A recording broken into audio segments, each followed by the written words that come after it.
All right, greetings everyone. Hope all of you are having an absolutely fantastic day. Let's see who's already in here. Who's first up today? Darmo! What's up, man? We are saved. Hey, man, always a pleasure to be here. What's up, Konahana? How are you? Octavius, what's going on? And in the work week soon, hang in there, folks. Yeah, unfortunately, I am on call. So, end of the work week doesn't mean the same thing for me. And I just realized my phone isn't here. Oh, I must have left it in the bathroom. Damn, that means I'm gonna need to go grab it. So end of the work week for me is actually on Sunday, but in a trade-off, I do have the 4th and the 5th off next week because I'm going to be live streaming Kingdom Come 2 all day long. So I get a shortened week next week, so I can't really complain. A lot of Outcat buzz recently. Yeah, guess we're for a release soon. Hopefully, we'll see. We'll see. I would love to see them give us more information about what we can expect next. So I would love to see something more concrete. What's up, Shatterstar? How are you, dude? Let me see. Playing games. And I know you all are seeing a blank screen. Give me just one moment, please. One moment, please. And we'll have this where it should be shortly. Boo, boo, boo, boo, boo, boo. And there we go. Disco Elysium. What's up, Noah? How are you? Hey, I'm going to soul my feet from long. Now bodies, but mentally awake. That sounds rough, dude. That sounds rough and unfortunate. I hope it changes soon. There we go. You all are seeing something more now, or should be. Should be seeing a loading screen. Here we go. And and bam. All right, and continue. Oh, that's right. At the end of my last stream, I had completely messed up and clicked on a door that I shouldn't have. So let's avoid that this time. What is this? Oh, this isn't where I went last time actually, but you know it's where I wanted to go. What's up, Brian? How are you, dude? And hey, is that some oh no, that's from morale. I need some damn healing. The wind howls in from the cold chute above. All right, let me recap. So last stream, we did our first episode of Disco Elysium. We have not shot down the body yet, but I'm pretty sure in this basement we're gonna find a place where we can store the body. So we're still making good progress. So I want to clear out this basement and then go shoot the body down, and then we'll figure it out from there. I think that's kind of a cutoff time where some stuff we might end up having to do on the next day. What's up, Dragon? Boy, you're getting in the vids lately, aren't you? Yeah, Kingdom Come Delivers and now Disco Elysium. Probably one of your favorite channels. Thank you so much. Glad you're enjoying the content. I really enjoy putting together the AMA for Outcat, but that BioWare video was rough. I hope I don't have to make another video like that for quite some time. What's up, Elric? How are you, dude? Hope you're doing well, man. Look forward to tomorrow. Hopefully we get to at least TBD on some heretics. Looking forward to it. Looking forward to it. I can't complain at all, Pepsi. How are you, dude? Chinese Room released several videos of combat and abilities for Bloodlines 2. What? Damn, I might have to check that out. Okay. What's up, Jovi? How are you, dude? I have a question. Put it in Discord, but what's the best archetype for soldier to go into Rogue Trader? It depends on your playstyle. It depends on what kind of playstyle you have. If you want to switch between different types of attacks, Arch Militant. If you want to play more of a sniper role, probably Assassin. It all depends on what you prefer to do. Okay. What? Oh. I know what the deal is with that, and I'm not going to mess with that because I know I can particularly die. The wall collapsed. It is inaccessible now. You see a terrifying ice bear with a strange compartment in its belly. Arch Militant is fantastic, The door is covered in Elric. frost, and the bear's eyes are glowing red. I'm sorry, I forgot. Let me go grab my phone real quick, because it would suck if I got an on-call phone call and I missed it. My job would be pissed, and I don't want that. One moment.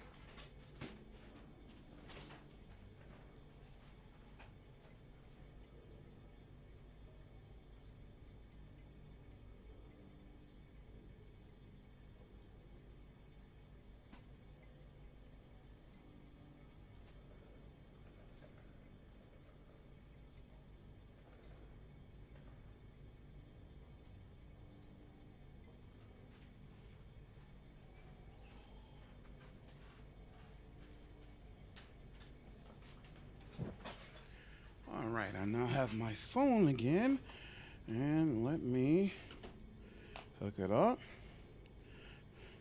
And the call for my lovely wife, of course. How are you, darling? I hope you're okay. You are streaming without the audacity. Back to slanting being a sleazy scumbag in the game with weird jokes. Hey, look, I can only be me, Elric. I can only be me.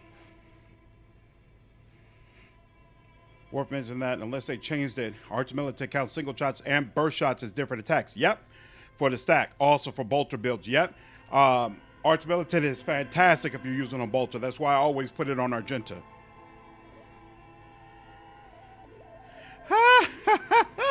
Thank you, Brian. My wife should know.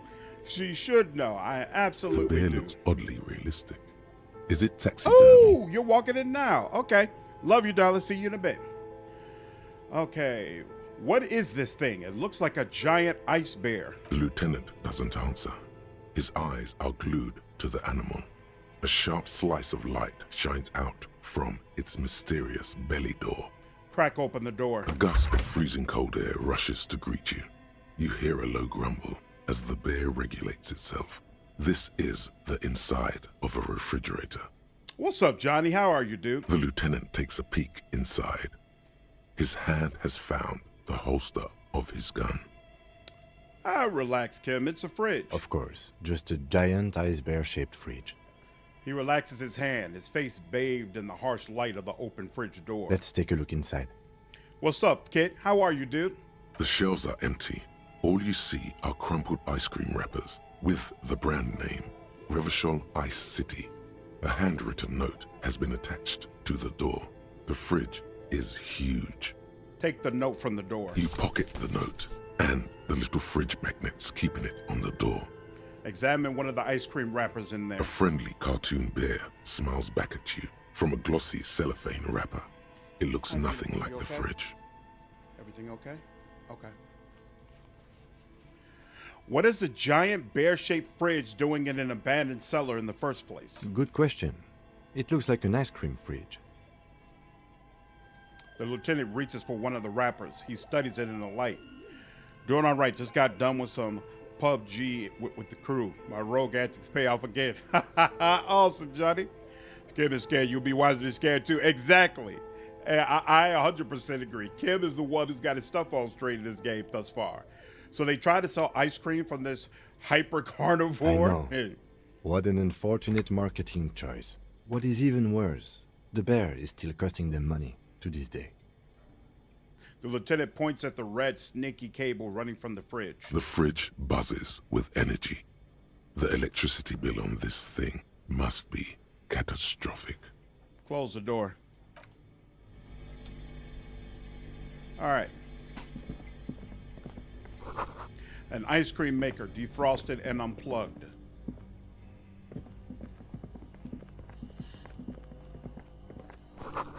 The flashlight casts a strange shadow. There's a hidden doorway here.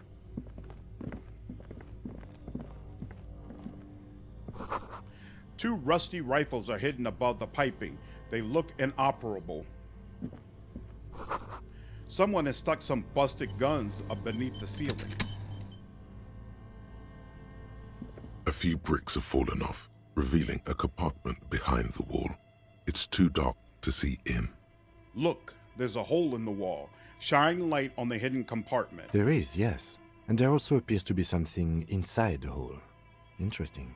Do you want to take a look? Okay, I do. Look inside. Your hand reaches deep into darkness and spiderwebs. Rummaging around, you find rusty rifles hidden away. Found out something absolutely awesome in BG3. As you know, Kaka can be outed as a shadow druid, but if you're a paladin, oath for the ancients and break the oath, you'll get a special oath break of the ancients' choice, where it talks about you severing the nature's oath and you letting them take the grove. Oh wow, that's crazy. Man, there's so many cool little secrets in Baldur's Gate 3, so many things you can discover. So awesome. Rifles, Kim. Are these any good? Inspect the rifles. Most of them are rusty and inoperable, like the rest, but one catches your eye. A bolt-action model with a fine wood stock, in better cosmetic order than the others. This one looks nice. Take the rifle. That's a rare sight. Seems to no longer be functional, but still a beautiful thing in its own way. Where are we? Look around the secret room. Seems like an old bunker from the revolutionary period. Look at all those rifles. Must be an old weapons cache. What does this mean, a rifle here? It means there are firearms, albeit inoperable, still lying around in Martinez. It's an interesting coincidence, I would say. Might come in useful in the future. He likes this find. Leave.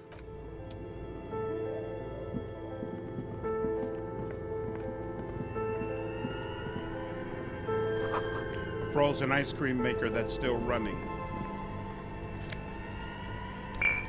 Finally! And you know what? I'll leave it as is. What's up, Keck? How are you, dude?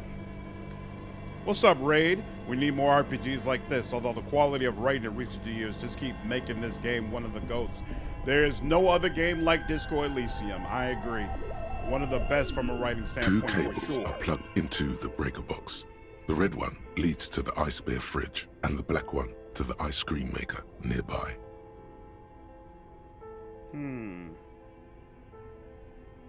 Let's see. Unplug the black cable. Something close to you dies with a soft electric purr.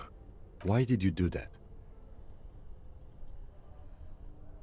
Because it's black, the color of immeasurable cosmos. The lieutenant raises his brows, but doesn't say anything. The electric distribution board now has one cable missing. Leave. Just curious, if you unplug it, does it allow you to do anything? Doesn't look like it does, though, so... Alright, I'll plug it Only back in. the red cable. Somewhere, a machine hums along. Alright.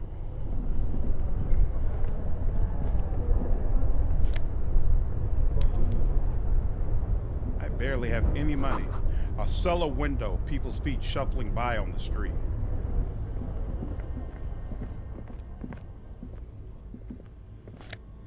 Ooh. Mesh. Oh, I thought it was a bulletproof vest. Well. You got 16,000 channel points. That's awesome, Elric. Been a busy day. Hope that's a good thing, Keck. What's up, Harry? How are you, man? I'm doing all right. Intercom wires running into the breaker box. All right, let's go deal with the body. So this is going to be one of those rare times where if I fail a check, I'm actually going to restart. I absolutely must shoot this body down. I'm sorry. I don't care how many times I have to restart the game to make it happen. It's one of my all-time favorite successful checks in the There game. he still is, looking right through you Let's do with it. his white eye. As you breathe in, the odor comes over you. It's a smell of the mind telling you to run, and your stomach to wring itself empty. With your hands at your sides and your eyes squinting, you stand in it. It's a puzzle. What's hanging in front of you is a puzzle of decaying flesh, tattoos, and tendons. Do they always do that? They do after 7 days, yes. We are deep in decomposition here. Step closer. The man before you is naked, but for a pair of underpants and enameled boots. His skin is greenish, marbled with decaying veins, and blotched by lividity. A fading web of tattoos covers his chest and shoulders. The cargo belt used to fasten him to the branch above appears industrial in strength. Level 40 in Wrath? What do you mean, Harry? What game is Wrath? I'm having a very good day, Cora. Hope you can say the same thing. Cardiologist appointment, hit the dispo. And then had dinner with my... Nice! Right when a friend of ours, 83-year-old. Oh, yeah, you had a nice full day. That's awesome. That's awesome, dude. Inspect the boots. The material appears to be ceramic. Its clean white stands in stark contrast to the decaying flesh above the knee. The man wore thick polymer socks, probably for padding. A fine array of interlocking plates covers them. How did you get to level 40 in Wrath of the Righteous, Harry? Oh, you went Legend. Oh, you're doing the Legend Mythic path. There we go. That's what's confusing me. I was like, Wrath, level 40? What are you talking about? Yeah, Legend. There we go. Awesome. That's a great feeling when you finally have both classes fully maxed out. Super, super powerful. Delicate and fragile. They feel alien to the world around you. Out of place somehow. These are clearly not boots. They're armor. Possibly part of a larger set. These aren't just boots, are they? This is the armor he was stripped of. Indeed. Technically speaking, these are sabatons, not boots. Oh, the lieutenant uses a memo technique, A6. That's not just any notebook. It's a classic. Yeah, Elric, you can get 40 levels. It doesn't have to be from just 2 classes either. You just get 40 levels all the way around. How you use those levels is completely up to you. And yeah, it's insanely powerful. Especially if you do it right, it's insanely, insanely powerful. Yeah, Brian, you can tell I'm getting old, man. Getting old. It's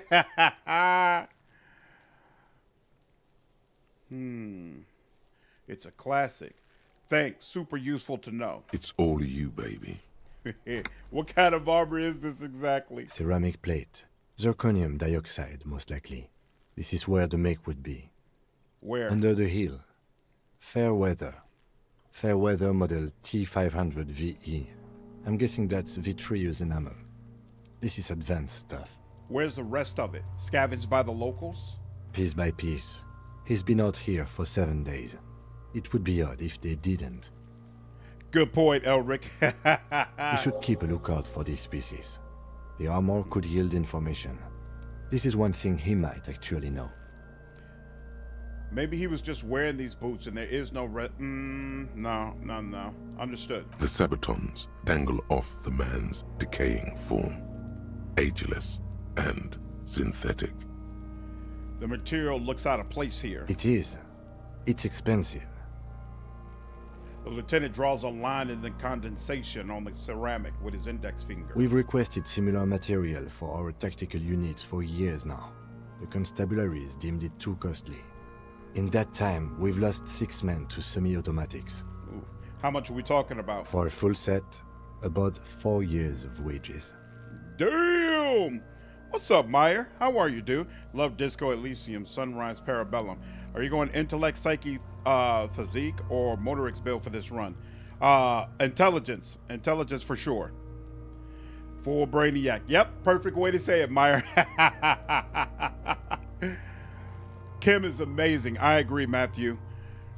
Possessed Shaman, Student of War, Outdoor Sword Lord, one of the most fun playthroughs I've ever had. Yep, that sounds like a ball, Keck. Are you going to try Monster Hunter next month or Yakuza Like a Pirate? Most likely my time is going to be taken up with Kingdom Come Deliverance 2 and Avowed. I do plan to check out Yakuza at some point, but I might not get to it until March instead of actually playing it in February. For the most part, I don't play multiplayer games. I might dabble a little bit in Monster Hunter because there's so many people in my community who keep talking about it, but I probably won't do like a full playthrough of the game, but we'll see. You never know. For the northwest region of Revachol, an officer's average yearly income is 5,500 real, unadjusted for rank. Wait, my yearly pay is 5,500 real? Not too much, yes.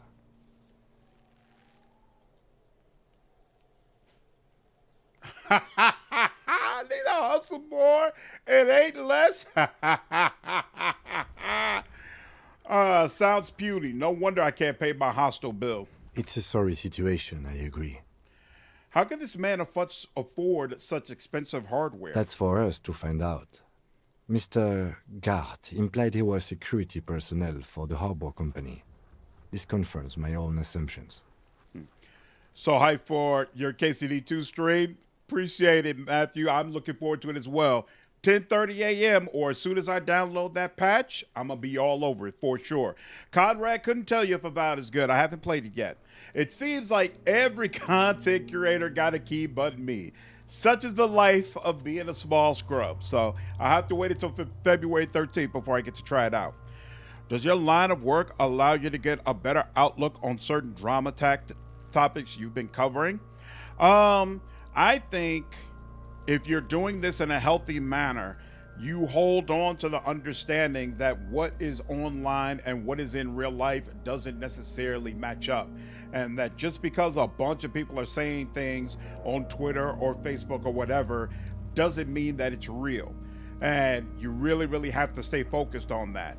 Like if you allow Twitter, for example, or X to decide your mindset, you think that everything right wing is just automatically the right answer. This is the way it should be. That Elon Musk is just the greatest person on planet Earth and he just walks on water and all sorts of other nonsense. And it's that way on other platforms as well. If you're on Blue Sky, everything is the exact opposite. Everything right wing is evil and terrible, right? So it's important to really maintain your connection with the real world and maintain a grounded sense of reality. And I think being in this line of work makes it even more important than what it would be like for people who don't really deal with content creation. That's my thoughts on it. I'm agile. Thanks, Brian. What's that? Of course it's for you, beautiful. Love you. That's proper Molitor language. Hey, Matthew, it is what it is. Yeah, I'm still on it at CAC. I'm still there. Just curious, what is the most video game in recent years? That's a good question. What is the most... Probably Doom, I guess. What's up, So Cold? Touching grass is key. I agree. So I'm sorry, but I'm glad that my friends are from both sides, left and right, even different kinds of each. Yep. That's part of the reason why on my Discord, I don't try to maintain these hard lines. Like I've had people be annoyed before and say, you know, your Discord doesn't really reflect your channel. You're much more even killed and probably lean a little bit more to the left on your channel, but there are these hardcore right-wing people that are running wild on your Discord. And for me, it's like I don't want to try to make my Discords a place where only people who think like me and reflect me come and conversate. Like that's not what it's for. It's a place for open dialogue. There are rules. You got to respect each other. You got to treat each other a certain way.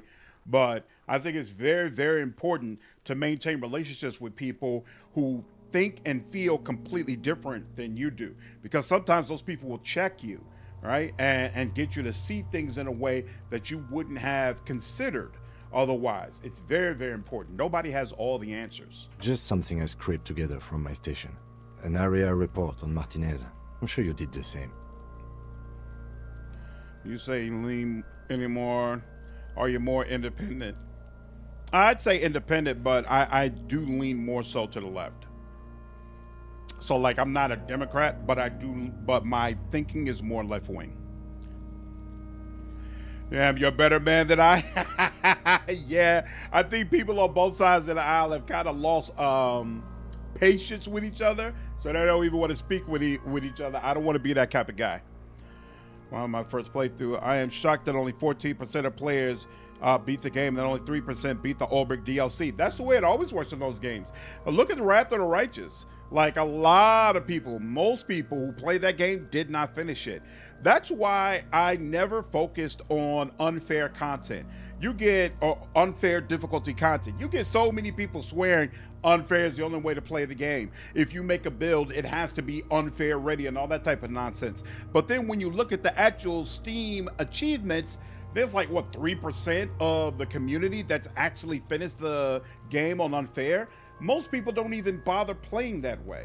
So I that's part of the reason I felt very, very comfortable that, hey, I don't need to worry about the hardest difficulty, and I feel very comfortable making narrative-based builds because most people don't play to tear their hair out all the time while they're playing video games.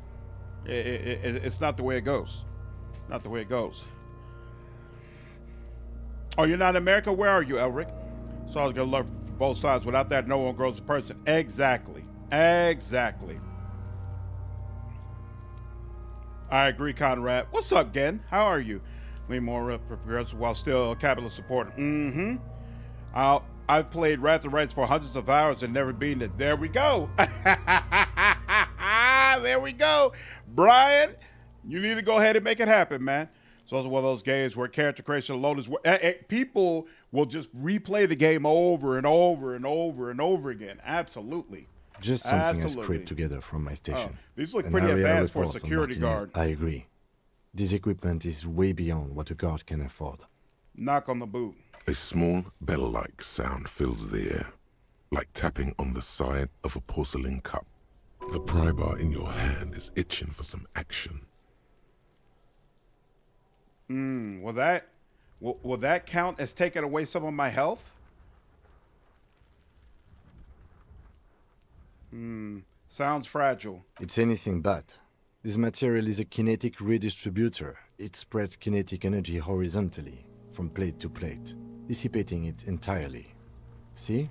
Faint, organic lines cover the plates where they separate into smaller ones. These plates then divide into smaller plates until there are hundreds of them altogether. Wow. Like whirls of floorboards. The design looks organic, influenced by highly resistant wood materials, like lignum vitae and ebony perhaps. What does this remind me of? If trees were made of porcelain, this is what their cross-sections would look like. Run your fingers over the lines. The smooth, glossy surface fractures into ever more intricate interconnections, peaking on the right sabaton, where you notice. The whirls are in the shape of a letter and number combination, E50, 100, 1000. Point to it. Looks like there's a serial number on the right sabaton. Good. Can you read it to me? He tips the drying ball point of his pen on his tongue. X5415 6745 678222. Let's lie. X541 567 45 67822. That doesn't sound like a serial number. Where's the structure and logic of a line of manufactured products? Well, no matter. We should run it anyway. True. It didn't have the cadence and logic of a real manufactured item.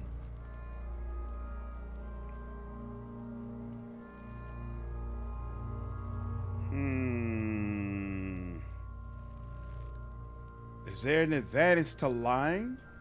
I know I want to take the boots, but I feel like it doesn't matter whether or not he... Oh, wait. If I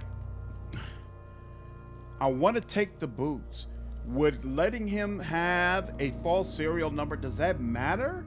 I feel like it doesn't. I feel like it's more to my advantage to give him the real serial number. I'm gonna have... Oh, you're from New Zealand. Oh. Kind of getting hard, stuck in Act 4 with your enchanter build. Oh, you're playing in hard mode, started to hit a wall of will saves. Yeah, that's tough. Well, actually, with enchantment, you should have a ton of items pumping up your DC. You should be wrecking shop by now. I think Outcast is aware of the difficulty spice in the game and how management intensive they are. Yep, which is right. Rogue Trader felt like a breeze in comparison. Yeah, they talked about that in the AMA. I might not have included that in my video, but they said because the systems are getting better, it's to some degree making their games easier. And a person had a complaint about that, basically saying Kingmaker is their hardest game, whereas the highest difficulty of Rogue Trader felt like a joke.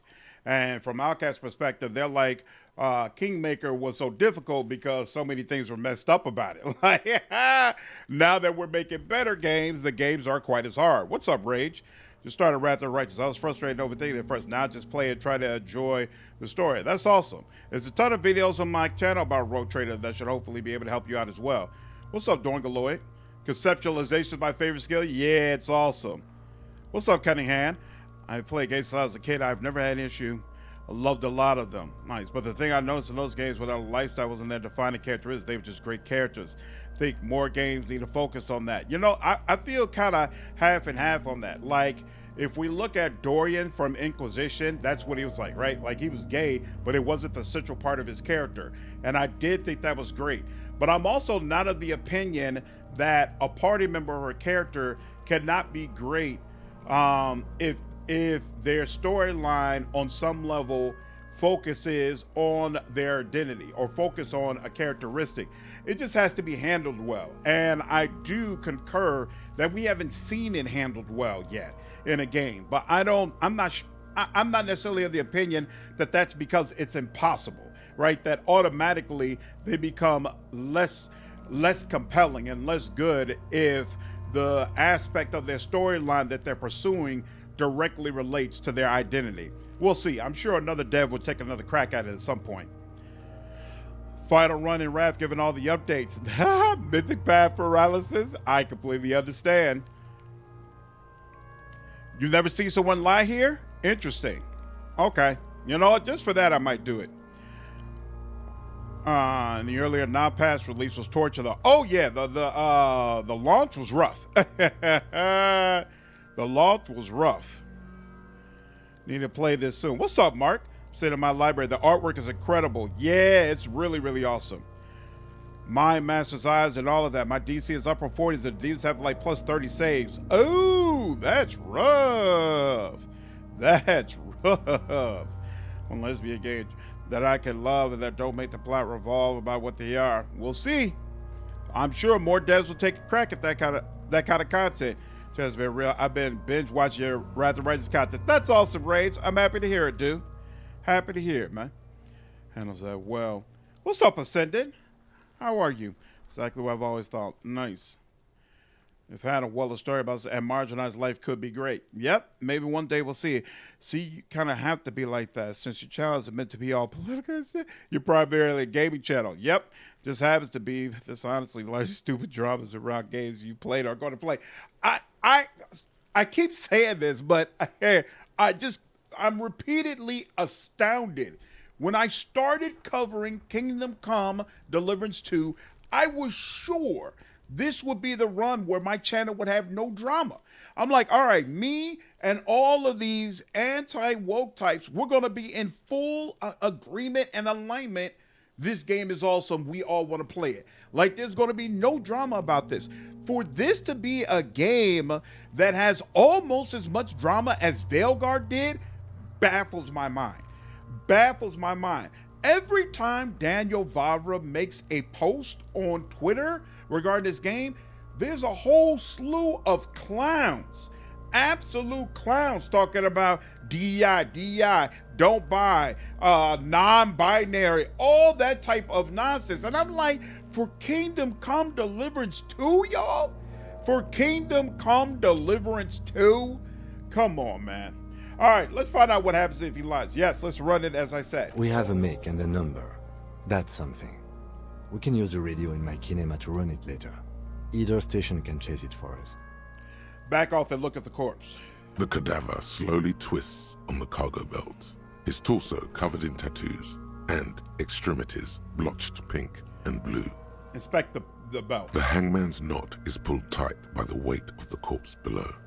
Yellow, hard-edged polyester cuts into his neck. Above, a sliding buckle ties the belt to the branch. It's exactly like people love being outraged. Addicted to outrage, true. But I guess I just like tongue. I'm a black man, enjoy seeing my people in the game, but I want us to be there for a quarter. Yep, I agree. What's up, Special? How are you, dude? I've counted before, but want you to know how much fun I have when I watch your vids. Thank you. That's awesome. Glad to hear it. So glad that you've been enjoying the content. When the hell did this drive for KCD2 come? Yeah, it's wild, dude. Yep. Mo find out that it is what it is. This is a steel reinforced cargo lashing belt. Big brother of the regular cargo belt. It's used for tying cargo under 6-rotor airships. Don't ask me how I know, but this is a lashing belt used for airlifting cargo. Airlifting? I thought it was used on lorries for strapping cargo to them. Apparently this is the reinforced kind for air transport. My brain tells me so. The local harbor uses 6 rotors to shuffle containers around. I get the sense they use whatever was on hand, without paying much attention to not incriminating themselves. They sure wanted him to stay up there. The rope is reinforced with steel wiring. I was afraid it would be. Thin steel wiring, parallel strands. This makes getting him down more problematic than I had assumed.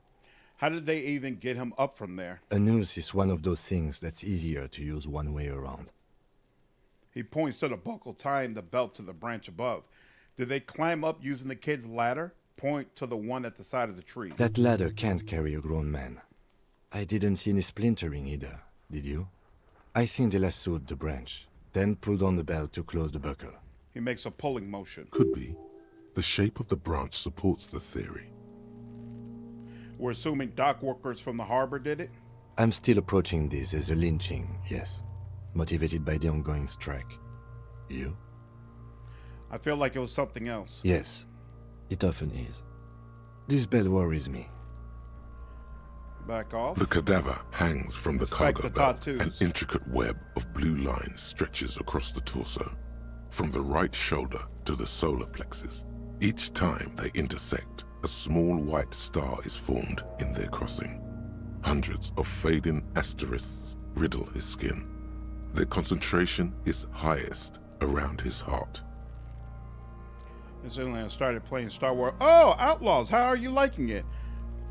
The game has some glaring problems. Grenades are useless. What? How are grenades useless? That's crazy. And stealth is clunky, but otherwise it's okay. I like Kate Vess, the main character, and I'm eagerly awaiting a Black Series ND5 figure. So what do you like about her? What do you like about the game? His corpse is marked by stars. What will mine be marked by? Alcohol and heartbreak. Is this a map of the night sky? A map of the stars.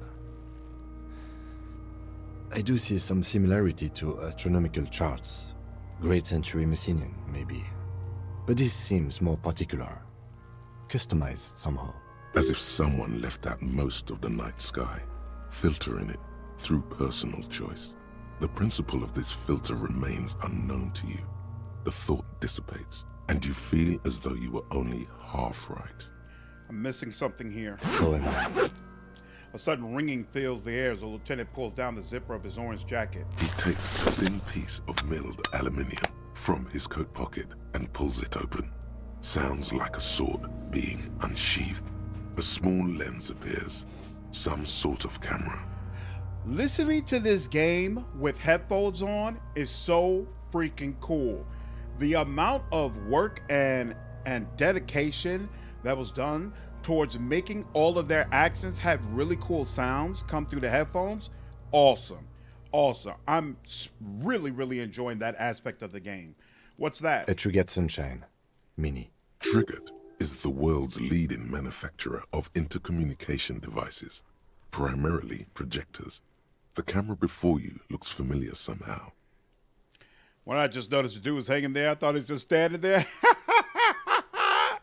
Cunningham, you never played this game before, right? Yeah. We got to get this body down. We're investigating this guy's murder. Oh, you're playing Stray Gods? Story is hooking me. Not so sure about the gameplay. It's basically an interactive novel. Sadly, I had to drop it because the grind was driving me crazy. So, interactive novel like Disco Elysium, does it feel like the same type of thing? Have grenades, but no throwing arc animation or outline to aim. No pressure sensitivity to determine how close or far the grenades will go. Ooh, that would be rough. Talk for hours? Yeah, exactly. Feels like these we're just waiting for something to cry about. There hardly any research started to be big. That's basically the way it feels. Like, it doesn't make any sense considering how awesome Kingdom Come Deliverance is for there to be all this drama. Shit, Doesn't. Kuno! What the fuck is that? An instant color camera. He produces 2 metal-capped ammo poles and clicks them into place on the side of the apparatus. A thin slot shines there. I have only 2 ampoules, so nobody move. I don't want to waste one. He points the camera at the corpse, peering into it. The lens needs adjusting. Then, A sound, a shrill flash, followed by the breaking of a small ampoule of glass.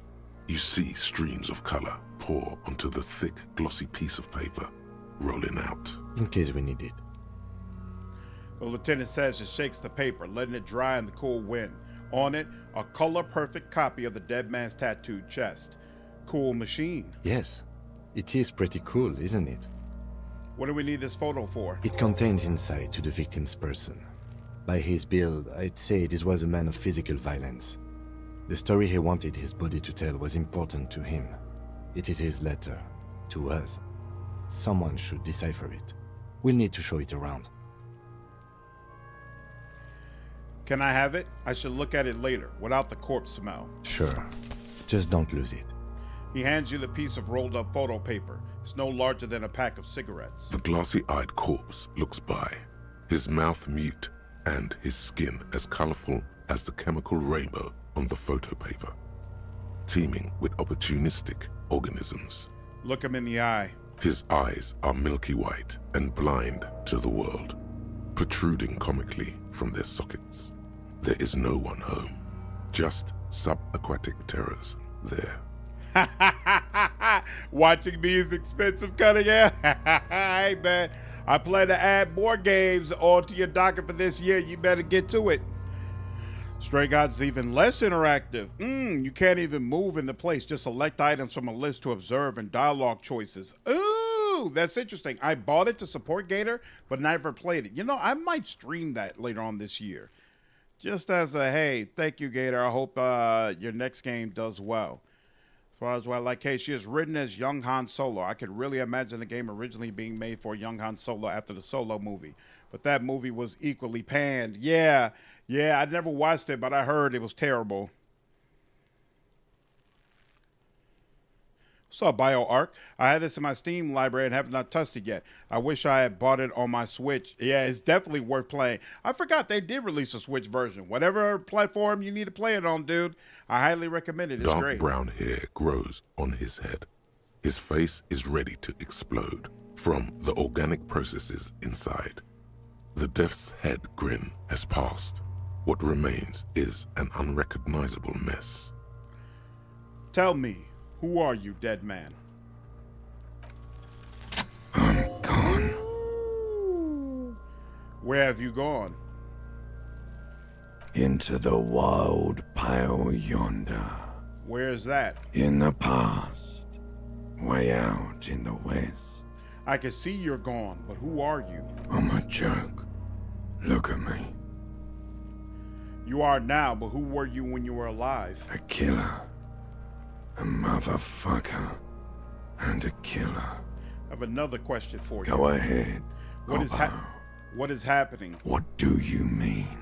I'm talking to you. It's the power of your Black, frothy liquid starts bubbling on his lips. imagination. Go ahead. Ask me more questions. You fucking love questions. Why do I love questions so much? Because you're a copperoonie. Look at all of them go. Do you want more questions?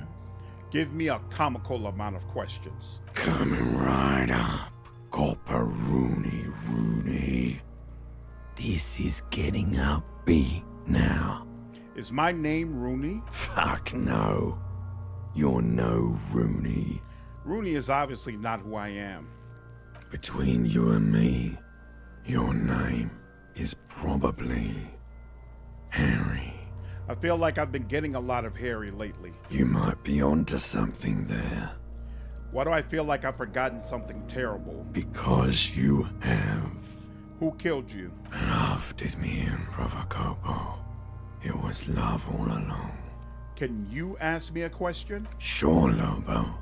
I can ask you a question. Why are you doing this? What?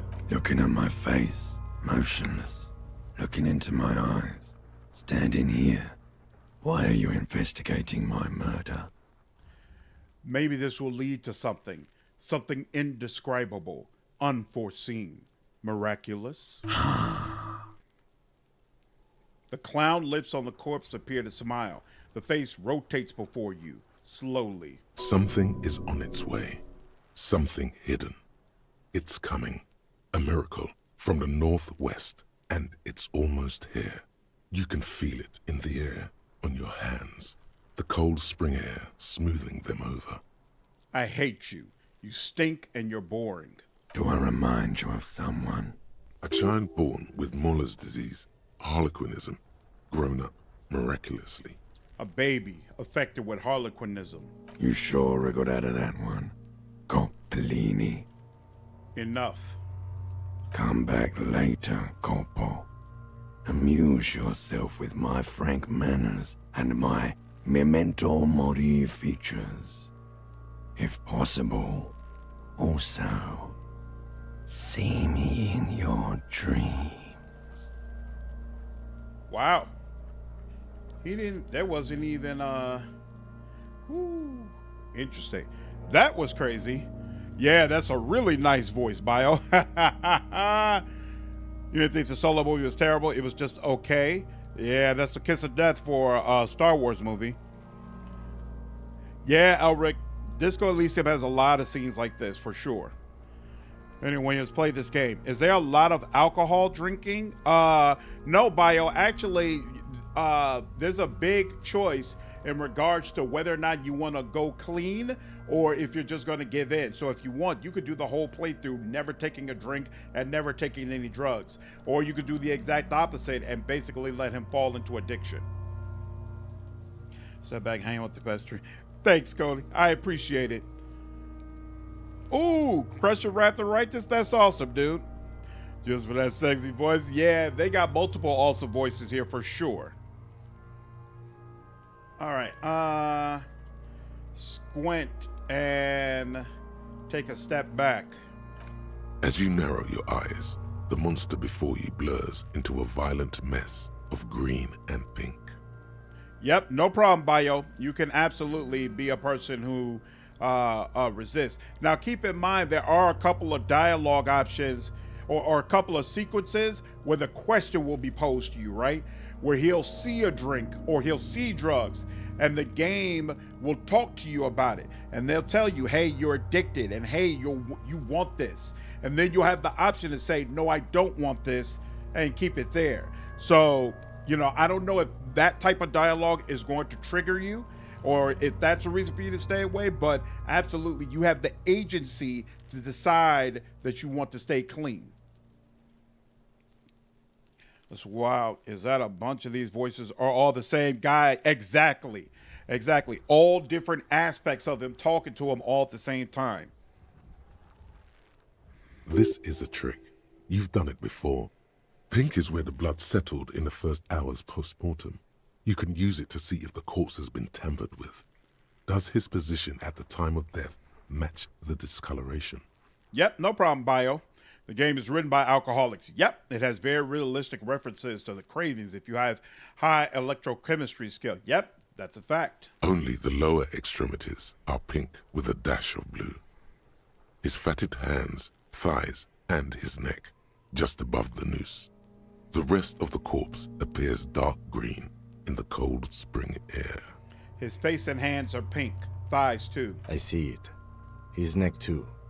The lividity goes right up his chin. We have good, well-pronounced discoloration here.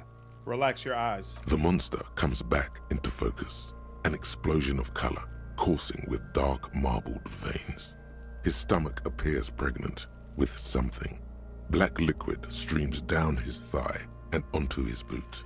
No, Cunningham, these are all different voice actors, all voicing different aspects of the main character's mind. So the voices you hear might be conceptualization, right? Or will, or things of that nature. They're all different aspects of his personality that speak to him, right? And they speak to him in an assortment of different voices. And so when you look at character creation and like gaining more skills, the skills you gain are actually different aspects of your mind. The abilities you gain are actually thoughts that you can internalize, and it'll give you specific boost to your character. It's all about, this game is basically all about his mind is cracked. He's gone completely insane and doesn't know who he is. And it's your responsibility to help him pull his mind back together, or potentially leave him in this fragmented state. It's up to you, whatever you prefer. So for the drugs and alcoholism, it's very realistic. Oh yeah, it's absolutely very realistic. Best, most painful, most cathartic depictions of depression and suicidal ideation I've ever seen in any media. Yep, this game had me legit crying and going numb at different points. For sure. For sure. Yep, I highly recommend you play it, Cunningham. So, what do you think? I think he was upright after death. His hands, feet, and neck are discolored. Agreed, especially on the neck. The belt acted like a tourniquet, keeping the blood in his head. The hypostasis supports a hanging. You would still like the hypostasis marks in the neck to be a bit more pronounced. For some reason, my brain would like the pink to be more pronounced, especially in the neck. Maybe it looks faint to you? It could be more pronounced, actually. Dumont noté. Could it still be he was moved after death? There's always a chance. We should check for ligament marks on his neck to see if they're in tune with the belt. We'll have to get him down first. Cover your nose. Something is coming out of him. A pool of blood and feces has eaten into the frozen mud below the man's feet. Purge liquid is dripping into it, drop by drop. The victim appears to have contained no more than half a kilogram of digestion at the time of death. The fuck he's saying? Talking about shit.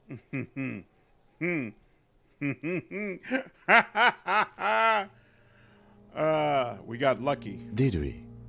I don't feel lucky. He's beaten up. See the bruises? I do. Most of them are post-mortem. Maybe even all of them. The delinquents have made our jobs harder with their little sport.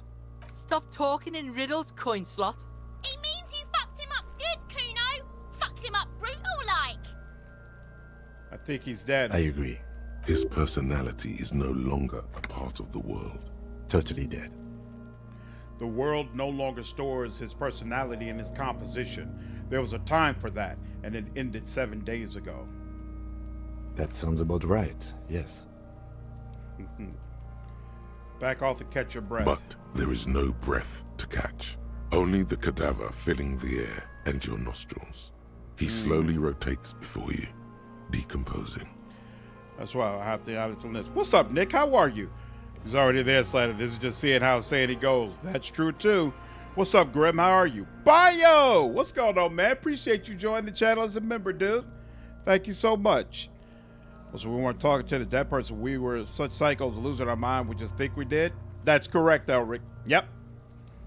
There's no magic in this game. So he's not like a wizard who can make the dead, you know, speak to him or talk to him. It's really all his imagination and his different parts of his mind talking to him.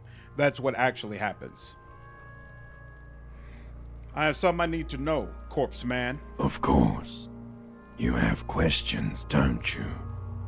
The power of your imagination is at your service. See, so it's really his imagination speaking back to him. It's not literally the dead man. All right, enough. Come back later, let's Corporal. leave. We want to leave because I need to save because I'm going to have to restart until we get this right. So we'll see how it goes. All right.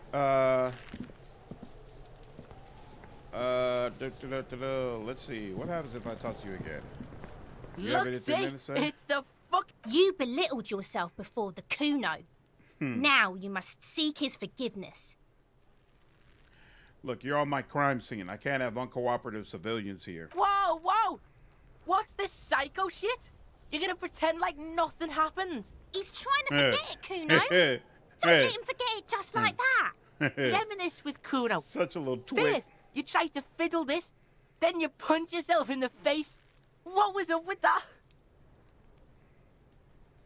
I think that's entirely accurate. I'm pretty sure there are actual supernatural elements to the game. The pail, for instance. I don't remember the pail, so you might be right, Brian. Yeah, Kuno, what was that? It's been quite some time since the last time I played How are the you game. gonna make Kuno forget that shit, huh? A material offering is implied. He wants stuff. Only stuff can make it okay again. I don't have anything. What can I offer you, Kuno? Please don't waste time on nonsense. Don't listen to the blind fuck, Piggo. You're doing the right thing here, trying to get Kuno to like you again. He paused to think. You can pay tribute to Kuno with drugs, or cigarettes, or some wheels. Kuno could use some wheels. Motorized carriage shit. Whatever then. What are you doing? Lieutenant's dark eyes peered to yours over his spectacles.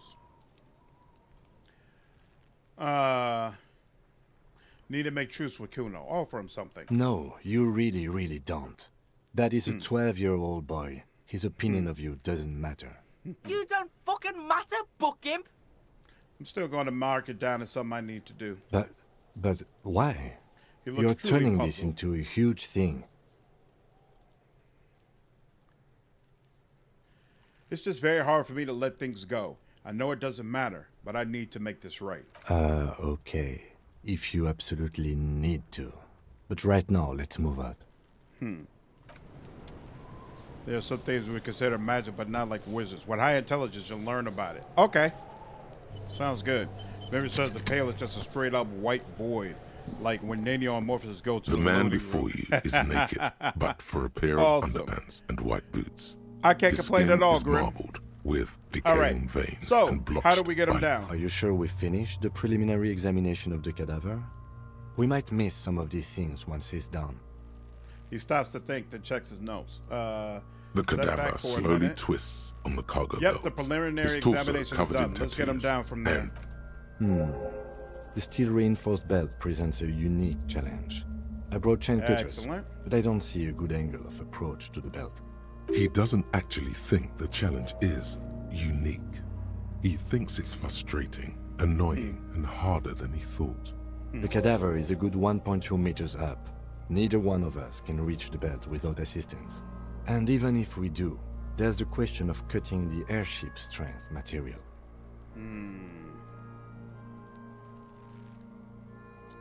Maybe we could shoot him down. Yeah! Bang bang time, pig! Shoot his head off! How? Where the buckle ties the rope to the branch, that's a good spot to aim. Point to it. There. The buckle holds the belt together. Where? Ah, yes, I see. If the shot hits that, there might be a chance to release the belt. Yeah, there's absolutely supernatural shit. If you play the game wrong enough, you can will the end of the world to happen. Really? That's crazy. That's awesome. Yeah, now we're talking. Entertain a Kuno with some shit. They'll miss! The pigs will miss Kuno. Wait, let me try. The lieutenant's brow is furrowed. He appears too deep in concentration to even notice what you said. Take the shot, Lieutenant. What's the worst thing that could happen? Wait.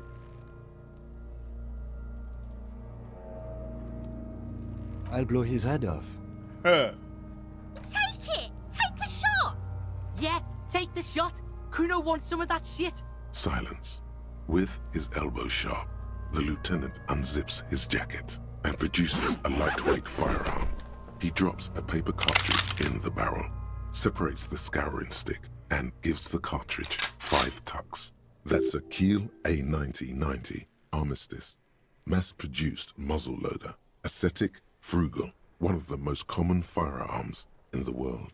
He then steps back and assumes the fellow's desk position, taking aim. The corner of his eye twitches.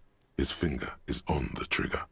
Easy does it, partner. He's gonna fucking miss! The kid's voice is drowned in a shrill blast that echoes off the walls of the surrounding tenements. A cloud of smoke slowly parts in the air as the lieutenant steps back and says to himself, God damn it. Fucking idiot! Mukabat asshole!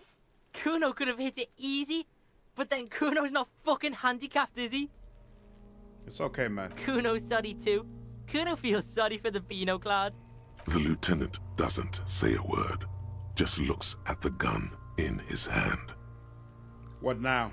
I have to say, it's beginning to look unlikely we can get him down without assistance. All right, let's have another look at him and leave. All right, now we'll save. The And man let's before do you it. is naked. Let's talk about Yes, getting we him do. down. Can I have the gun? I should give it a try. It's bad as it is. Us shooting firearms like punks. He pauses, then shrugs and proceeds to load the pistolet. Go ahead. I'm not stopping you. Just don't lose it. The piece shines in his outstretched hand. I'm fully expecting this to go horribly wrong, and I'm all for it. Stop it. Elric, the kids are extremely We annoying. only have one It is what gun. it is. This is the sorriest pair of pigs Kuno's ever seen. Take the gun. Take it, you fucking banana pointer. Take it and shoot yourself in the mouth. Good lord. Damn. Feel the weight first. The cold piece of bakelite and gunmetal is surprisingly light. Your fingers fit right through the guard, instinctively resting on the trigger.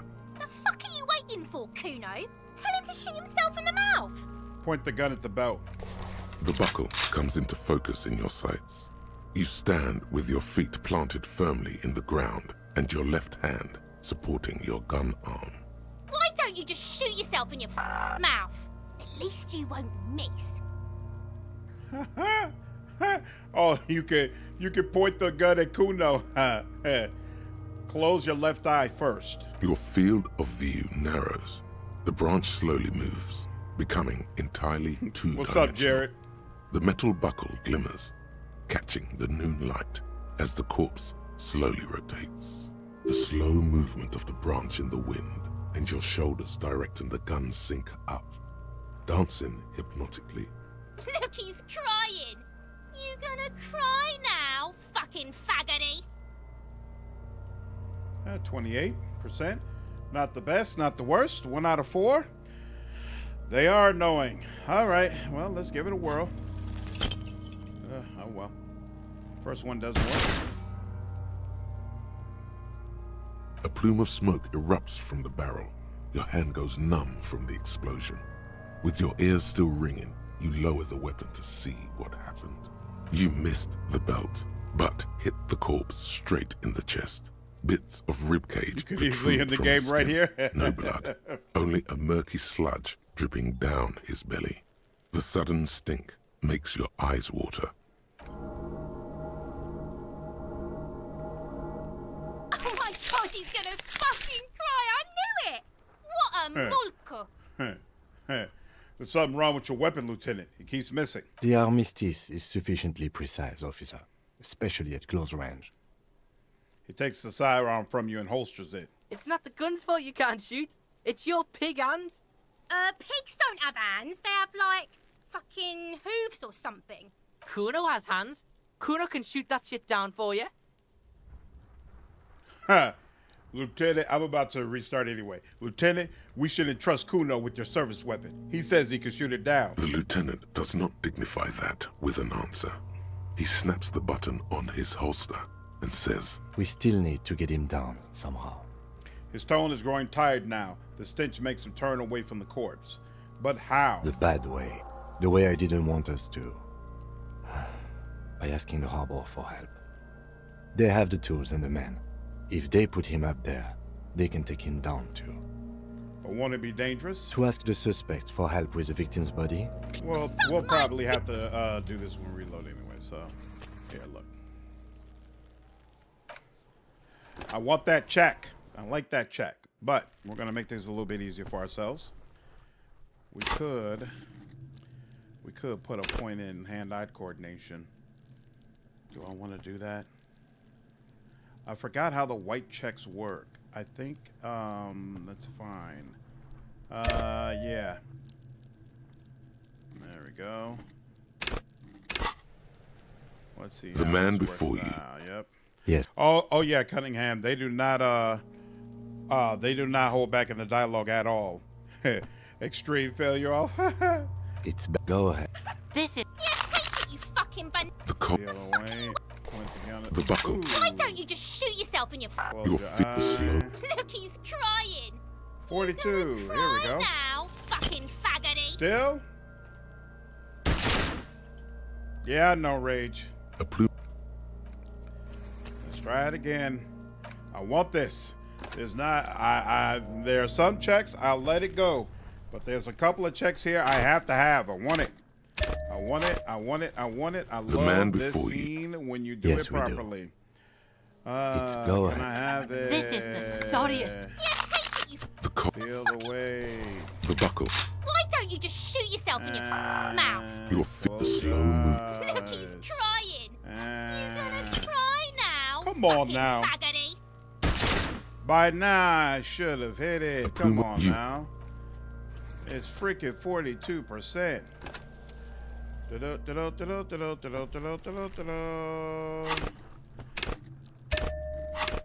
The man before I you. want it. Yes, we do. I want it. I It's want it. go I ahead. want it. This I is the- want it. I want it. I want it. You wait.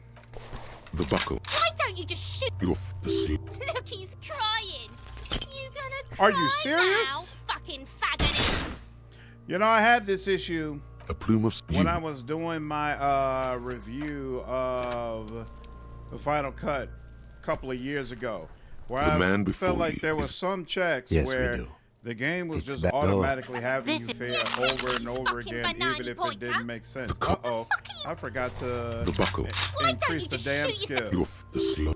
Look, he's crying. I deserve to lose this one. You gonna Yeah, I deserve to cry lose this now, one. fucking faggoty.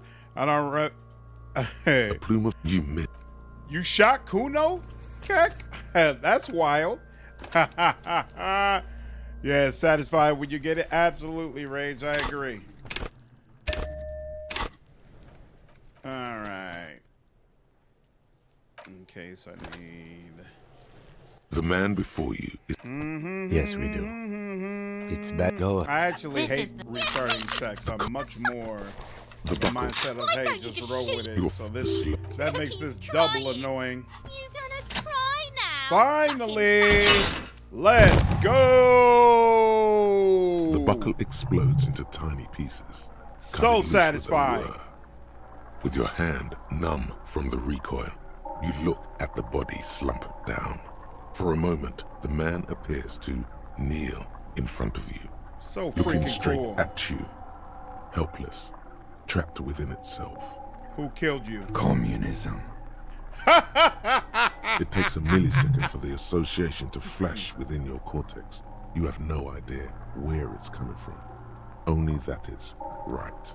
Then the rigor in his muscles gives up, and he smashes sideways into the Ooh, spring mud, 70 letting points. out a horrid stench. Nice. They gave me my my skill point right back. You've been policed. Ace is high. Lieutenant raises his right hand, waiting for you to slap The it. ace is high, a custom invented by the aerostatic brigades during the revolution, is used to celebrate success in Revachol, especially in sports. The gesture is spread across the world, despite the defeat of the revolutionaries themselves. Slap it. That's what I enjoy so much about this. The camaraderie with Kim. So freaking cool. The lieutenant takes So a freaking little cool hop to get his perform respect. the customary salutation. Your palm hurts from the slap. It's precise and down to the point. I knew these guys were What now? We will perform a field autopsy and determine the cause of death. But before... Excuse me. He needs to turn away from the corpse. It looks like I feel like taking a break from the stench. I'm sorry to interrupt the jubilations here. Just a little breather before we do the autopsy. Wait, field autopsy? Yes, the 4 phases of a murder scene. 1. Investigation of the scene. I'm satisfied with that part. The trash container, the prints, we've been thorough enough. 2. Initial examination of the victim. We were exhaustive in our efforts there. Good job. Aces High is also a damn awesome song. Nice. Notice over time, Kim speaks to you with a more respectful tone. Yep, slowly but surely, he gains more respect for you. They bash communism hard. This one. Let's want to go play commie on my playthrough. I feel like I was a communist in my playthrough, and I think they bash really all of the little political options that you have. I think if you're a capitalist, they find other ways to tear it down. Kim is arguably the best partner the superstar could ever ask for. I agree, Nick. I agree. Kim is all the party member you need, 100%. 3. Field autopsy. This will not be pleasant or easy, and it will have to be performed on the scene. The fuck are they on about? Cops are gonna cut his shit up next. 4 and final, transport of the coroner's case to the district morgue. I'll do that. God, this stinks. Don't we have someone else for the autopsy, like a doctor? No, you and I are detectives. The honorary rank of detective signifies our ability to handle the entire incident chain. From crime scene to autopsy to cleanup, we do it all. Yes, I feel like a detective. Your station would not have assigned you the case otherwise. This case is important. All right, give him back his gun. In the meantime, we should try to interview Evart Clair, the leader of the union. Harbor property was clearly used in the hanging. The harbor just east of here. Getting in might prove a challenge, though. Or we could ask around for the representative of the logistics company. My initial information says the Wild Pines have sent some sort of strike negotiator to wrangle control back from Evart. You could ask the gardener for directions. Is this the famous list of initial interviews? Yes. And those were the interviewees. Let's go. Excellent. Excellent, excellent, excellent. I don't think we need... Very happy about that. Let's keep the good times going. Let's visit Everett. If I remember correctly, you can get to Everett through here. An inconspicuous pile of the roofing material. Oh, so you have Eternite. to... Damn, you have to specifically put it into the skill that you want to recharge. Didn't realize that. That sucks. Where is that? Perception? Alright. I really want to get in through this way, so let's An see. inconspicuous pile of the We've done roofing this material before. because there's a secret door hidden behind the panels of Eternite. That's why they're too orderly. Pull the panels aside. There it is. You see a shabby little door.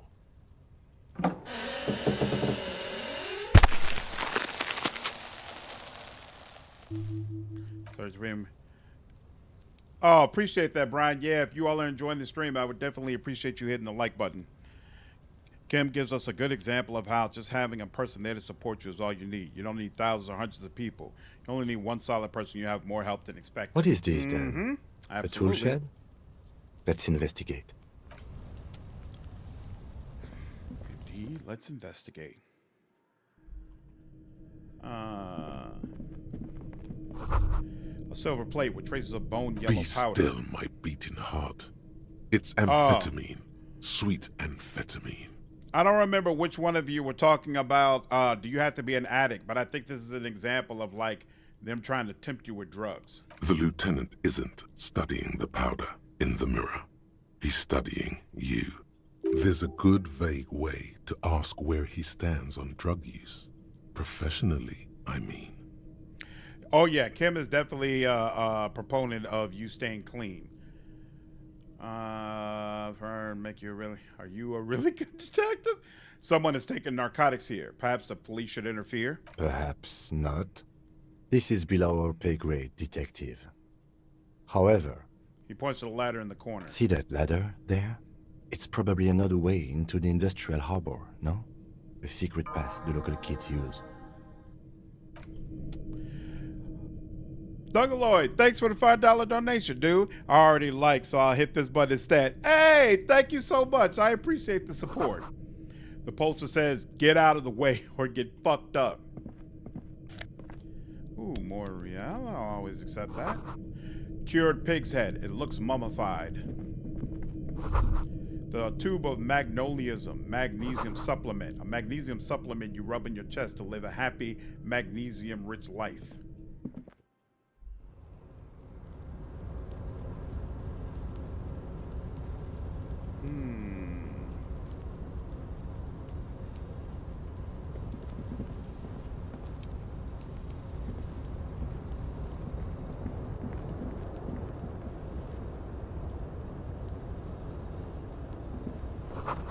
This doorway is going to collapse soon. The restoration pillars keeping the ruins together. Postcard, Grand Karoon 37.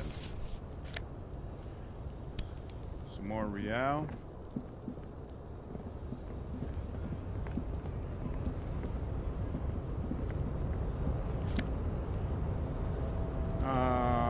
Health. And based on that, let's go ahead. There we go.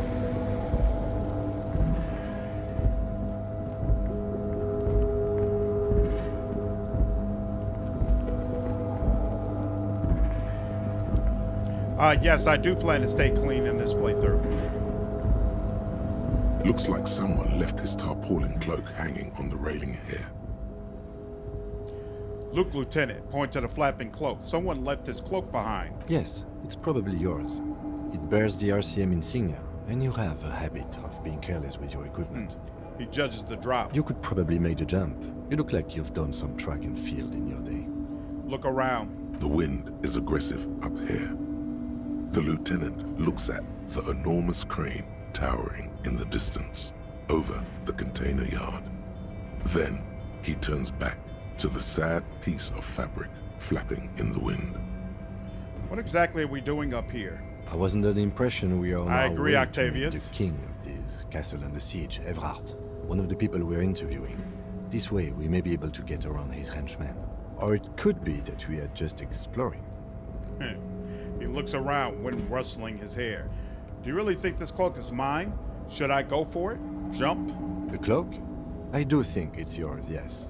As to whether you should go for it? He looks over the ledge at the cold pavement below. Well, it doesn't seem too dangerous. 2 major stops. Whenever you're ready to do it, I'll be right behind you. The cloak looks like a bag of goodies floating in the wind. Who knows what its pockets may hide? All right now. Biggest thing my mother ever taught me. Since I was young, she told me never smoke or do drugs. She drilled it into me. So even when I knew they weren't as bad as she made them out to be, I knew they weren't good to have. So I've only smoked a cigarette once and drunk a beer 4 times. Safe to say I'm extremely clean. That's awesome. I do not find it entertaining to have a loss of my faculties. And that kept me away from liquor and drugs. On the railing. No one has claimed it for their own. It's only 3%. This is another check that I really, really want. But that is rough. Damn. It's a better iffy thing to me. I play games where there's always a gambling mini game, usually where the reward is some kind of loot. Doesn't that encourage recreational gambling? I don't know. I feel like it's a little bit different in a game setting like this. Damn, I don't even have... All right, let's just go for it. Can you still get down there? Like, do you just take, Oh, they won't let you go down there if you fail the check. Okay. Nope, no. That's still too high. What were you thinking? You're not a gymnast. You're a boxer. And you've climbed way too high up there.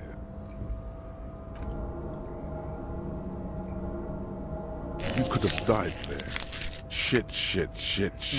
I'm failing you. This wasn't part of our deal. Hey, what happened?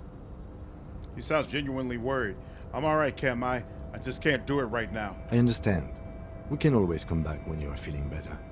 It's just a cloak after all. Leave. Let's try it again. Damn. I want to say that I shouldn't have spent that point, but I wouldn't have got it in here without spending that point, so it just is what it is. A tarpaulin cloak is Not still me getting caught on the crossfaded railing. with a No one Boilermaker has claimed it for their own. Hey, knife. Yeah, fail again. Some drugs give you attitude fact the danger of getting over that ledge is perplexing. Yeah, exactly. Why wouldn't he just fall? Like, it's not even that high. It's not crazy high at all. Yeah, this is a very weird check. It's a weird check. Most of the checks feel right, you know. It feels like, A hey, tarpaulin cloak is still there's a caught reason on I the can't do railing. this. No one has claimed it for their own. You can take off your shoes and pants for a bonus. Really? That's hilarious. I didn't know that. Let me try it. No.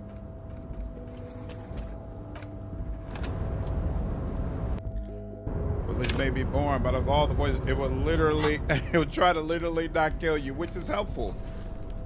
Oh, that takes off savoir-faire. Oh, and this takes off savoir-faire. Let me check, but not the rest of them, huh? That's fascinating. And I don't have any items, yeah, anything that would help with savoir-faire. Interesting.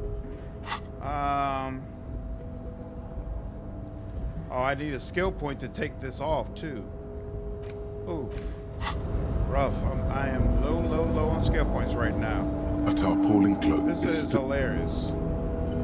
Now I remember doing this, but I completely forgot it before. 17% is definitely better. Still not quite good enough though. I grew up in the poor parts of New Zealand. I saw drug use daily. Some people shortly drinking. Gangs doing deals. I think it was against me to get addicted to stuff because I love my mother. I never let it happen. A tarpaulin cloak is still caught on the railing. But I'd much rather be alone than be friends with losers. And that's the way it works. So many people got addicted to horrible substances that they had no business taking in the first place just because they were trying to fit in and appear cool around a bunch of people that really you shouldn't be cool with. You know, so consistently when I talk to people who've had to get over addiction, they talk about how they had to let their friends go. There we go. Come on now. Woo, this is the part I love. A chilly breeze engulfs you, sharpening your senses. This looks so freaking cool. Like you haven't done anything even close to this before this moment. And he really looks like a superstar, rock star type of guy. Even though it's only like a 4-foot drop. It seems like he should be able to just drop from here. But the way he just leaps it instead, crazy. Crazy awesome. Crazy awesome. Close your eyes. Let your senses take in the world around you. Ankles tingling from the tension, blood roaring in your ears. You are ready for your rendezvous with the concrete pavement below. Continue the voyage through the salty air. As the concrete floor welcomes you, you realize it's been a while since you felt so alive, alert, capable. Must be the adrenaline. Hell yeah. My climbing might not have been as disco as your jump, but can we still get an ace's high? With your feet firmly planted on the concrete, the noise of the harbor rushes back in. Awesome. And give me my damn coat. All right. A spirit +1 shivers. And let's see. Oh, that's the disco blazer. Cops and shivers. And this is drama. Oh, this is so either +1 conception but -1 suggestion, or +1 drama. Go with this. He's a little more straight-laced. Awesome. Sensational drug talk worked. Nice. Yeah, I forgot about that. You need to navigate the penalties from different clothes. Completely forgot about that aspect. Collecting rainwater. I don't remember if I'm supposed to go in here, supposed to continue on. So let's go here first. Yeah, I'm pretty sure you're supposed to go through here. So hold on, let's not do that yet. This game has some great life lessons. Baby, take control and live and take risks. Will it terrible? Yes, but it could. But yes, it could also be worth it. Absolutely. Absolutely. All those empty wine bottles and cigarette butts on the ground. Someone partied really, really hard here.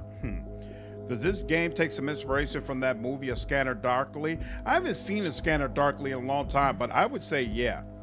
I would say there's definitely some similarities. Stand there, Spartan decided to take his pants off and have him jump off a building. Exactly. Did I do this? Well, yes, I think we can say with relative confidence that it was you.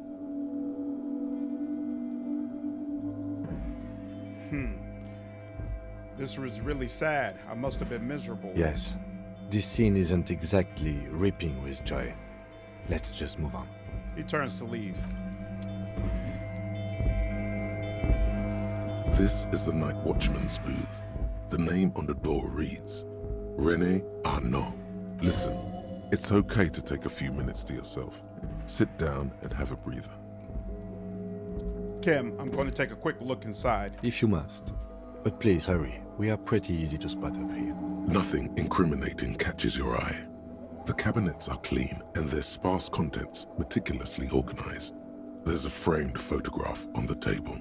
Take the picture. It's a black and white photo of a young couple out in a street fair. The man is young, dark-skinned, and dressed in a Royal Carabinieri uniform. The girl is smiling playfully at the camera. Why did you take that? The lieutenant asked, glancing at the photo. I'm a cop. It's instinctual to collect evidence. Fine. But let's move. I don't want to be seen snooping around here. Have a seat.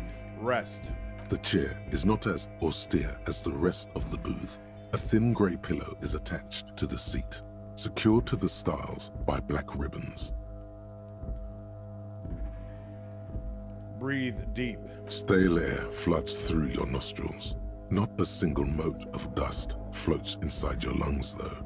The inside of the booth is immaculate. Search for a little something to help you out. The drawers are empty, save for old timesheets and receipts. One small box, however, does hold some cheap painkillers. They are slightly out of date. Read the side effects. Oh boy, where to start? Elevated risk of dementia, mini strokes, Prophet's disease, sudden death, hair death, erectile malfunction, critical flatulence, watery blood, black mucus, uncontrollable weeping, increased sensitivity to la opera, inoperable joint disorder, total spinal collapse. Maybe this was a bad idea.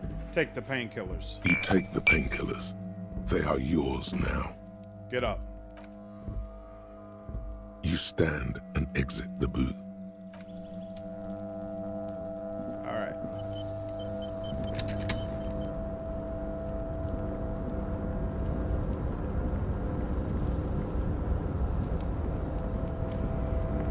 When I found to laugh, that small little shack was the house of the detective. The radio's emitting a strange buzzing sound. An imposing combination of a punch clock and a payphone is looking down at you from the wall. A note on the side says, tokens unavailable due to strike. Use change. Insert 10 cents. The machine swallows your coin and seems to be waiting for your next move. Let your muscle memory dial a random number. It's unclear whether you actually have muscle memory. Right now, your finger is just drawing vaguely occult patterns in the air. Useful patterns? Undoubtedly, no. Might try this again later. Sure, why not? Muscle memory is a tricky thing. Leave.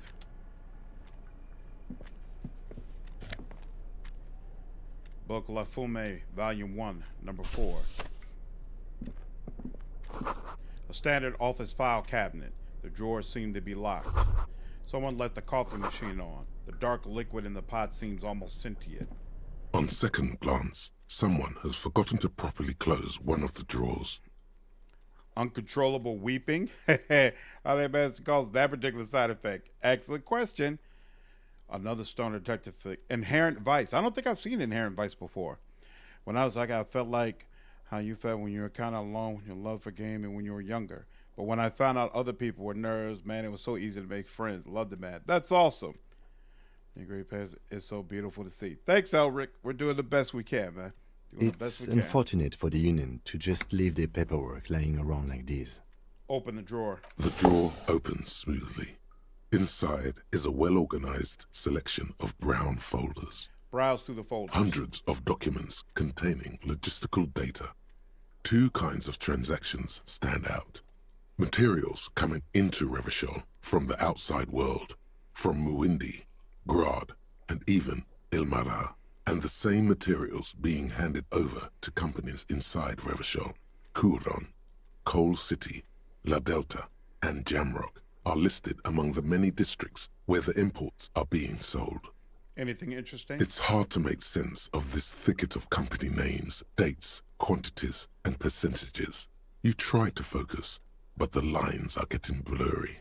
Force yourself to go through the folders. Whatever's hidden here Finally. is hidden well. Concentration isn't enough. Only a trained accountant with a background in logistics would be able to really make sense of it. However, there is a little handwritten note stuck on the side of the drawer. What's up, Chris? Oh, you decided to give this game a try? I hope you enjoy it, dude. It's definitely one of my favorites. Absolutely. My favorite content creator. I've never supported someone the way I support you. That's awesome, Elric. I am Dash Games, who I've been watching since I was 13. Man, I really appreciate that, dude. I'm glad you're enjoying the content so much. Look at the note. It appears to be a to-do list written in large, uneven capital letters. Remember, Leo, Everart's shoes, special whirling borscht, water Everart's plants, sweep office floor, more banners. All items on the list have been crossed out, and the note itself is crumpled. Turn to the lieutenant. Look him. A to-do note with a list of errands for Evart. Evart Clair, probably. The head of the Debarders Union. One of his aides must have left it. Nothing incriminating here. The special borscht seems a bit odd in the list. Take another look at the note. Remember, Leo, all items on the list have Close been the crossed. The drawer slides shut smoothly.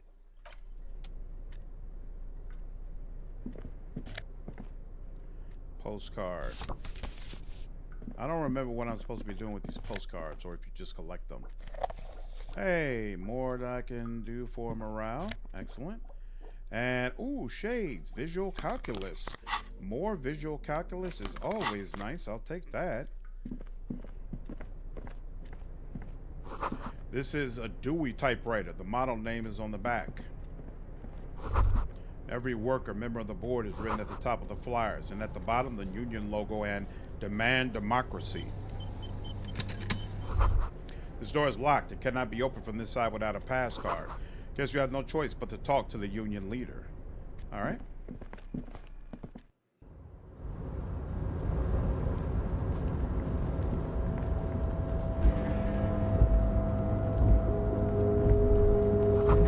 All around you, great machines and quiescence. White pine trees are printed onto the screen, covering the forest under snow.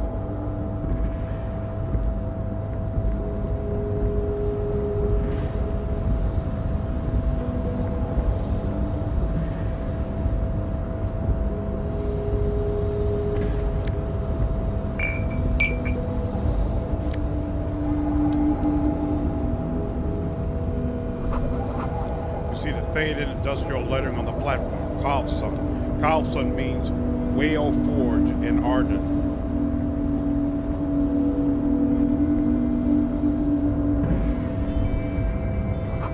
The shipyard ahead is oddly quiet. Great machines are sleeping. Reading is auto alert, isn't it, in KCD2? Yes, it is. The speaker tower is silent. There's no work to organize in the yard below. The musk of oil and rust comes from the chasm in front of me. Smells like blood. Ooh, half-life. Okay, close. Pretty sure you just pawned them. Oh, that's right. I can sell them for money. Okay, cool. That makes sense. Industrial-sized thermal. Smells like burnt coffee.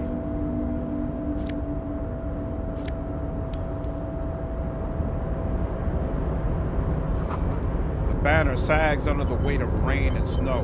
White waves on red. Container. Container, I'll turn you nice and red. Container, put the logos on. What are my hopes for KCD2? I'm hoping that the combat is much improved. I'm hoping to get an actual ending for Henry's story. And I'm hoping that it's going to be an equally great immersive experience to the first one. Like, I'm pretty sure that I'm going to like the game and enjoy my time with it. Now, will I be as high on it as some other people? We'll see. I don't know yet. The lyrics to this container song are being made up as he goes along. The accent is so thick, it's impossible not to notice he's Ubi, from the vanishing peninsula of Ubisund on Muindi. container, container, used to be Wild Pines. Container, container, now belongs to Evart. The tiny man is so engaged in his work he doesn't notice you. Hi. Evart, Evart, Evart, he looks after everyone. Huh? Well, hey there. How can I help you, mister? What's up, Asimar? How are you? Is prayer a skill in KC? No, unfortunately not, Keck. I see you are not a union man, mister. Did you get lost? You're not one of them scabs, are you? A shadow passes over his face. No, of course not. I mean, I don't personally mind. Folks is just folks, you know, and folks gotta eat. He doesn't seem to be waiting for you to answer. Just some of the other guys don't look too kindly on the scabbing kind, if you know what I mean, mister. You're Ubi, right? Oh, yes. Born and raised in Arish, mister. Mum had to leave my dad after he got a bit violent. Took us here to the new world. I was about 10 then. Too old to lose my accent then. People say us Ubis are up to all sorts of trouble with sheep and other animals and whatnot. I just want you to know there was never any of that where I come from. No, sir. Those are just nasty rumors. Thank you for clarifying that, sir. What are you doing with the containers? Oh, I'm just making some covers for them containers here. Yes, I am. Yes, I am. So it's easier for the crane operators to spot them. He waves at the containers towering behind him. What's going on here? Looks at the mountains of containers rising behind him. The containers in the yard are green in Wild Pine's livery, and the mountains rising behind Leo is all red in Union colors. It's like some red infection was spreading outwards from the container yard's core. This looks like a massive redecorating operation, Kim. Yes, they are hiding it from the inside. All the red containers have the Debarders Union logo on them. Leo, has anyone told you why you need to change the covers? No, not really. Mr. Evart doesn't tell me all the big things. Says I go and tell them to everyone.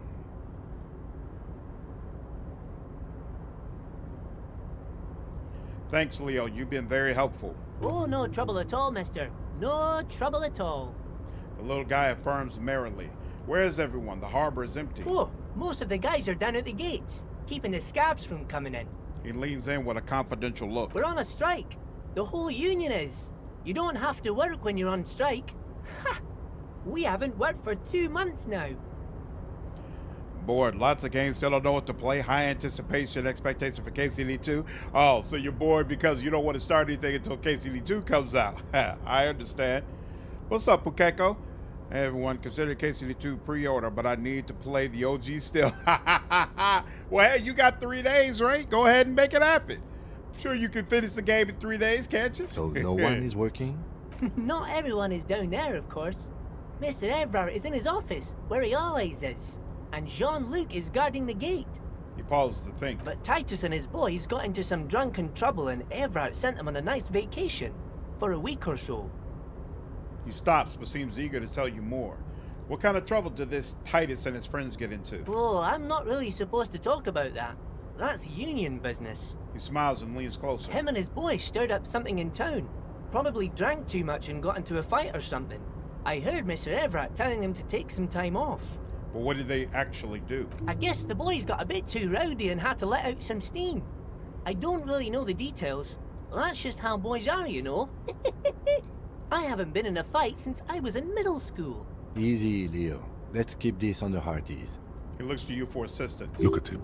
It's not going to be anything useful anyway. Don't fight it. Better to go with the flow. Too rowdy. Leo, what kind of a fight did they get into? Okay, wait. Okay, Leo. Let's hear about this fight you got into. I remember I was the runt of the class. The bigger boys always used to pick on me. You see, I had a bit of a temper back in the day. Flew off the handle like nobody's business. What weapon you use in KCD2? A stick, of course, a pointy stick, a sharp stick, long, short, doesn't matter. All weapons are some sort of sticks. Yeah, I'm really interested in what the new perks are going to be for all of the weapons. Like, it was just combos used as perks in KCD1, but now it seems like all the weapons are going to do very special things, and I wonder if there's going to be any interconnectivity between them. Like, there's a mod for KCD1 called Perkaholic that I actually used that added a bunch of perks, and one of the cool things about it was, like, if you used a mace, you could get perks with the mace that gave you bonuses anytime you used a strength-based weapon. And like agile weapons had similar functions. And I'm really curious to find out if perks in KCD2 are gonna work the same way. Quintag, what's up, dude? Really appreciate you signing up as a member. Hope you're doing well, man. Hope you can use the blunt side of your longsword in KCD2 as an attack. I'm not sure, Elric, but I know there's a lot of new animations. Also, can I say, you're one of not many who can pronounce my username properly. Really? My pleasure. Absolutely my pleasure. But Mr. Evart and his brother always came to help. Once they beat old Noel Becker so bad he needed stitches on his head. Noel never started another fight with anyone after this. Mr. Evart and Mr. Edgar are real nice guys, mister. You should go talk to Mr. Evart. I'm sure you'll be good friends. He's friends with everyone around here. Do you work here? Yes, yes. Everybody needs a job, and this is mine. I'm Leonard, by the way. Leonard Bellick. But everyone calls me Leo. The little man raises his hand in a welcoming gesture. I'm like Mr. Everett's right-hand man when Mr. Edgar is out of town, and Mr. Edgar's right-hand man when Mr. Evart is away. He chuckles. Actually, Miss Beaufort is the right-hand man, but she's a lady. Who is this, Miss Beaufort? The lieutenant looks up at Leo. A real pretty lady with a skin like those Douai Sucre candy bars my missus likes so much. Them are real nice to suckle on once the dinner is done and me and the missus sit down beside the radio. But I can't listen to the radio all the time. There's so much to do around here and I'm always busy keeping things running here. Yes I am, yes I am. Hold on, who's this Miss Beaufort you mentioned? Oh, Lizzie. She is a real sharp tool. Mr. Evart put her through some fancy school and everything, east of the river.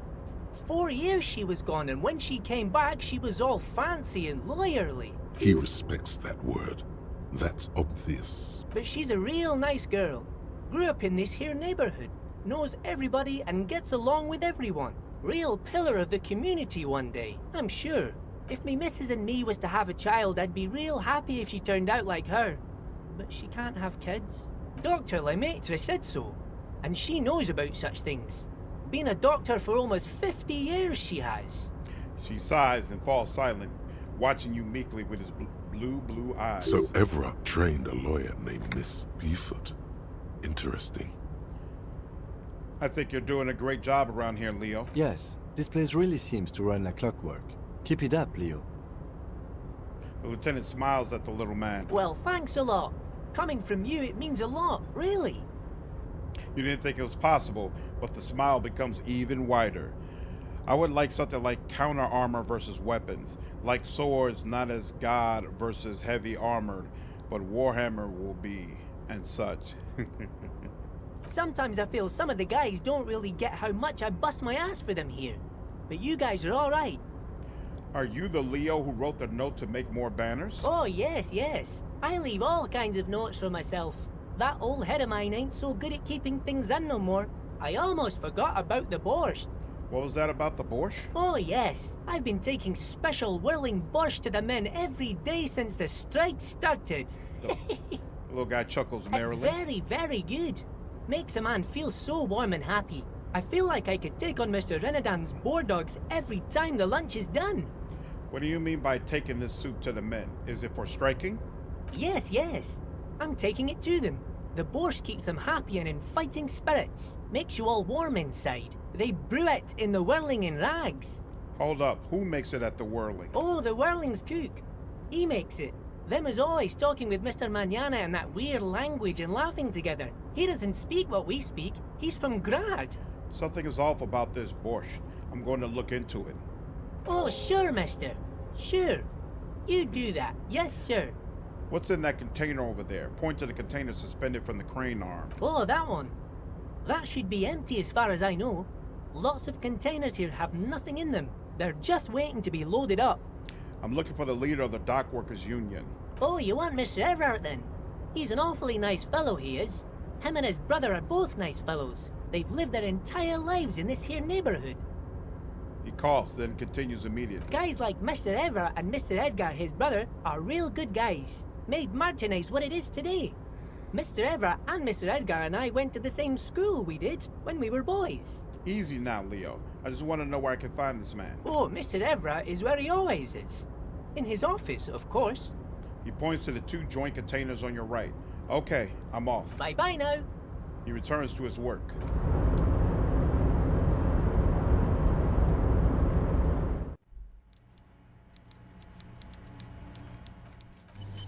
I remember, oops, I didn't mean to do a quick save. I remember the first time I had a conversation with this dude, it was so brutal. The coffee in the giant thermoses is still lukewarm. A stair made of pallets leading up.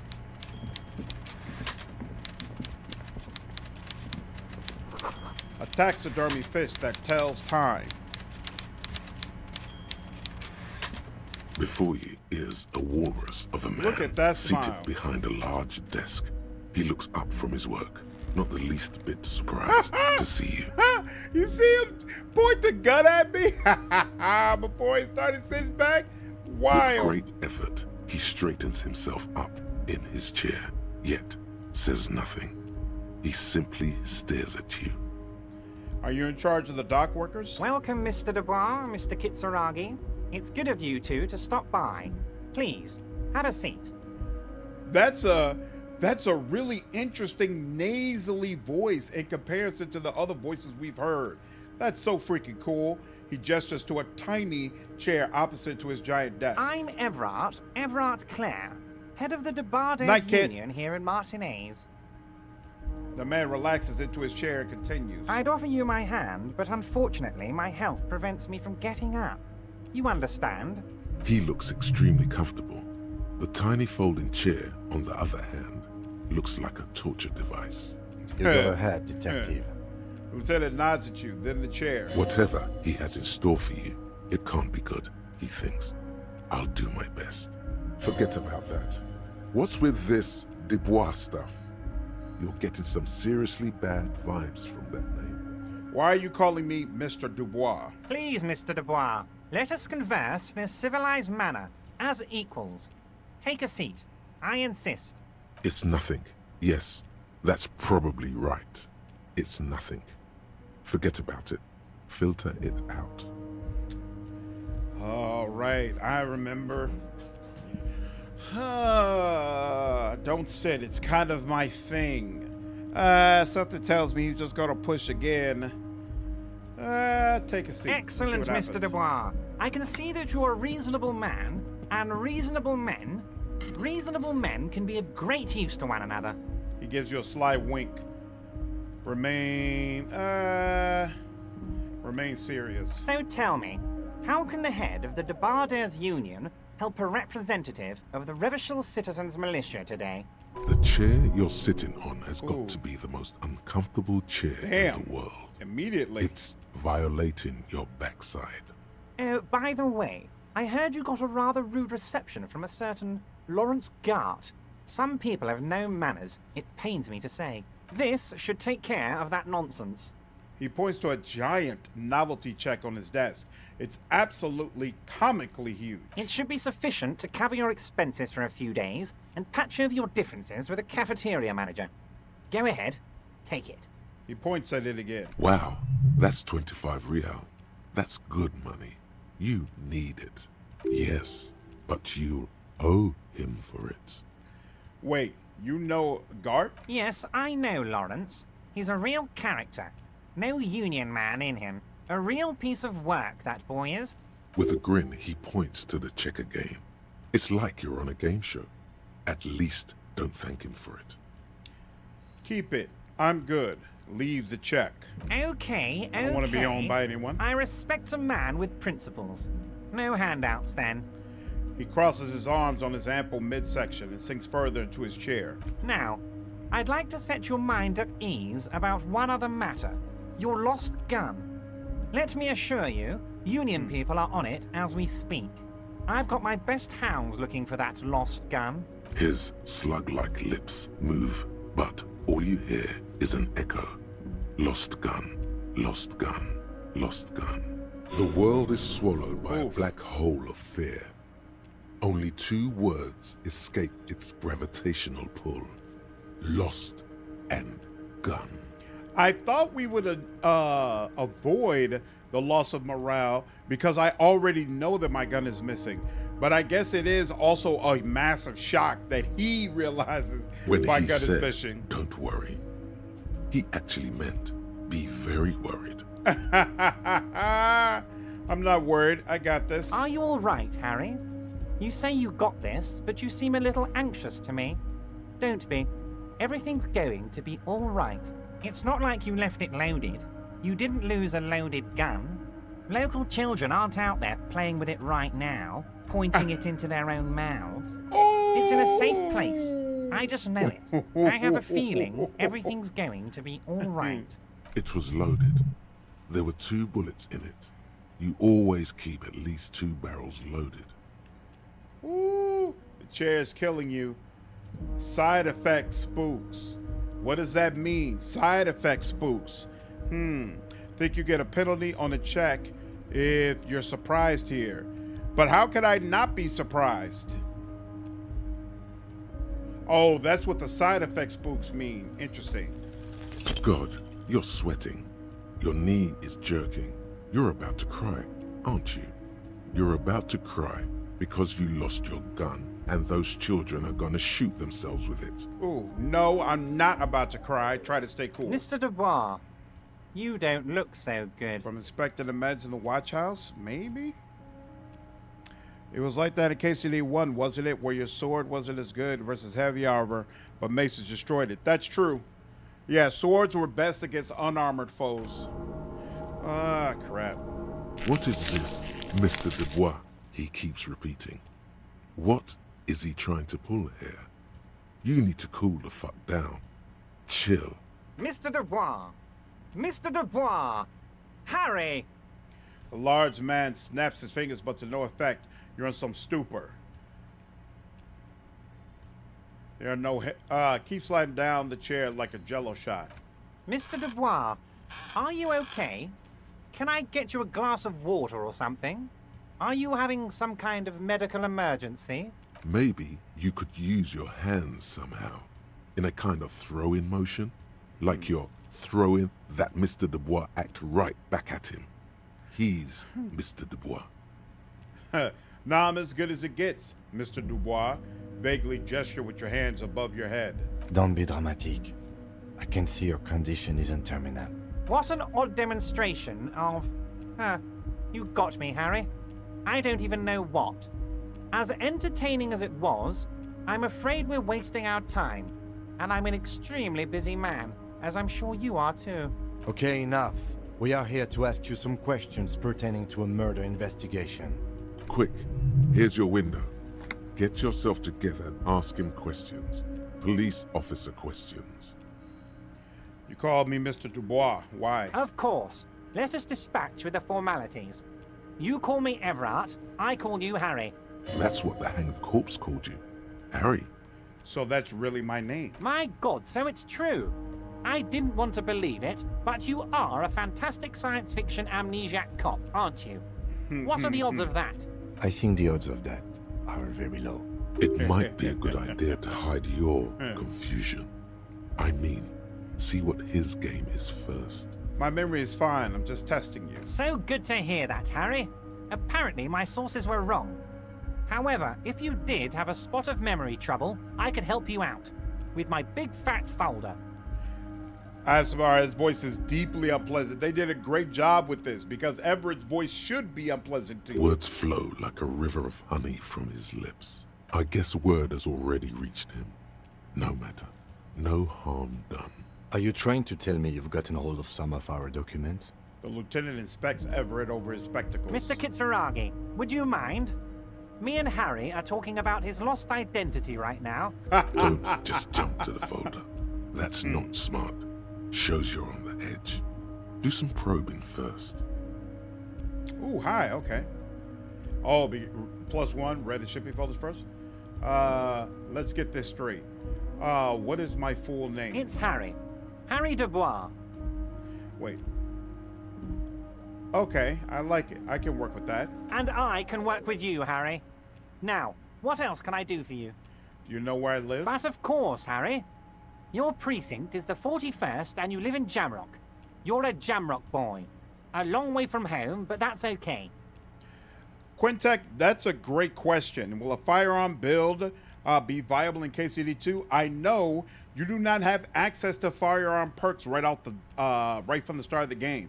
So I assume you don't get firearms until you go to the second map where Kudenberg is, and then maybe a suite of perks related to firearms opens up for you. We'll see when the game comes out. Big fat fool, is that BFS stands for? Apparently so. He doesn't really seem to know any more about it. Do you know anything about my family? Do I have a wife or kids or? Family? Harry, you're not a family man. There's not one peep of family in here. Unless you think you're a family man. Do you strike yourself as a family man, Harry? I think I do. I'd be a wonderful father. Well, yes. I'm sure you're going to make one little boy or a girl very happy and proud one day, Harry. What kind of a cop does it say I am? Harry, you're not simply a cop, you're a star. A bright shining star in the drab law enforcement sky, outshining all other stars. You're a superstar. That's what I like about you, Everett. You get me. Of course I do, Harry. And I'm gonna help you shine. I'm gonna put you on all the big stages, your name in giant neon letters. Harry Dubois. The giant neon sign reading Harry Dubois, hanging from the Cavalson crane, can be seen all the way to Jamrock. Somewhere in Mirova, a beautiful woman sees the bright glow on the horizon and says to herself, "Oh my God, I shouldn't have left him." That's awesome! They referenced her that early. Oh, that's super cool. That's super cool. Ah, this? My friends in your organization gave it to me, Harry. This translates into, haha, you guys are so corrupt. I find that very suspicious. May I have a look? I'm afraid this is meant for Union eyes only, Mr. Kitsuragi. I'm sure you understand. Please continue, Harry. Nice. Kim suspects something. As you look at the folder, Evart covers it with his hand and pets it. He's hiding it from you because it's not a real RCM folder. It's just another one of those brown folders you saw in the file cabinet. That's not an RCM folder. Okay, Harry, you got me. This is from the Census Bureau, not the RCM. Those Census Bureau people are absolutely corrupt. You should do something about them. He got the name from the Census Bureau, and everything else from your actions here in Martinez. Yes, Mr. Kitsuragi from the Census Bureau. Like I said, now I'm actually a very busy man. So is there anything else I can do for you, Harry? That means he doesn't really know anything about you. A pity. The mystery of you will have to remain a mystery for the time being. So the Census Bureau says my name is Harry Dubois? Yes, that's what I said. Try to keep up, okay? Let's move on.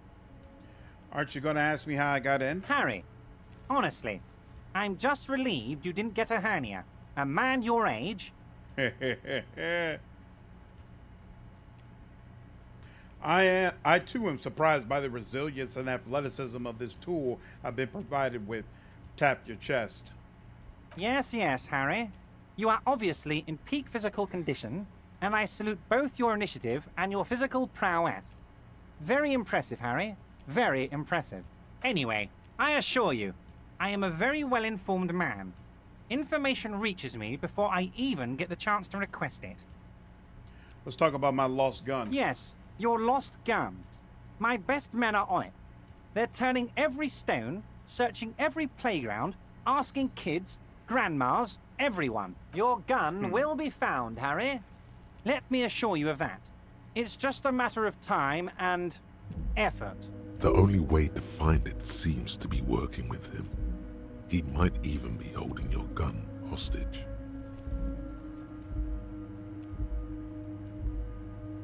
Hold on. Could he really hold my gun hostage? Who knows? Only one thing is certain. If you work with him, you're going to get it back. And working with him might be the only way to do it. I will not be blackmailed with this gun business. Harry! I was only trying to be tactful. A lost gun is a dangerous thing. I can't have it around in my neighborhood. Kids could be playing gun roulette with it as we speak. Gun Teenage roulette. gangs could be arming themselves. Get a hold of yourself, Harry. I assure you, we are working on locating the missing sidearm as well. Excellent, Mr. Kitsuragi. That's excellent news. Looks like we have a friendly gun-finding competition on our hands. Want to talk about the hanging? Wait, I'm looking into your shady brew. I don't know what that means, Harry. Shady brew? There are so many moving parts in my operation, I can't keep track of them all. You know what? Don't even tell me. Whatever it is, do it. Surprise me. Just one thing. If you can, make it even shadier.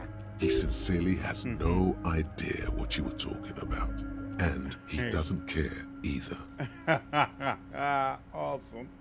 I want to talk about the hanging. Oh, of course. That's your main thing here. That's why you're in Martinez. I know everything that goes on around here, and I would love to help, like I'm helping you with your lost gun. So far this year, there are 2 games I'm excited for. KCD2, finally next week, and Dune Awakening looks promising. What do you like about Dune Awakening, Asimar? I mean, it's no secret that the lynching is connected to the strike. So much to talk about. Honestly, it's been weighing on me so heavily. I understand you need to interview me.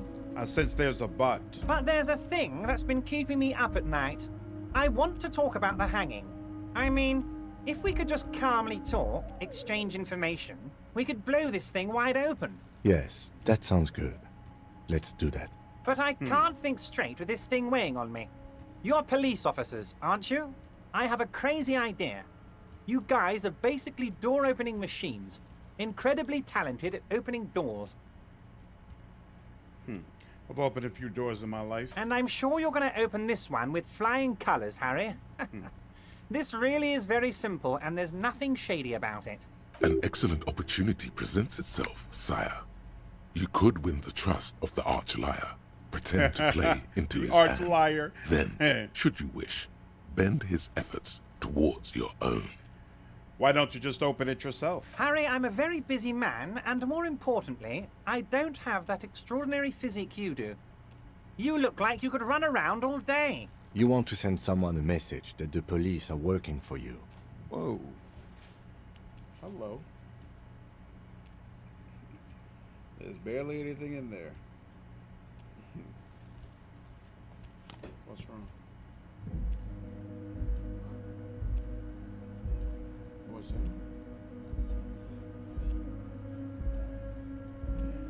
Go get some, hey, if you go in the fridge, one of the soda bottles, one of my Mountain Dews, there's a little bit, there's like a swallow left. Go get a drink, go get a swallow, and then go to bed, you understand?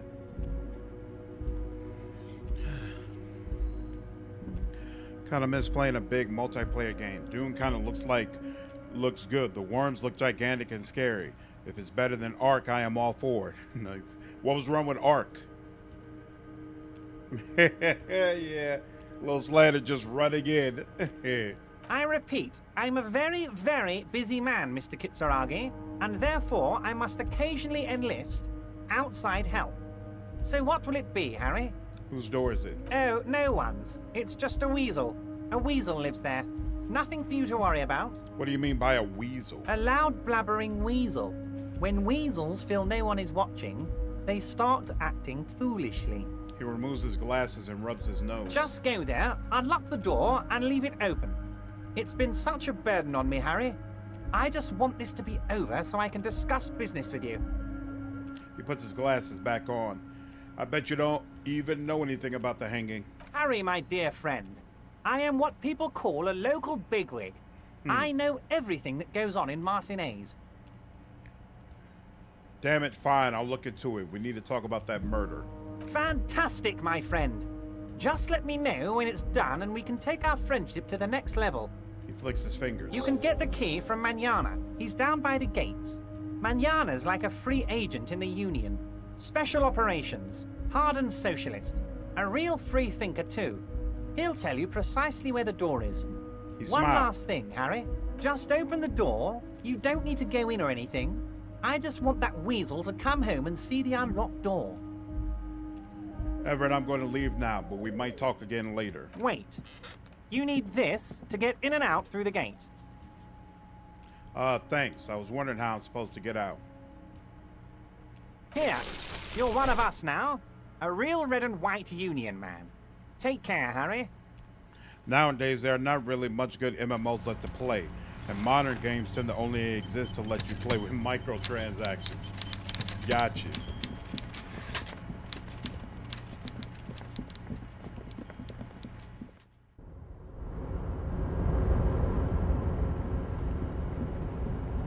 All right. Got that, got that.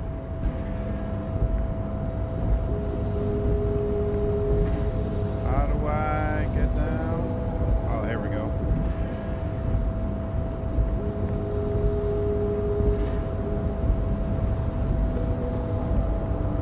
That was brutal. Yeah, Nick. It's always brutal. There's like no way to avoid it being brutal, but we got through A it. rusting control panel with several knobs. 2 buttons marked Marche and Arrête are faded with use.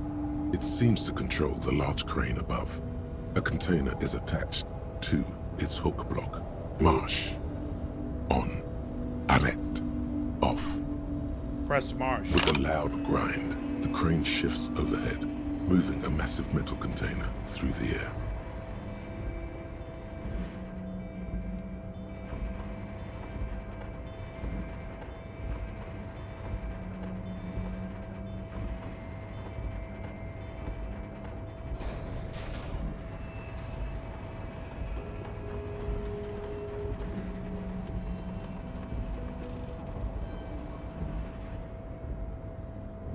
And with a surprisingly quiet thunk, the crane places the container down. The harbor sleeps as the strike rages in the distance. The crane can rest again, now that its purpose has been fulfilled. Its purpose? What do you mean? Moving this container, of course. For this purpose it was built. For this purpose it has acted. And now it will rest. I can't see how that was worth the wreckers, except for seeing the crane in action, which I admit was satisfying. Leave.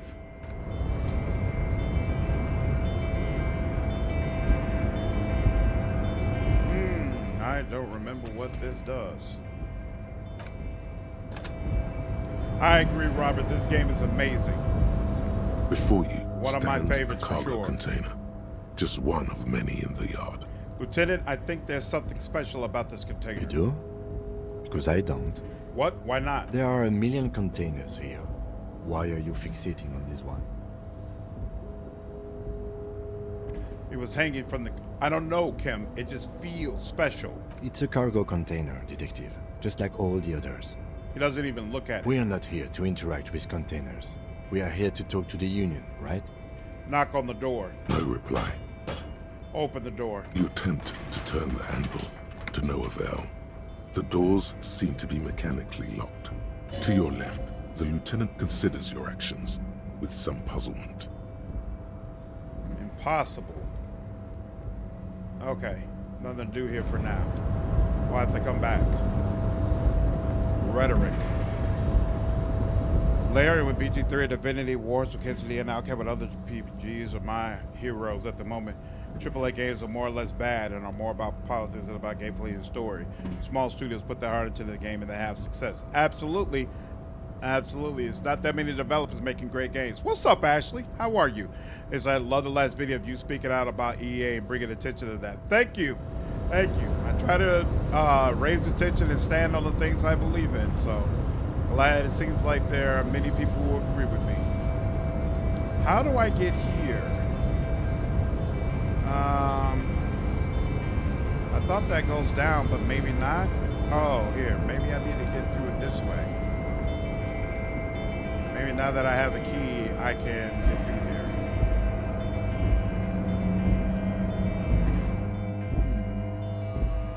So...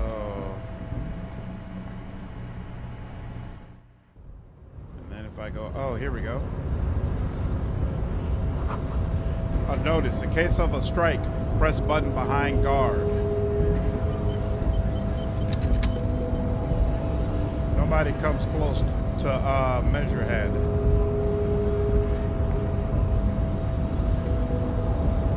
Oh, there's a box here.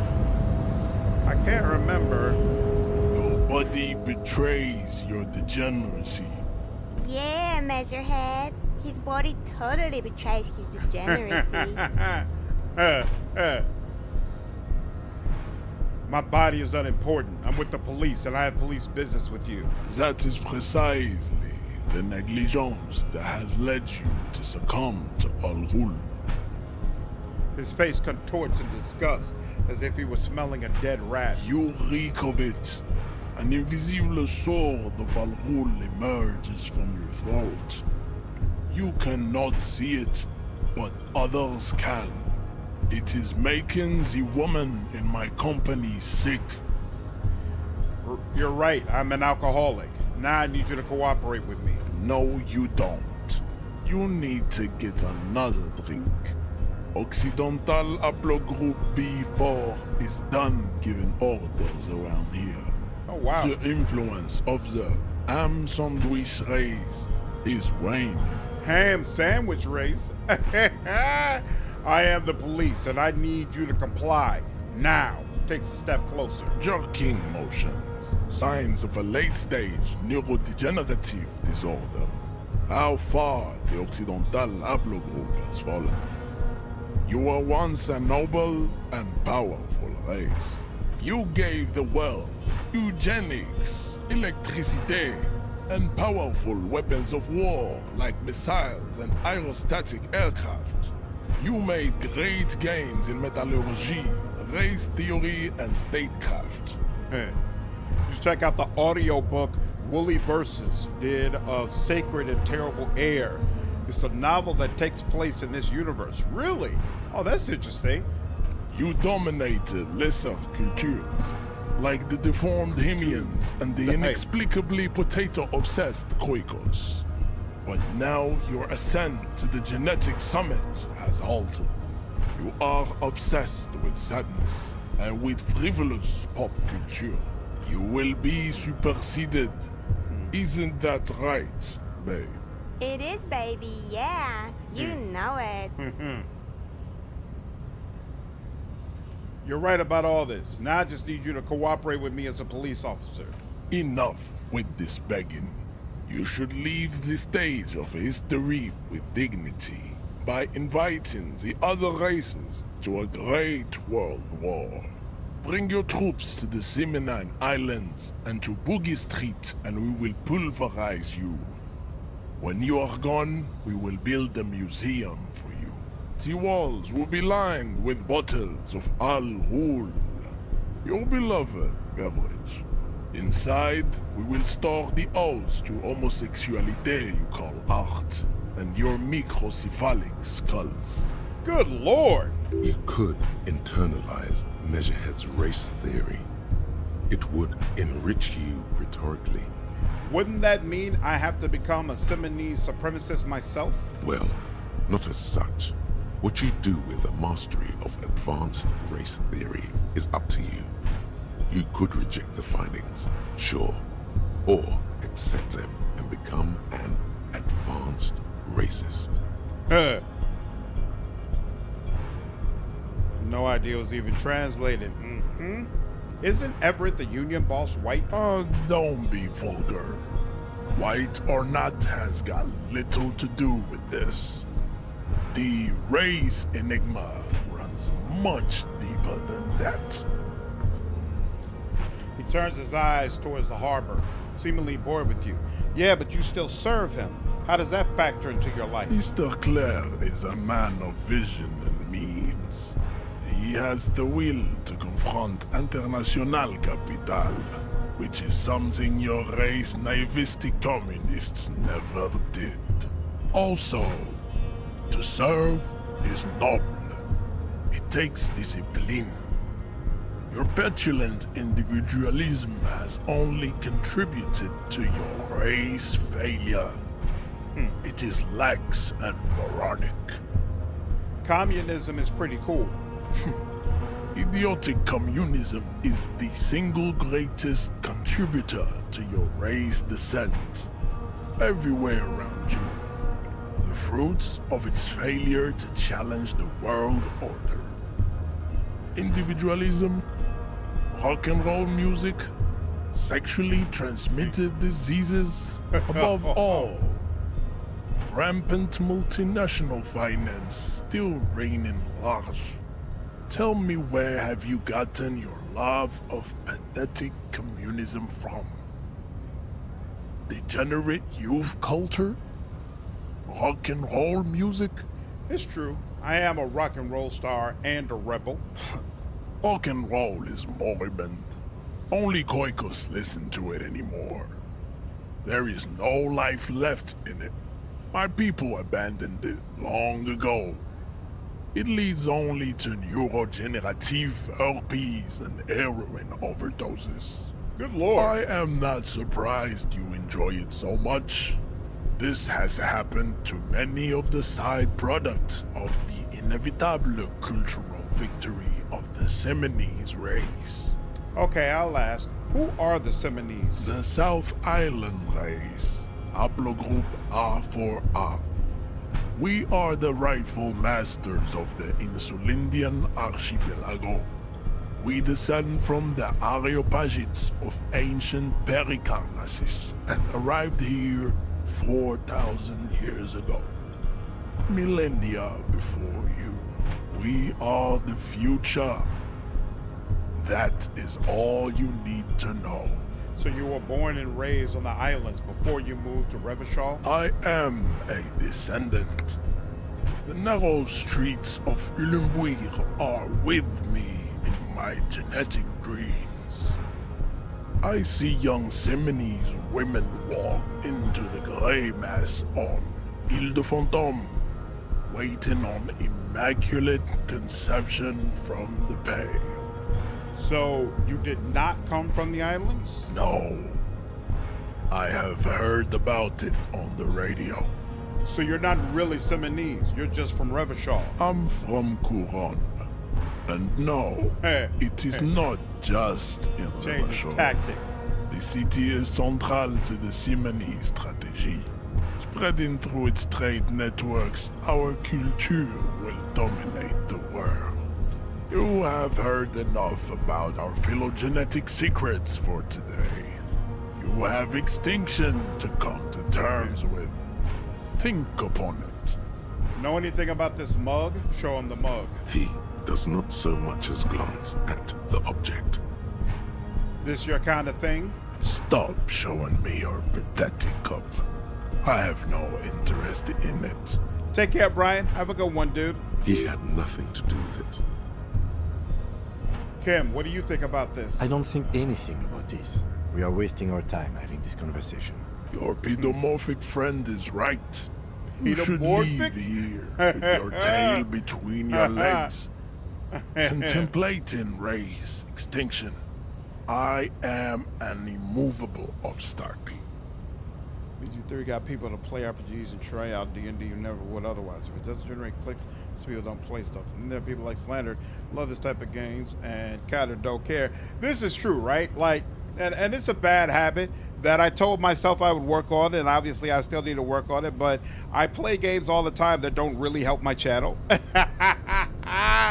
Like even this one, right? I think someone said there's like 30 people watching. Maybe it might even be less now since we're further on the night. Whereas other games I was playing, I was getting like 50 or 60 people regularly. So if I had picked up a game like, I still need to play Ghost of Tsushima. If I had started Ghost of Tsushima, I'd probably have more people watching right now. But at the end of the day, I always just play what I want to play. And I've been wanting to play this game for months, so I'm taking the opportunity. What is Kim's political stance? Kim loves being a member of Revachol, but most importantly, there are a lot of people who look down upon his race, and so undoubtedly this guy would be one of them. What are those tattoos of yours supposed to mean? Racists are generally not very good examples of their race. He journeys toward the lorrymen down the street. He gestures toward the lorrymen down the street. I am not like them. I am craniometric perfection. I have taken the trouble to permanently draw a phrenologic grid on my skull and features. I watched like this should three-quarters. Dispel any doubt. I watched like 3/4 of your video earlier, walking through 50 other games we had to look forward to. I can't wait for Larian to announce their next game, dude. Should be super, super cool. It seems like there are a lot of really nice titles coming out this year. Of course, we're getting started bright and early in February with KCD2, man. Yeah, definitely. You should try this out, man. It's definitely That worth it. atavistic stigmata makes pussy say yes, plenty. Babe, thanks. But I got this. All right, we're not subscribing to his theory, so we'll go ahead and leave. Which I guess means we gotta let go of that box that's over there, but you know, small sacrifices. You only watched 3/4 of the 55-minute view. I watched you while I was working out. So when my workout finished, I had to get back to it. I had a lot of comments on my last video, so I had to try to catch up. And I still didn't get through nearly all of them, so I'm gonna be probably back at it tomorrow morning. You're hazy on the notion of a scab. Smells like politics, though. Maybe it's got something to do with the flask he reaches for from time to time. Yeah, I'm a scab, poor and downtrodden. Wave your fist. Right to work. Good one, officer. Don't worry. We here have solidarity with the RCM. Feel bad for Kim. He's a great person. People like this idiot hates him. Yeah, pretty much. What up, reporters? How are you, dude? Saying what happened to the disco devs, but their fracture seems to have led to many interesting games to follow it up. Yeah, I really need to do a video about all the games that we're supposedly going to get from this Fallout. I hope 1 or 2 of them work out. Listen to your Dragon Age vid at the gym today. Oh, nice. A little bit spicier than usual, man, but I'm upset at some of the commentary. I don't like it. What happened to the Disco devs? The studio that made this completely fell apart. They've all splintered off into about 3 or 4 different devs who are all making their own version of a game that's taking parts of Disco Elysium. I think at least one of the studios is suing one of the other studios and basically trying to stop those devs from being able to create their own company. So I'm not sure what happened with the lawsuit, but yeah, it's wild, bro. It's wild. And at the same time, all 3 or 4 of the games that they're working on sound really, really cool in their own way. Like they're each making something completely distinctive. It's fascinating. Imagine, you cops going on a strike, but then another cop comes in and says, let us cop for less money. Speaking of, what brings the RCM here, to the Wild North? Come to see the strife? Any idea who killed the hanging man? The mercenary, eh? Who could have killed him? That's indeed the question. Why even do such a thing? He shakes his head solemnly. The Merc was hanged with a very specific type of cargo belt, one often used in heavy transport areas, for example, harbors. What a thought. Why would noble workers resort to such a thing? Unless they were pushed, of course. Pushed how? Your dead guy was an enemy combatant. Hold up, what does that mean? He was an agent of the opposition, attempting to undermine our honorable efforts. There's actually a huge expose on that situation being made right now. Part 1 of 2 is 9 hours. Are you serious? Wow, 9 hours is crazy.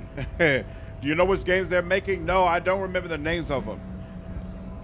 No, Rue Valley is not one of the games, although Rue Valley is being published by Owlcat. Their money guy who is did a hostile takeover of the IPA company. Yep, Quintech is correct. Right before Amazon was supposedly in talks to try to make a TV show out of Disco Elysium. Did you kill him? I ain't the murdering type, but that's just me. Large organizations like our union have all sorts of men, with all sorts of skills. He's not lying about not doing it himself. Understood. This has been of limited use. Still, thank you. No problem. I wish the best to you in your search. Sure, I'm glad it's not my search. Yeah, I enjoy the demo for Rue Valley as well, but what I really, really want is Shadow of the Road. I'm really hoping that game turns out well. Are you siding with Kim this run? 100% Elric. I side with Kim everyone. There can be no Kim slaughter in a playthrough of mine. I'm a bit short on money right now. Can you give me some of it? Sure thing, my friend. I can help you out. He flips the coin towards you. Try to catch it. The coin narrowly slips by your outstretched fingers and falls to the ground. Oh, I'm sorry. Didn't mean to throw it like that. It's a thing we harbor folk do, passing around cargo and such. Was not meant as provocation or ridicule. The boyardero stares at you with respect, then gestures towards the trickles of blood adorning your clothes. Lieutenant Kitsuragi picks up the coin and hands it to you. Appreciate it. Right, always glad to help out the RCM. We're on the same branch, you and I. Humans, I mean, not slithering scabs. They were working on a phone app too. A phone app? Really? Hilarious. That's the one we're gonna duo? Sure, I'm down for it. Chill at the bar while I edit some BG3 videos. The patch 8 is juicy.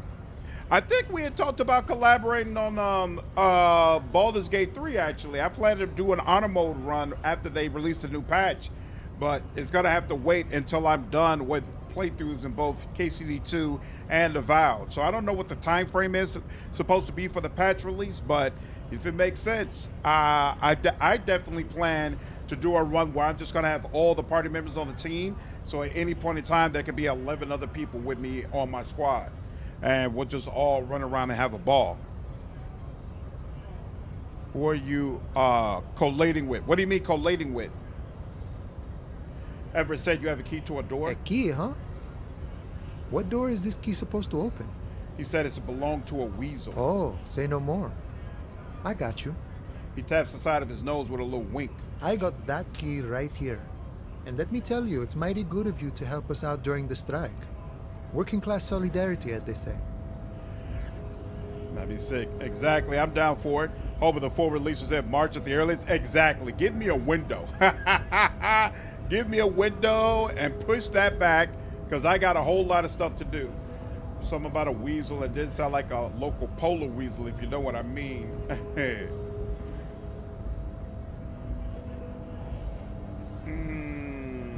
I saw an opportunity.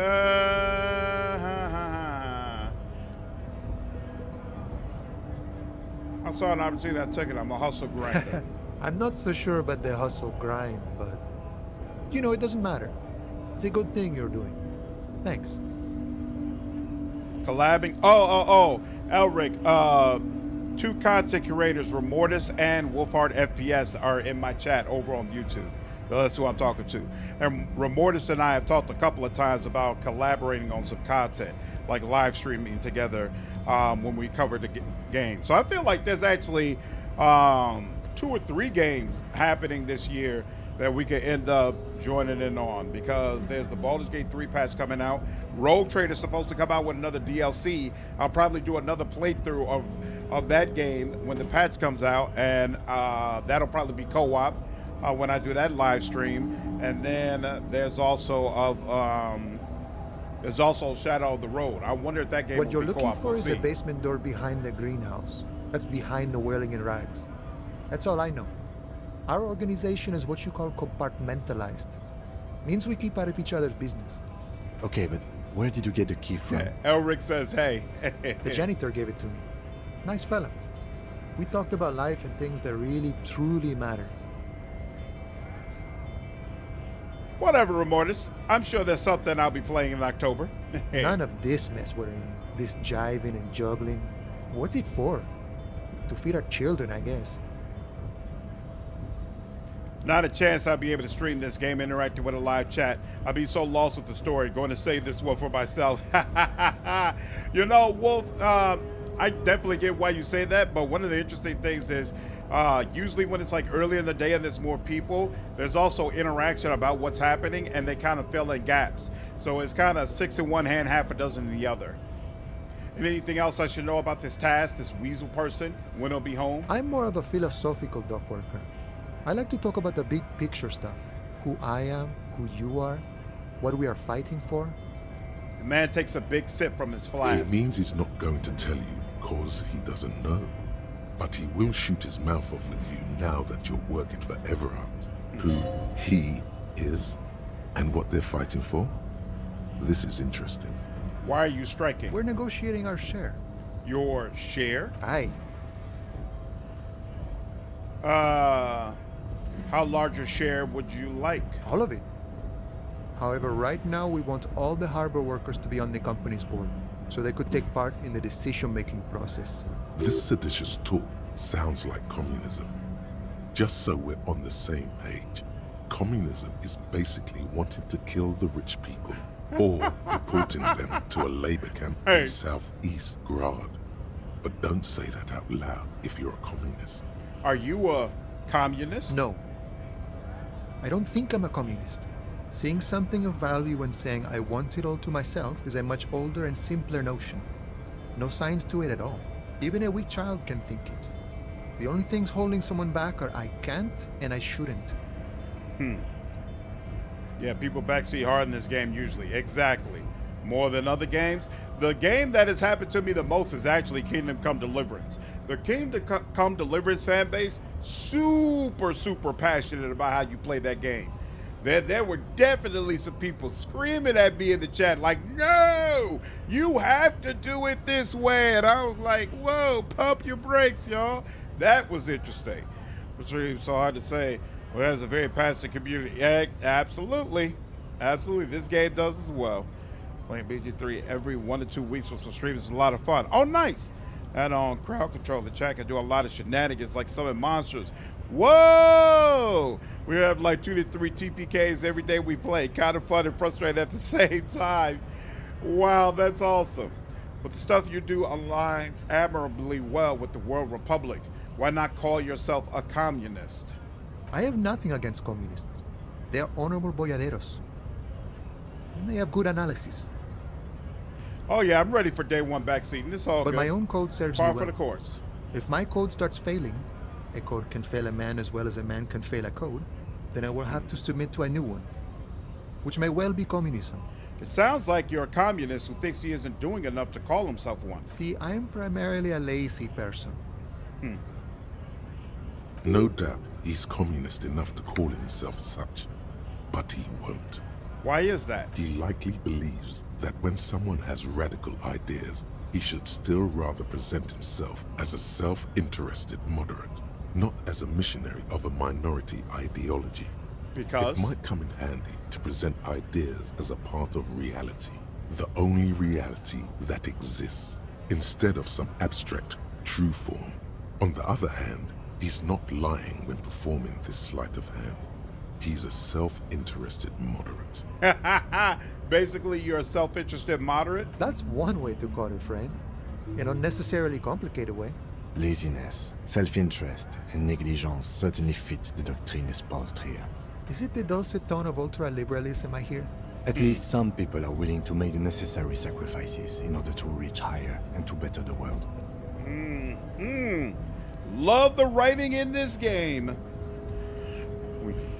When you choose to stream this game, you can get some amazing highlights for reaction compilations, I'm sure. Play this game, but I see some really funny critics. Like if you're the backseat grave and say they are passionate. Just can't help but quietly get pissed off in my head and then try to act happy. Oh, I've seen you, Wolf. I've seen you hold back on the ban button a few times when you are upset at some backseating. Absolutely. It doesn't bother me at all. I'm like, look, you can say whatever you want in the chat. Doesn't mean I'm going to follow you, all right? At the end of the day, I'm always going to do what I want to do. So, is what it is. The boss man, Everett. What can you tell me about him? I think it's best you make up your own mind now that you've met him. In my eyes, he is a capable organizer and a decent businessman. What does bossing the union entail anyway? I guess you kind of get to be the village chief. He oversees the harbor, makes deals with the owners or other relevant parties. Get so close to Won't you vote banning for his those own? lies? Nah. Doesn't bother By me at that, all. you Let mean it talk. corruption?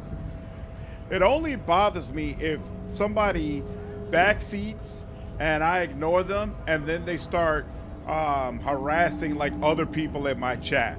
You know, like if they're snipping back and forth. You know, but as long as the energy is just directed towards me, it's all good.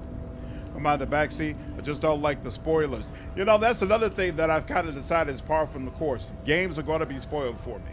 It just is what it is. People are going to come. They're going to tell you things. Sometimes they're nice enough to say, do you mind if I spoil this? But a lot of times they'll just come out with it, and it's not because they're trying to be harmful. It's just they can't help themselves, and everybody's not guarded with information, you know? So I'm real hardcore about don't spoil things in my chat when I'm live streaming, but it's really more so about the audience. I don't want my audience to feel like, oh, if I watch Slandered playing a game, I'm going to be spoiled on that game. But people spoil me in the Discord, they leave comments, all that kind of stuff. It just is what it is, par for the course. Other results, if I did a different path, like that lady would survive. Yeah, hearing the alternatives could be super cool. By heavens, why would it not be corrupt? We live in a harsh and disordered world, see? And in this world, the old man is corrupt for our benefit, and we know it. Appreciate it even. He is, personally, not too lavish. Does that seem lavish to me? He is reasonably lavish, sure. That's his prerogative. It's not like you want a saintly demeanor on a corrupt motherfucker. That would be a manipulative illusion. Besides, there are no non-corrupt systems in the world anyway. And moralism is the most corrupt of them all. This man has political theory, and it has not failed him today. You seem to have spent a lot of time thinking about the political situation. Sure. I've had the necessary free time. Fortunately, there's always time. The look in his brown eyes conjures up an understanding. For him, having command of his time is the most important thing. It all comes together now. The way he speaks about scabs, his general attitude. He's a follower of a 500-year-old Franco-Nigerian Boyadero code, itself an appropriation of Vespertine cool, that of a noble peasant or a traveling herdsman. True to yourself, independent in your actions, loyal to your friends. Maybe I am a Bordero. No. I could. No. The man sits on the railing, his hands reaching far and wide, yet it feels as if he could effortlessly go even wider, if need be, an endless torrent of time. There's so many games I watch because I never played them. I hate games playing that only have 1 or 2 real run-throughs. I like playing games that will last me a while. Yep, I completely understand that. You want to play KCD2? It could definitely keep you busy for a while. That's a good question, Rim. Do you plan to cover KCD2? That's why I love watching people play Disco. I see new content every time, even after 2 of my own playthroughs. Yep, there are already some people who said, man, you're doing things in a completely different way. Like, I'm going pure Brainiac for this run. So the stats that I'm high in is very, very different because all the other stuff is low. Nice talk. Got to get moving. All right. Hey, look at that. They auto-save for me. It says GRIH, the Greater Revachol Industrial Harbor.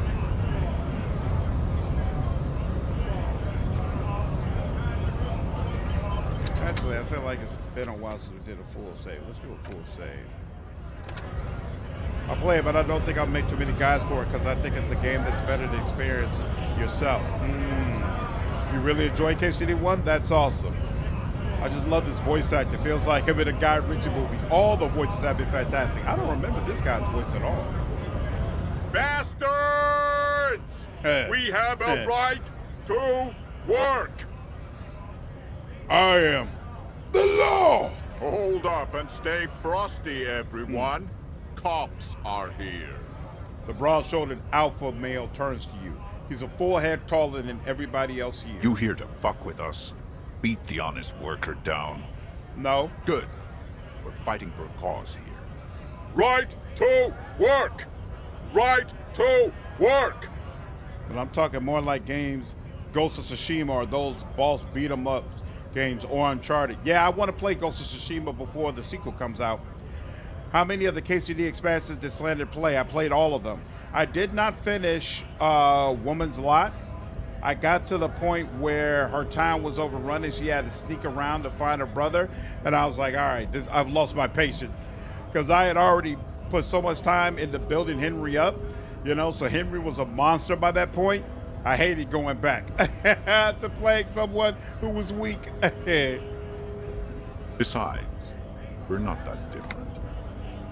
It helps if people see us talking, cops and strikebreakers together. Shows authorities are on our side. Builds confidence.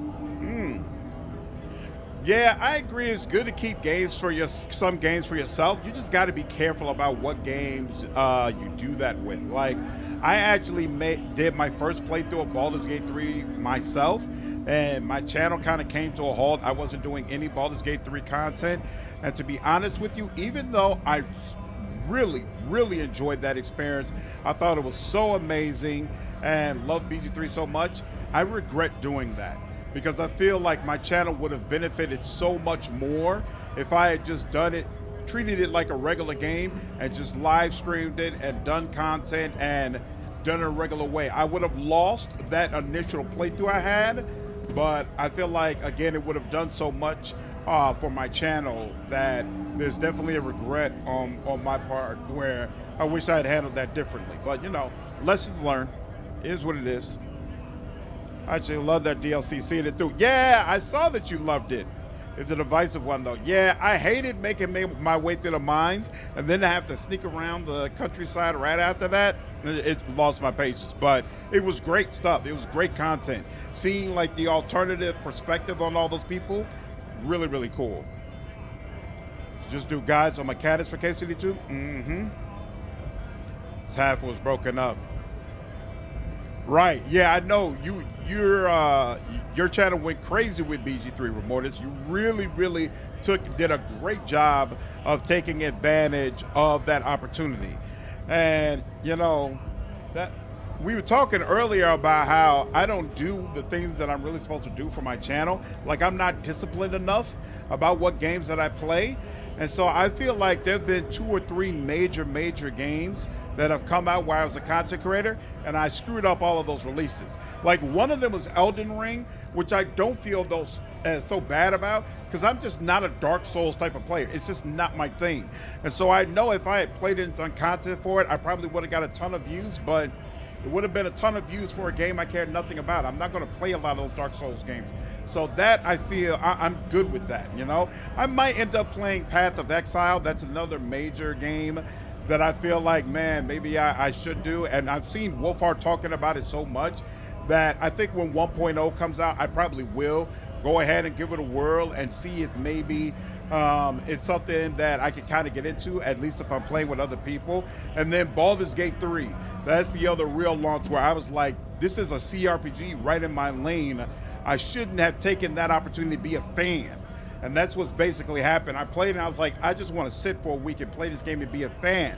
And it was such a cool time. Like, I enjoyed that experience of playing Baldur's Gate 3 for the first time more than probably any experience I've had in gaming for years. And yet still, I feel like from the standpoint of being a steward of my channel, I shouldn't have done it. I shouldn't have done it. Plenty more opportunities in the future. Yeah, you know, that's what I tell myself. On to the next one. Missed a lot a few years back. You live and you learn. Exactly. Oh, Ben, PO is such a big time sink. That's part of also why I didn't get into that stuff, because I feel like you really got to let it dominate your channel and dominate your time if you're going to get into it. We'll see. Try not to chase the games that the public loves, but stuff I like or what I feel I can make this a content for. We still get a bigger streaming following. Exactly. That's why for the most part, I stick with either CRPGs or games that are adjacent to CRPGs, like Avowed. What kind of a cause are we talking about? Rights of people, rights of workers, to have gainful employment, to make a salary, and feed their families. Honestly, you're a hoot to watch. Your reactions are awesome. Definitely missed out for us with BG3. Thanks for more. I appreciate it, dude. Yeah, I'm looking forward to the BG3 live stream we do later on this year. I'll see if I can make up for some of that lost time. His manner of speaking is wooden, the tone of voice bland and uninspired, almost as if compiling replies from a set of learned phrases. Regardless, I have some questions for you. Maybe you should ask them the questions, like why we're not allowed to make a living here.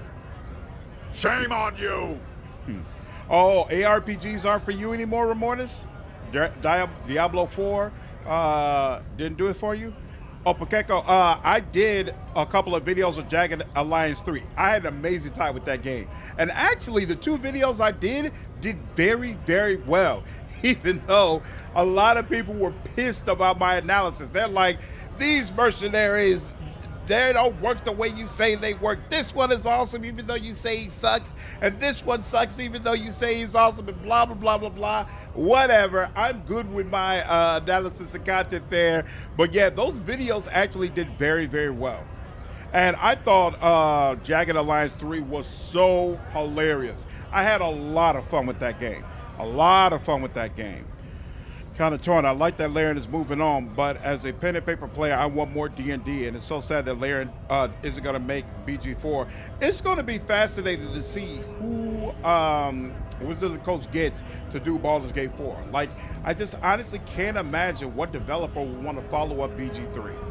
You know, some people were saying maybe Tactical Adventures. It's obvious that's not happening. And then other people were thinking about Owlcat, but Owlcat's made it clear they're not doing anything D&D related. So without them, I just have no idea who could swoop in. I guess CDPR, but I doubt CDPR goes in that route. They've already got their own IPs that they're working on. So it's just, it's interesting. It's an interesting situation that I don't think is going to change for some time. I say it's going to be a long, long, long time before we get a Baldur's Gate 4. Long time. They get Baldur's Gate 4 to Bioware. Nah, you don't have to worry about that because EA wouldn't want to split money with Wizards of the Coast. Those are 2 companies that absolutely would not work well together. Piece of shit. So do we, Scott. The loader in Mad Hollis in return. What is a strike? When a bunch of ungrateful, lazy cockroaches can't get their act together, decide to block honest work for other people.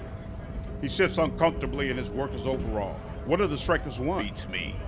They mumble nonsense about boardrooms and workers' rights, while we have the right to work! There's something odd in the way he carries himself.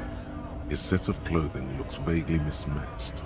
The different pieces of the attire seem ill-fitting. Ill-fitting? What does that mean? His shirt is far too small and an unpleasantly tight fit, while the overalls, held up by a belt, seem to fit a man with much more corpulence. You wearing new clothes? He ignores your question, choosing instead to turn to the emaciated workers, raising both fists in the air. The clothes are obviously not his. Silence is the answer. There's something off here, but he won't say what. Who are all these strike breakers? Honest men and women with rights to work, to be useful, not toys for corporate interests. The man runs a hand through his steadily graying military haircut. We came here to help the harbor run smoothly in time of crisis. If Union fucks don't want work, they ought to let in those who do want work. Turn on BG3 Act 1. I can bring the spectator that's in the flash to the Shadow Curse lands and kill it. It'll become undead, and then I'll be able to use control of that and only be my pet until I long rest. Nice, Elric. Really hope Owlcat can step up a bit. Are great games. Imagine the games would have a full voice actor. Yeah, Owlcat said moving forward, all of their games are going to have full voice acting, Asamar. And their next game is going to be fully cinematic in Unreal Engine 5. Baldur's Gate in Act 2 and act as a hub where we go back and forth in adventures. I thought there are a few story things I didn't like, but it might have been a budgeting thing.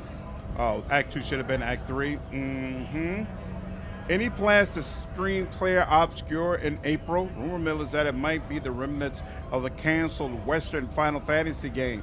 It looks very, very interesting, especially the way it combines turn-based and real-time with pause. I don't want to commit to a live stream of that because obviously I'm doing live streams of KCD2 and Avowed, and then I feel like by around that time we might be getting DLC of Rogue Trader. I would put all of that over a live stream of Clair Obscura, but if we get that far and there's nothing else popping, yeah, I'll definitely play it. Wrong the most about BG3 is how some companions will make their own decisions sometimes. Yeah, it's kind of weird the way companions work, especially like if you're doing an evil run. It seems kind of odd to me. Any hints what the next Outcat game will be about? They said it's going to be science fiction, and it seems like it's not Warhammer, but we'll see. But they said it confirmed it's science fiction, and it is not their IP. So they're using somebody else's IP. It's not Star Trek, it's not Star Wars, but it is science fiction. Your guess is as good as mine. It's not Dune either. I don't think BG3 was a good successor to BG1 and 2. Great D&D game for sure, but the storyline was okay. Thought we would have dealt with our tadpole way earlier instead of them milking it the entire game. I love the storyline, and I loved it as a great D&D game. I did not love the elements from the previous games, though. Jaheira is okay to me, and Minx, I feel like you get them way too late, and I feel like some of the other elements and cameos, they fall flat for a variety of reasons. So I agree that as a successor to BG1 and 2, I'm not really that high on Baldur's Gate 3, but as a D&D game itself, and as far as the story itself, I was very impressed. I really, really enjoyed it. Starfinder would be cool, but Outcat actually confirmed their devs are not playing Starfinder. They're not passionate about it, so it's really, really doubtful. Even if Outcat did another Pathfinder game, they wouldn't do Starfinder. In fact, they said if they return to Pathfinder, the adventure path they would want to do the most is Iron Gods, although they don't feel like that would happen. I still don't have Wrath of Righteous Collector's Edition. Oh, like you bought it, but it still hasn't been sent to you? Oh, that's unfortunate. Yeah, they did Minx super dirty. I have a question. Why do all these men follow your leadership? You think they follow because I'm big and loud? No. They follow the rules of the market, the rules of the economy, because they were given a job to do! You've been talking to him for quite a while now. Something is off with this guy. Ask him where he's from. Okay, I gotta ask, where exactly are you from? What's it to you? Deep-set suspicion drips from every syllable. I thought you looked real familiar for a second there. No, don't think we've met before. I came to help out the people. Every once in a while, it's like you can see glimpses of another guy under the guise of this fighter for jobs. He seems a more brutal, cunning, and suspicious person. Just a hunch. Or you just might be paranoid. Already got that. I'm interested in your background. We're all workers, right? Workers stick together. Came from the eminent domain, in Jamrock. Backgrounds in odd jobs, heavy lifting, cargo hauling, bouncer work. I know the drill. Sweet. I know bars. Been thrown out from several. Maybe that's why you... a bouncer? Where? I frequent a lot of bars. Maybe it's one I know. Worked at Territorial. Ring a bell? Ooh! Never heard of it. Are you lying? We're done here. I have a strike to break. Squints at you. A little spark of violence gutters in his eyes. Then he blinks and turns to his men. Right to work! Right to work! I wasn't done asking Sir, questions. Things are busy enough. You're going to waste less of my time? We'll see. The hulking man oozes stark skepticism. What exactly is your goal here? We were promised work. We'd be in there, working, if the bastards hadn't shut the gates. They did send it, and it almost got delivered. It wasn't there, so DHL sent it back to Outcat. I was 2 weeks away, 2 damn weeks. Oh, damn, that's unfortunate, dude. What's up, Blood Omen? No, I'm on Twitch and YouTube tonight, dude. I just threw a flask of Alchemist Flame, and it crashed your game? Oh, snap. I'm sorry to hear it, Elric. Minx was planned to be an Act 1, but they decided they didn't want him to overshadow the other new characters. Yeah, I feel like that was a mistake. What's up, Prodigal? How are you, dude? I was going to play a game where my character dying isn't the hook. What game are you playing right now? What's up, Kiwi? Have you talked to the racist lorry driver yet? Yep, I sure have. You're talking about Meathead or Mechahead, whatever his name is up there? Oh, no, you're talking about the guy, or you're talking about the guy over to the side by the newspaper stand. I talked to the guy up here, Metalhead or whatever his name is. I haven't talked to the guy over the side over here. Actually interested to watch you play Avowed since you're familiar with the world. I never could get through the Pillars games. I did play Tyranny though. Is that in the same world? No, Tyranny is a separate world from Pillars of Eternity. Firefly. I don't remember if I asked if they're doing Firefly. That's a great question. And that would be sick. I agree. And you are unable to breach the entrance? Main gate's locked. Would take heavy ordnance to bust What's it up, open. Rob? Try to get How into are the you, man? Secretary's office. Door's locked. The guard's blocking the way to the access panel. And I don't mean the scrawny mess punk either. I mean head measurer. Head measurer, yeah. Whatever he is. Wait, head measurer? Yeah? That giant up there on the bridge you talked to. Head measurer. Won't let the workers by. The access panel is right behind him. Whoa! Rob, thank you for the gifted membership, dude. Remortis, you're a member of the channel now, man. Congratulations. Appreciate you, Rob, as always, man. Hope you're doing well. I never finished Pillars of Eternity 2. Don't know. The setting just didn't appeal to me that much, and I was almost at the end. Rob, thank you for a second gifted membership, dude. Amy, I didn't even know you were on the stream. You're a member of the channel now. Congratulations. Thanks, dude. How about your one guy B? You seem capable. Bad. Standing on a narrow bridge, he's got a strategically advantageous position. And he's trained. I don't know how the Union has a trained killer up there. But that one's no joke. And my men are tired and hungry. They're workers, not fighters. Why don't you just talk to them? Like civilized folk, you mean? These native fucks don't understand civilized. Damn! Odd, out-of-place colonial reference there, Mr. Scab Leader. It would be better for the neighborhood if you went home, at least for now, if you can't get in anyway. No! They will give up eventually. Or get drunk. Leave the button unguarded. Then we charge. The man rubs his jaw, a perfect lightly bearded square wedge. I feel like there's a way for you to pass a check and realize that he has his armor on under these clothes. I swear I remember that, but I guess I didn't do it. Just going to leave now.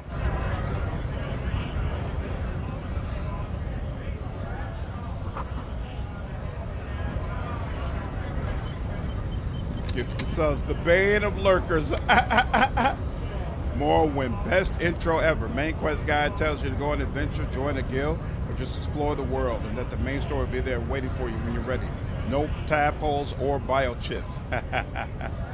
I've never played Morrowind. Frit.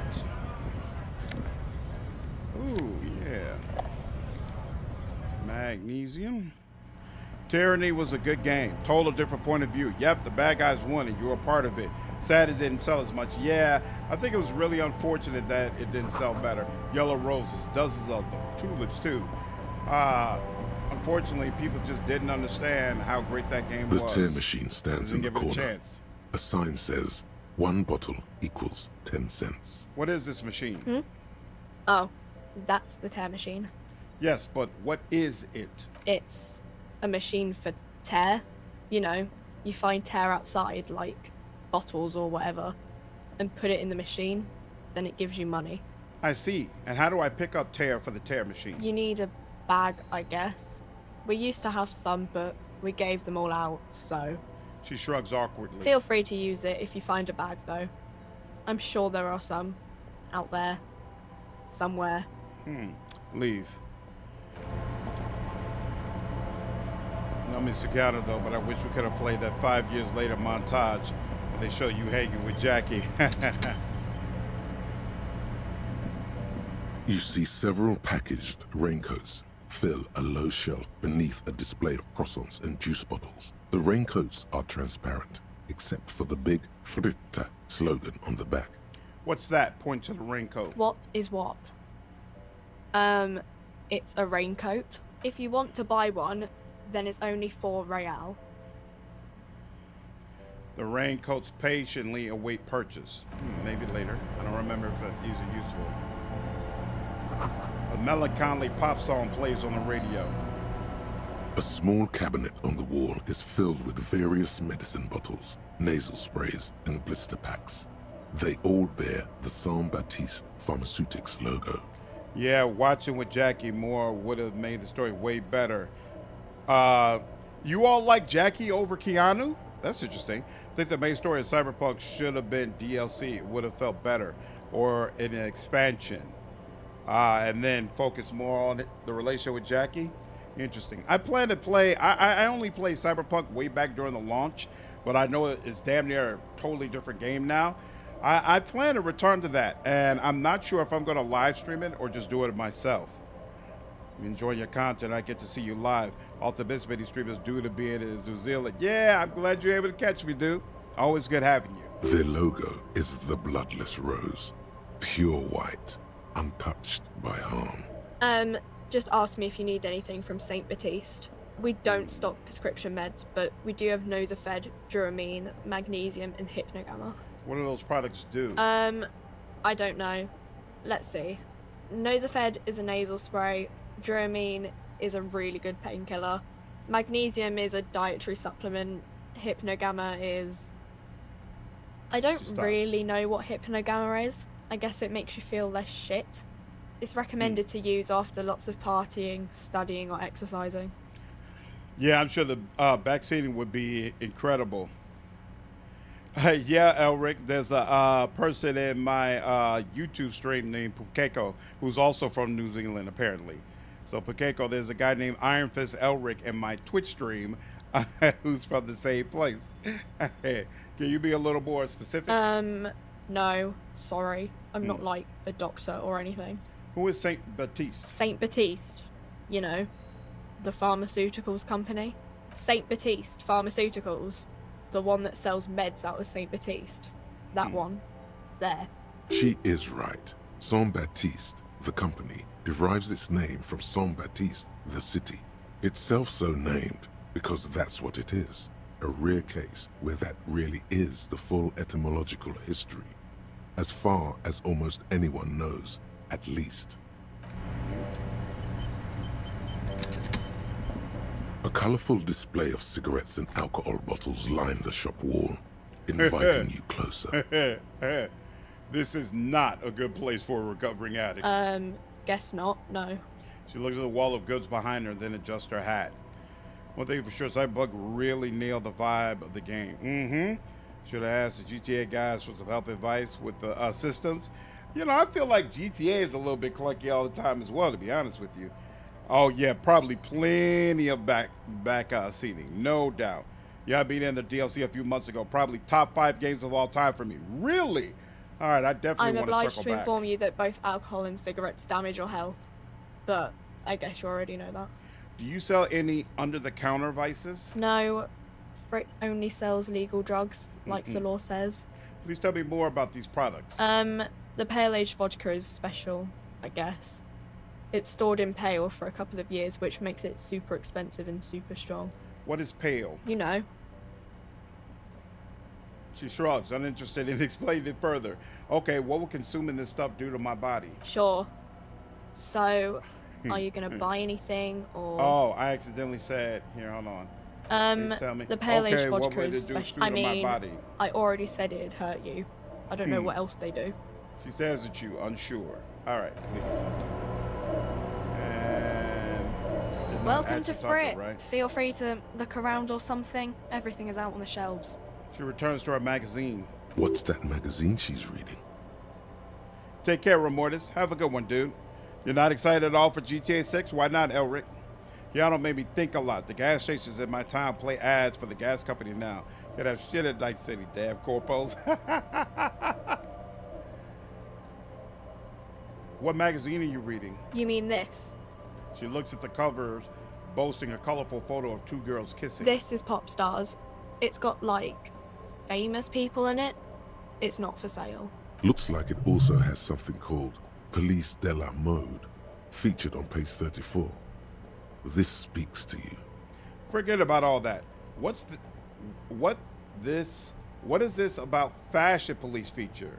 Point at the cover.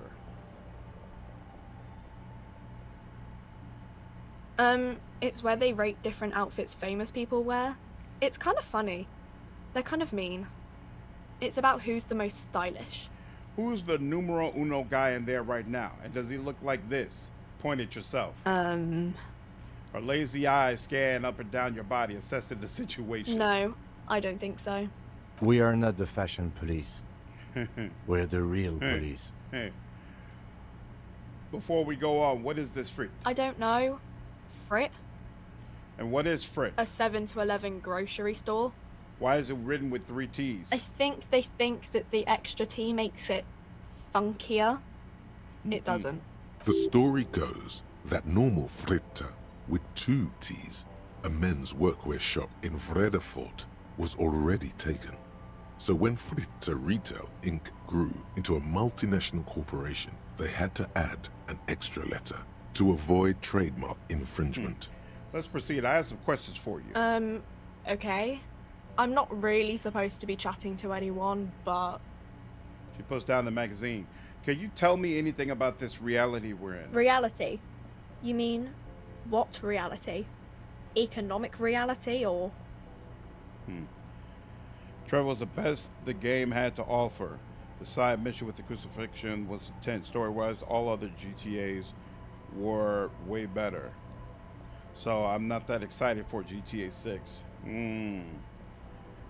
Currently finding the Hendry at the end of Treasure of the Midnight Isles. Nice. He's been the most challenging fight since the Playful Darkness in Act 3. Yeah, he's a tough one. You got to be on your P's and She Q's is with like him a for sure. student unexpectedly called upon by a teacher. Can she answer the classroom question? No, yes. Tell me about the economic reality. I don't really know anything. She's 15? I'm 15. Hey, 15 is an excellent time to learn about the economic reality. Yeah, that's why I'm working my arse off in Frit. So I guess, like, that's economic. What about the physical reality then? I don't know. What about it? Where are we? We're in Frit No, I mean, where are we on a larger scale? as mankind, or as a nation, or... What will her essay prompt be? As a mankind. in a good place. She rubs her face, thinking. I mean, science is doing great, and this radio computer thing seems to be kinda big. I don't know. She shrugs, then folds her magazine back. Where are we? We're in Frit Oh, what? as Sorry. man. What will In a... I mean, science time is doing... is I it? don't know. Look at the clock. It's right behind you on the wall. The clock shows the time at 10:09. The hands seem to be still. It's apparent the doesn't clock work. doesn't work. What is the revolution? When ordinary people take over the government and demands democracy. What about the one we had here in Revachol? Yeah, it happened like 50 years ago or so. Sorry, I'm not very good at this.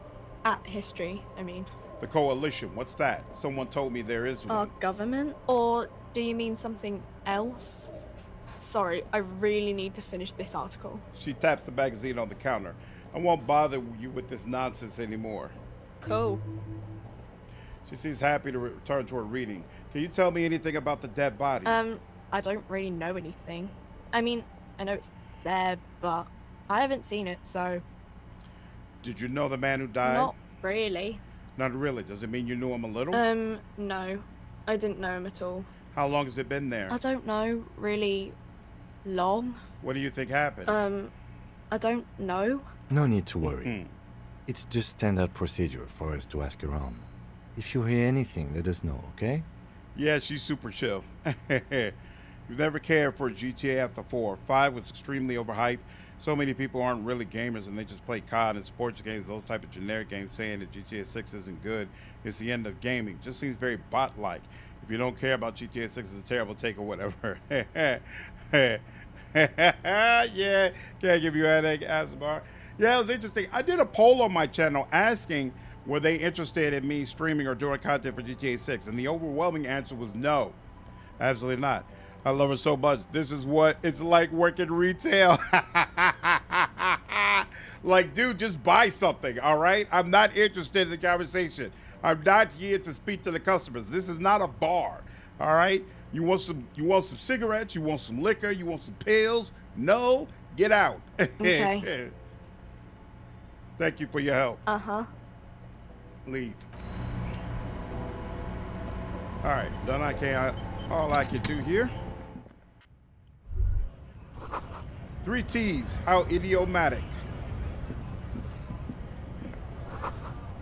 Jump Jams, a popular music mag.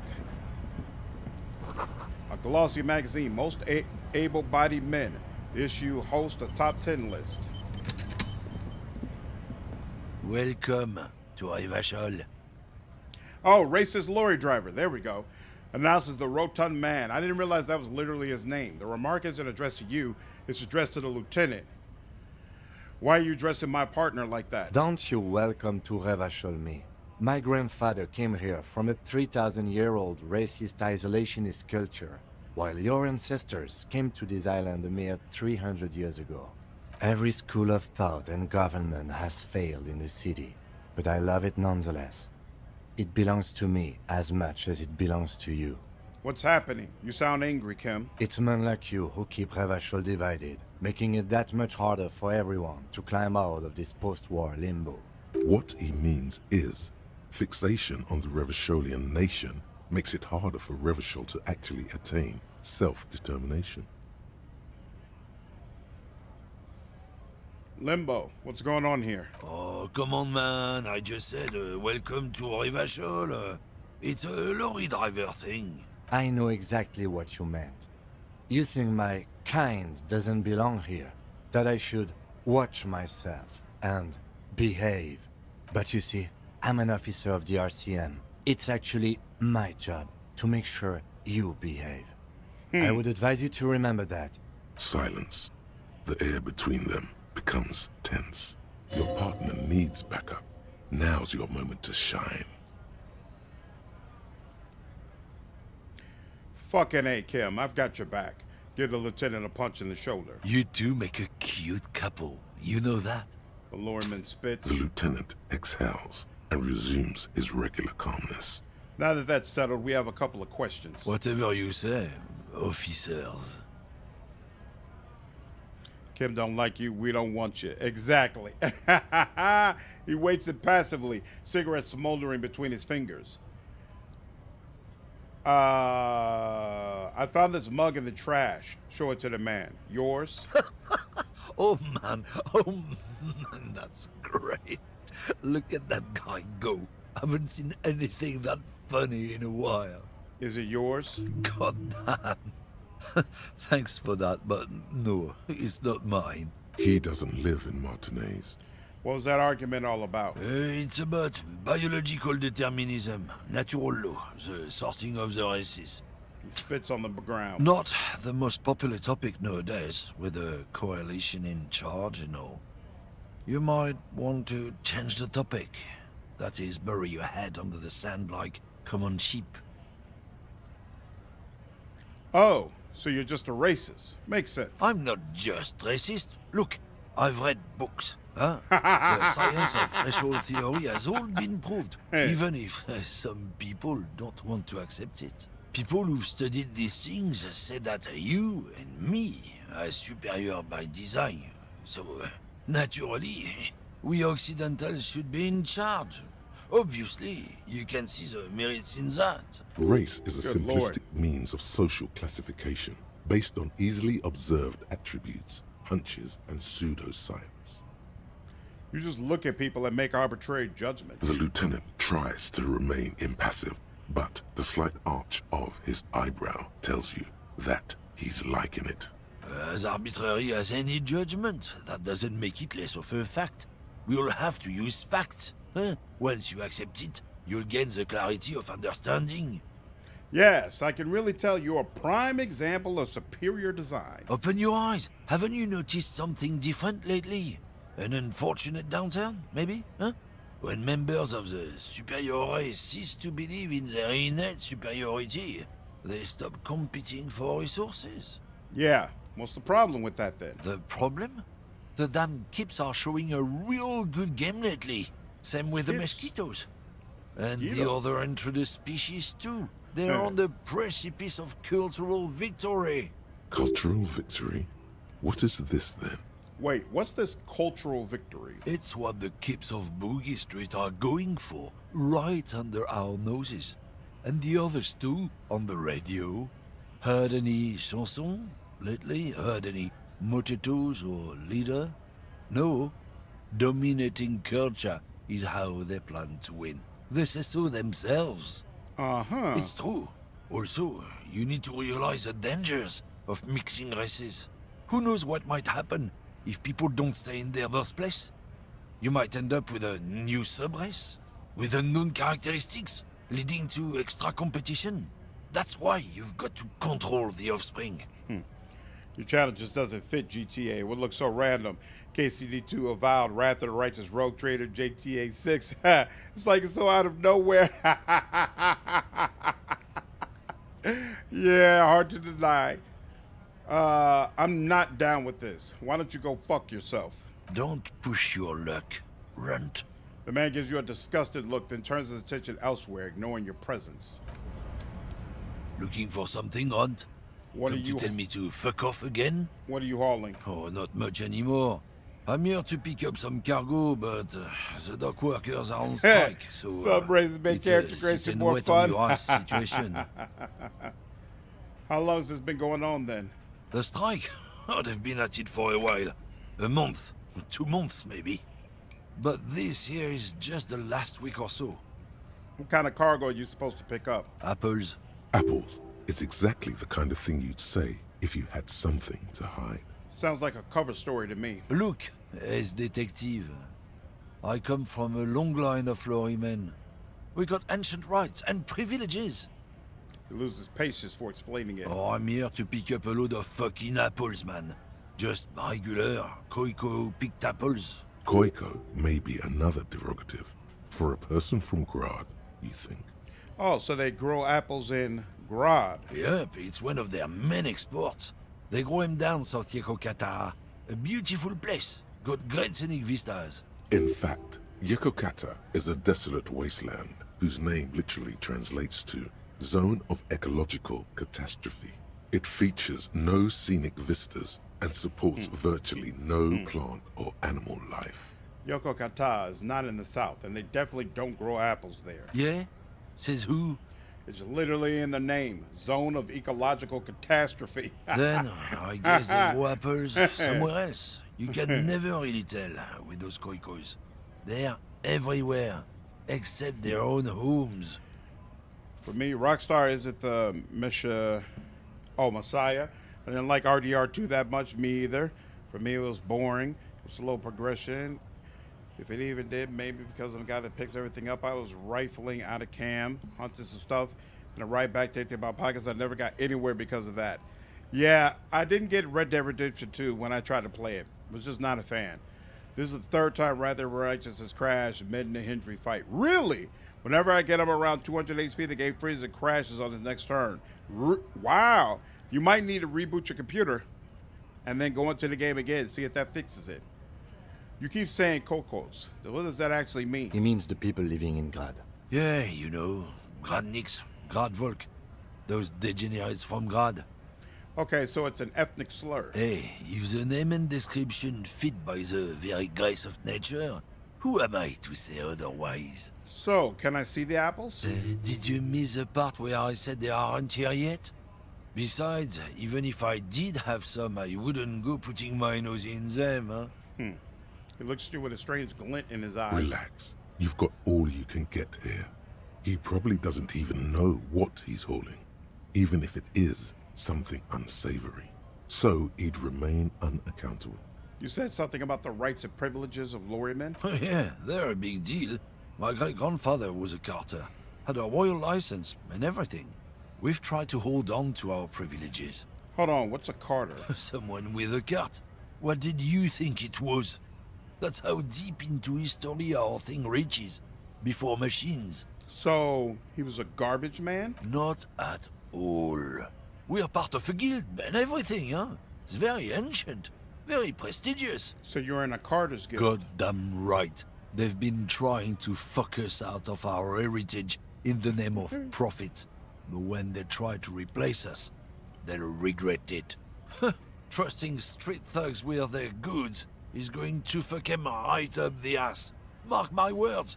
Generations of practice and no laughing matter. We're done for now. Nice. All right.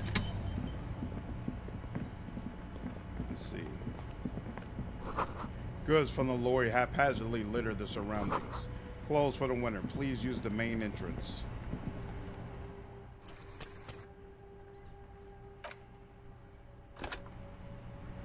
Now, let's see if we can discover. Hello again, officer. How are things? The body is down. Down? Do you mean the body is finally gone? Absolutely gone. No, the body it's gone from the tree. Oh, right. But not from the yard? I understand. Can you tell me when you've taken him away then? Because I'm sort of waiting for that. Yeah, keep her in the loop. It's strangely enjoyable to report back on the minute progress you've made, even to strangers. I have to run. All right.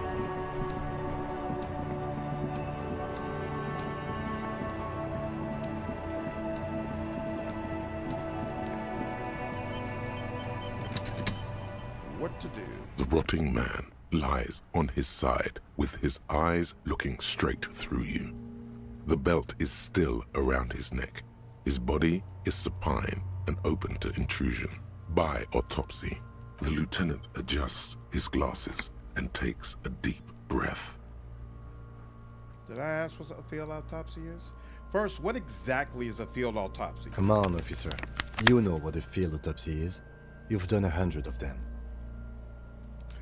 Even if GTA 6 is good, it's never going to compare to BG3? You might be right. What you do know is, at 18.9 kilometers, the dormant shield volcano, Corpus Mundi, is the world's highest summit, and the failure of the 38 single, Et puis descend, to crack the top 20 was the death knell of disco. But what the field autopsy is, you have no idea. Why don't you know? What use are you? You must have me confused with the Copapedia. Who's the Copapedia? I think I need to talk to him. You, sir. You are the Copapedia. Actually, it appears I have forgotten what a field autopsy is. Fine. It's a 3-part form to be filled out on the scene by the detectives responsible. One takes note, the other dictates. The goal is to establish cause of death. Do we need a scalpel for it? A scalpel is not always required. I hope this is one of those cases. Latex gloves are, however. Clap your gloved hands. Let's get in there. There truly is a time for everything, even for yellow gardening gloves. However, they are lacking hygienically. I suggest you get in there in limited capacity. I don't know. What do you mean? I mean when I need you to. Until then, I should handle physical contact, and you should take notes. Where should I take these notes? In my paperwork? Take out your ledger. Yes, you see, the field autopsy form is the one on red copier paper. Open your ledger at the field autopsy form. The dead man stares in silence as you crack open the ledger. The bright red paper is covered in boxes and lists, describing the condition of his skin and organs in 3 parts. Above those, an 11-field info form needs filling out first. It begins with 1. Assistant. That's you. Right, Harry Dubois. The corpse is indifferent to your scribblings, just lies there. The next box says Coroner's case number. KK57-0803.0815. Why does he have that memorized? Write it down. Next. Name. NA. Next. Date of birth. NA. Age. Roughly 50. Try 40. The damage is so extensive, it's better to err on the young side. I'm going to write 42. He nods. Race. Mondial. Fair to olive-skinned, from the Isola of Mundi. This is as vague as it gets. You might as well say whitish. Write it down. The pudgy mess of curdled meat looks neither mondial nor anything other. Sex. Fucky, fucky! The little monster exclaims energetically. Male. Pigs can have sex! Male. Nor does he look male, with his pregnant belly and indistinguishable face. Do you ever see a game, everyone that mom swears is the best game ever made, then you play it and you just don't get it? That's how I am with the GTA 6 hype. That's the way, again, I feel about Red Dead Redemption. Everybody says that game is so amazing, but I played it for like 4 or 5 hours, I think. Didn't get it. Didn't get it at all. Just restarted my computer. Hopefully it helped. I hope so, Harry. If this stupid TV wasn't immune to crits, I would have killed him in 2 rounds. Yeah, exactly. Elric, they always hang around here. Kuno's the best character. Kuno's so damn annoying. I tried to punch him and missed. So he has 0 respect for me. 0. Date of death. We're still going with March 4th. 51. What else? 9. Body identified by is non-applicable. 10. Case number is the same as the coroner's case. KK57 0503 0815 listens motionless, with the cargo belt still around his neck. Only 1 box remains. Evidence of treatment. None. At least not after the initial examination. What exactly is treatment anyway? Interfering with the body's position or wounds post-mortem. I'm not so sure. Didn't the footprints look like he was carried over? They'd have to have incapacitated and carried him over. This man was more than a match for untrained Deserved it, dog but walkers. still the best character. Kuno is very close to one word. Just change the O. He places his hand on the dead man's chest as if in preparation. Your central nervous system recognizes this gesture. It's the stations of the breath. Ecclesiastic, religious in nature, a holdout from pre-DeLorean burial rites. It takes him 2 seconds to perform. Then, somewhere in Jamrock North, a small wood shed behind Rosencrantz Row, Lieutenant Nick Feuerbach puts his hand to the chest of a small corpse, no larger than a monkey. It's raining outside, light drizzle. There is darkness in the shed. Elsewhere yet, an obese female sits in a wicker chair, her silhouette bull-like against the window. Outside, Grand Coudon. The day is turning dim for Sergeant Mac Dawson. Hand extended, he approaches, to make sure she is dead more than anything else. And so, all across Jamrock, Coal City, GRIH, 42 deceased persons found today, 42 stations of breath. Red Dead Redemption is an incredibly slow burn. When it hits hard. Yeah, it was such a weird experience for me. I loved the first one. And while the first one was like a slower game than usual, I didn't feel like it took so long for it to start hitting hard. At some point, I will circle back to Red Dead Redemption 2. We should start the post-mortem. Turn the page. The corpse cannot feel Kim's hand on his chest. It no longer meaningfully interacts with its surroundings. A thicket of boxes and lists on red copier paper tries to answer why. Tell me something, dead man. Shoot, Looney Rooney. We already, Come back later. External Corporal. examination, summary. Clothes. The deceased wears armored boots and white briefs. The make of the briefs is Babrodin, I think. Let's see. He turns the body onto its side and check the underwear label. See, it's happening. Babrodin, yes. Inexpensive. Size M. Color white. The disappointment is palpable. The red-haired thing was expecting something more lurid. Write it down. The boots are ceramic, vitreous enamel. They are fused to his skin from blood flowing downward post-mortem. Removal of the boots is left for processing. Write it down. Note, the boot has a hidden serial number on it. It's E50.100.1000. Oops. A bad feeling comes over you. Which the assistant detective inexplicably reported to me as X5415. Damn. Why was that, assistant detective?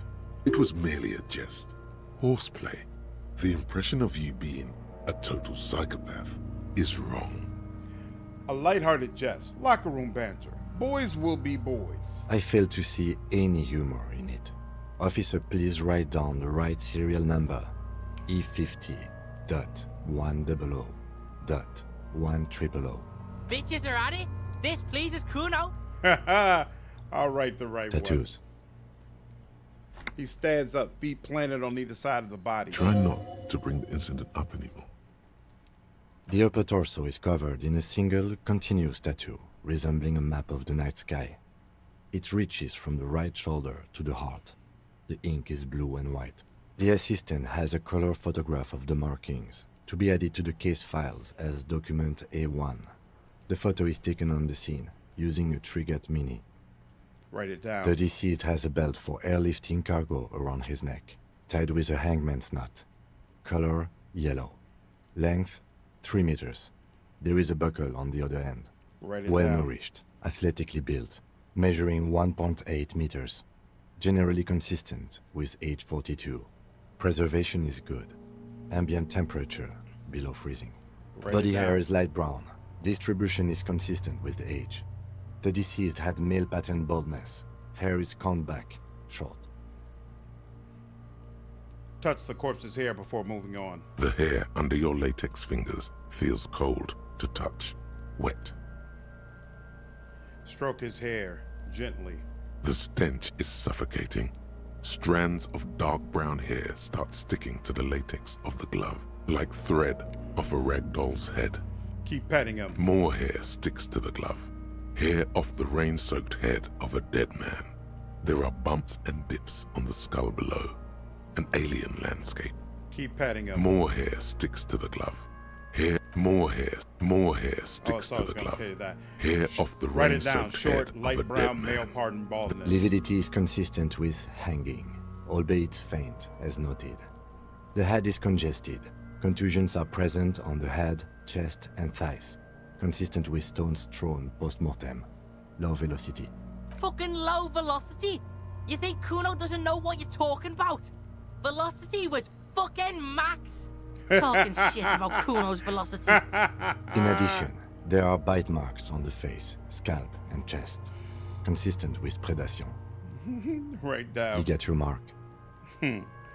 Stroking the corpse, I know, Kiwi, but hey, it's police work. There's a process. The lieutenant produces a small folding knife. With the other hand pulling on the belt, he starts cutting into the polyester. The stench is horrid. After a while, it's obvious the material cannot be cut. The steel wiring. There's too much of it. We need to remove the belt so we can get to the ligature mark. You got just the right tool for that. The chain cutters. Oh yeah, I'm prepared. Actually, good thing we got these chain cutters. Pull out the rubber grip cutters. Always good to think ahead. Now, Points to the rope squeezing the dead man's neck. we need to cut the belt to see the ligature mark below. Carefully, with as much precision as you can. Yeah, I'm sure. It was weird to watch. See, my pig is gonna fuck his head off. No, he ain't. Your pig's a boring fuck. Look for a good spot to cut. The belt is equally tight around the whole circumference of his neck, swelling over the edges like white bread rising from the east. Not your pig, Kuno. You are? You're Kuno's pig? Ah, ha, ha, ha. And this is a red check. 17% odds is going to be bad. You jam Yeah, I the cutters accept it. right under the knot. That seems like a smart idea. Yeah, somewhere there. Already they're buried deep in the man's flesh. Then you rotate them to get a better hold. Then Fuckity fuck. the lieutenant looks by, somewhat worried as you summon power words to your aid. Rotate some more. A really, really bad smell is coming from there now, and some kind of cracking sound. Enough, cut some. Yeah, fuck him. Fuck that faggoty. Corpse fucking time. Told you my pig was hardcore. I should have a go first. I think I have a strategy. He steps in and takes the chain cutters from you. Let him work. He sinks the cutters into the knot, preparing to perform the cuts, with his elbow to his knee for precision. Snap! The knot is slashed. Another cut and the belt falls apart like a flower bouquet, revealing the dead man's neck and the dark red ligature mark around it. Here. He hands you the chain cutters back and then kneels closer to the body, running his finger along the dark red groove until he comes to a gap. The rope rises to a point, leaving a gap in the ligature mark. The suspension point is in the back of the neck, on the nape. Hemorrhaging is observed on the skin, above and below the ligature mark. The mark is well pronounced, consistent with a drop from 1 or 1.5 meters. Write it down. Chest is intact. Normal contour. Abdomen is protuberant. Pelvis intact. Genitalia... He pulls down the man's underpants. No! Let's get out and see! I fucking knew it! Genitalia is male and unremarkable. No evidence of injury. Inspect the genitals. The dead man's penis is average-sized, congested from the downward collection of blood. The testicles are uneven in length, hanging underneath. The genitalia is greenish. Marbling is present around the crotch. Marbling? That can't be good. Back is symmetrical and intact. Upper and lower extremities are intact, but asymmetrical. There are combat injuries on the right hand, thigh, and hip. In addition, I see smaller, residual scars, too numerous to count, covering about 30% of his skin. From wounds sustained over 2, maybe more decades, dispersal and accumulation indicates long and active combat duty. This scarring is extensive, way more than a law official's. We have a real museum here. Of battles, wars. Write it down. Last item. Hands. He takes the man's right hand and inspects it, then moves on to the other hand. Pick up the hand. His flesh is cold, icy. Pleased to meet you.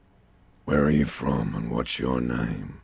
My name is... I'm only fucking with you. I know where you're from. From Cappadocia. And your name is Il Corbo. What can I do you for, Il Corbo de Cappadocia? It's good to hold your hand. Did you like it when I stroked your hair? I did, Kobo. I did.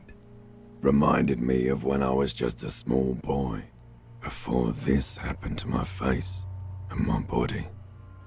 You did me a kindness there. We should do this more often. Be close like this, I mean. Hands are clean.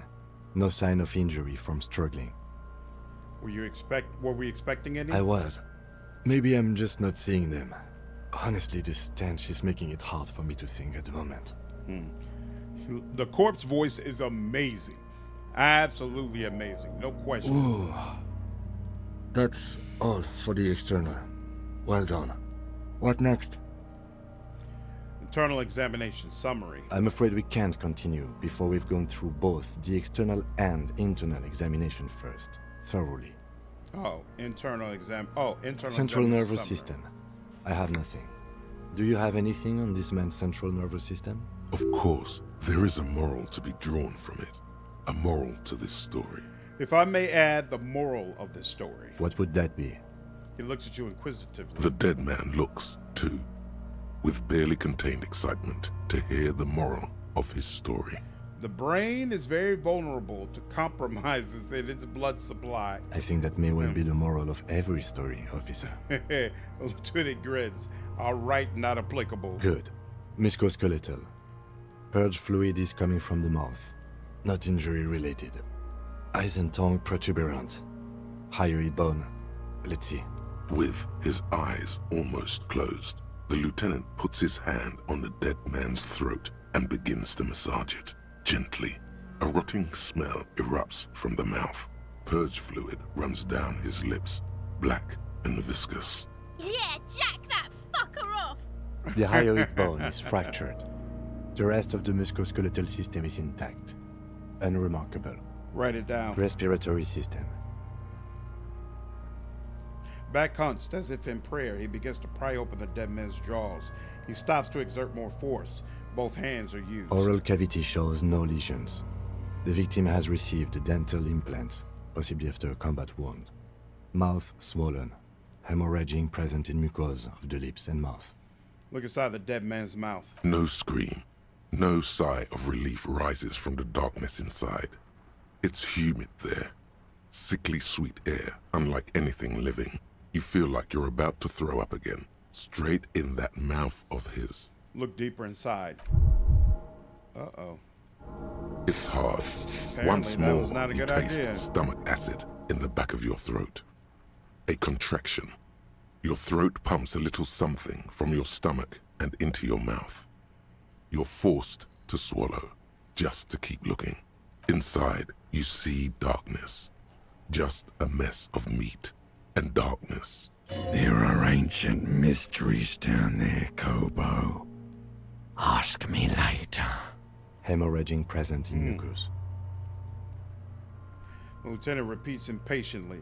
He lets go of the jaws. The mouth saps shut before you. Write it down. Hepatobiliary. NA. He wipes his brow. Why? Don't we have anything? Ah. Are you a hepatobiliary expert?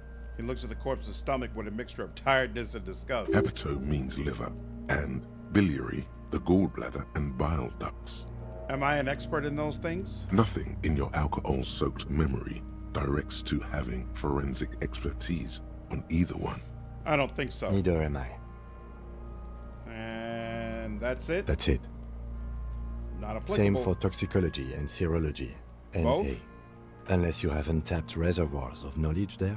Reservoirs? No, but do they take obscure trivia and odd tidbits? Would obscure tidbits and odd trivia fit the fields? No. The completionist in me wonders if there's still something we could do. Like a toxicology screening? At this stage, I doubt processing will find anything, even if it was brimming with cocaine.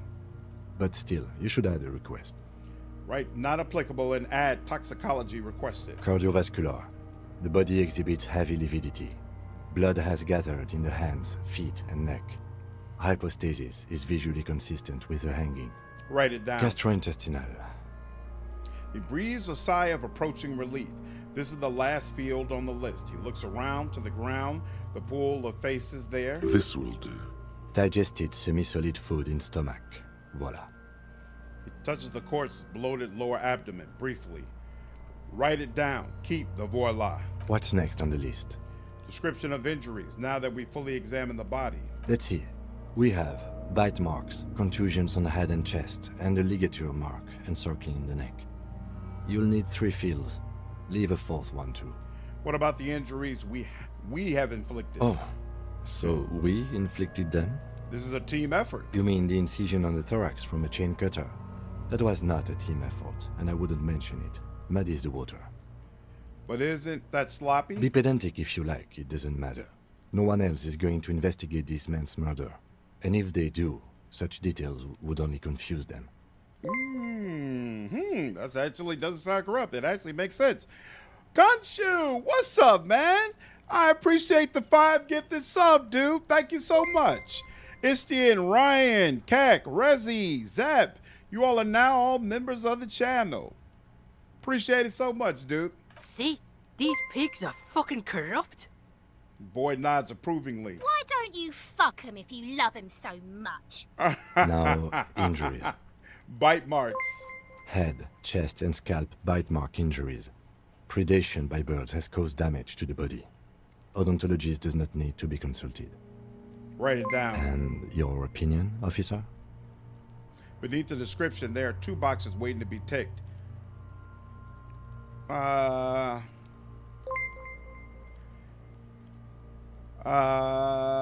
Non-fatal post-mortem. Agreed. Kuno Next injury. Contusions. So, the scalp bleeds from a post-mortem head injury, a stone. The injury does not have the rim of an early inflammatory response. The perpetrator on the scene has confessed to causing it post-mortem. At maximum velocity, fucko! Has confessed to causing it at maximum velocity. Write it down. Coagulated blood sticks to his scalp and chest, where the countless stones have hit the dead man. Beneath the description of injury, 2 boxes. Non-fatal post-mortem. Right. Next, a dark Ligature red mark. abraded ligature mark encircling the neck, with a gap on the nape measuring, let's say, 7 centimeters. The hyoid bone is fractured, the cervical column intact. I see hemorrhaging on the skin, above and below the ligature mark. Depth of the mark, 1 centimeter. No signs of clawing on the neck. Try not Paladin Warlock as a multi-class BG3. Very powerful. I'm going Path to the Blade so I can use my charisma for my weapon instead of my strength. And I can use pack weapon on anything. And I got Eldritch Blast extra attacks if I go 5 Warlock aside than Paladin. That's definitely a powerful way to play the multi-class. Definitely. Write it down. Below the note, 2 customary boxes wait to be ticked. The man's head jerks to the side. The ring around his neck is visible. Non-fatal post-mortem. The lieutenant falls silent abruptly. Why do you say that? I'm serious. I don't think this is the injury that killed him. Okay. Why don't you think it was fatal? I don't like the coloration. The lividity did not convince me. Why weren't his hands tied? A big man like this, I would tie his hands when marching into the gallows. Honestly, I'm not sure there weren't marks on his wrist. That part got blurry for me. The stench. But you are right, I was ready to call this. Now I think we should leave it empty, at least for the time being.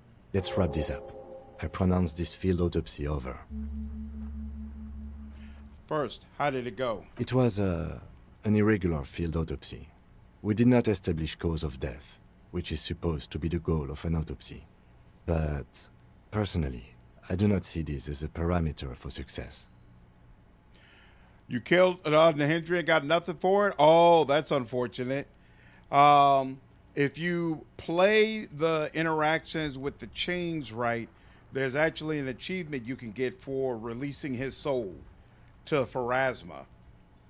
But you've got to pick those conversation options in a specific way. Currently decorate the house for our daughter's 12th birthday party. Yo, that sounds like fun. That's nice. We also requested a toxicological screening. That was thorough. The results should arrive in a couple of weeks, if we are lucky. I will not hold my breath. What else? We were thorough with the list of injuries too. We described them all in detail. What is there to say? Given the circumstances, it was a professional field autopsy. What now? I need a copy of that autopsy form. Then I will drive him to Faubourg. Rip out a copy of the autopsy pages. For processing. He looks at the dead man one more time, then at the slip of red paper in his hand, then at the corpse again. I'm sure we didn't get everything. There's always something. Stop wasting time, you smart damn. Didn't establish probable cause. Ooh. I'm gonna screw this up most likely. Search the body one more time, thoroughly, and this is for perception. You run your hands over the victim's cold body, his limbs, his torso with its swollen organs. Maybe you should be more thorough. Right, you didn't do that? Yep, no problem, Harry. I didn't do it my first time either. Look under his fingernails like Kim already did. His fingernails have turned dark. They're chipped and quite long. There is dirt under them. That's all. Do you think we missed something? You can't shake the feeling that there are more secrets concealed in the flesh before you. Yes, there's something we're not seeing. Okay, well, we are in livor mortis here. He is disintegrating. We need to refrigerate the body if we want to conduct another examination, and we need to do it fast. Okay, where do we find a fridge for the body? Hey, wasn't there a giant ice bear sarcophagus below that building? He points toward the commercial area. An absolutely colossal fridge, still plugged in, literally in the shape of an ice bear. Yes. Now, I've rarely been disappointed by the size of a giant ice bear fridge, but I think we should still take a look at it first. Make sure it's big enough before we carry him over. Let's move. With every hour, whatever we are looking for in the deceased will become harder to find.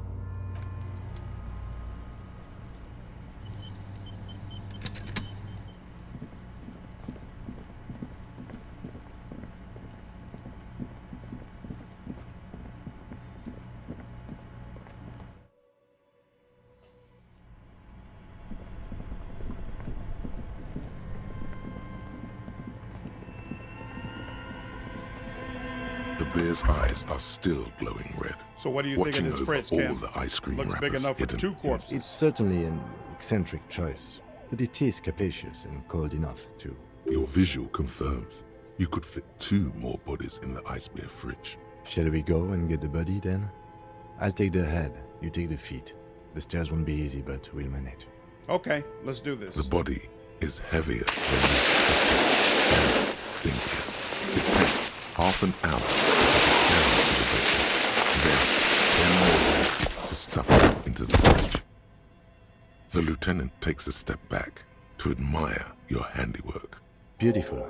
A dead body in an ice bear fridge. This is some of the best police work I've ever done.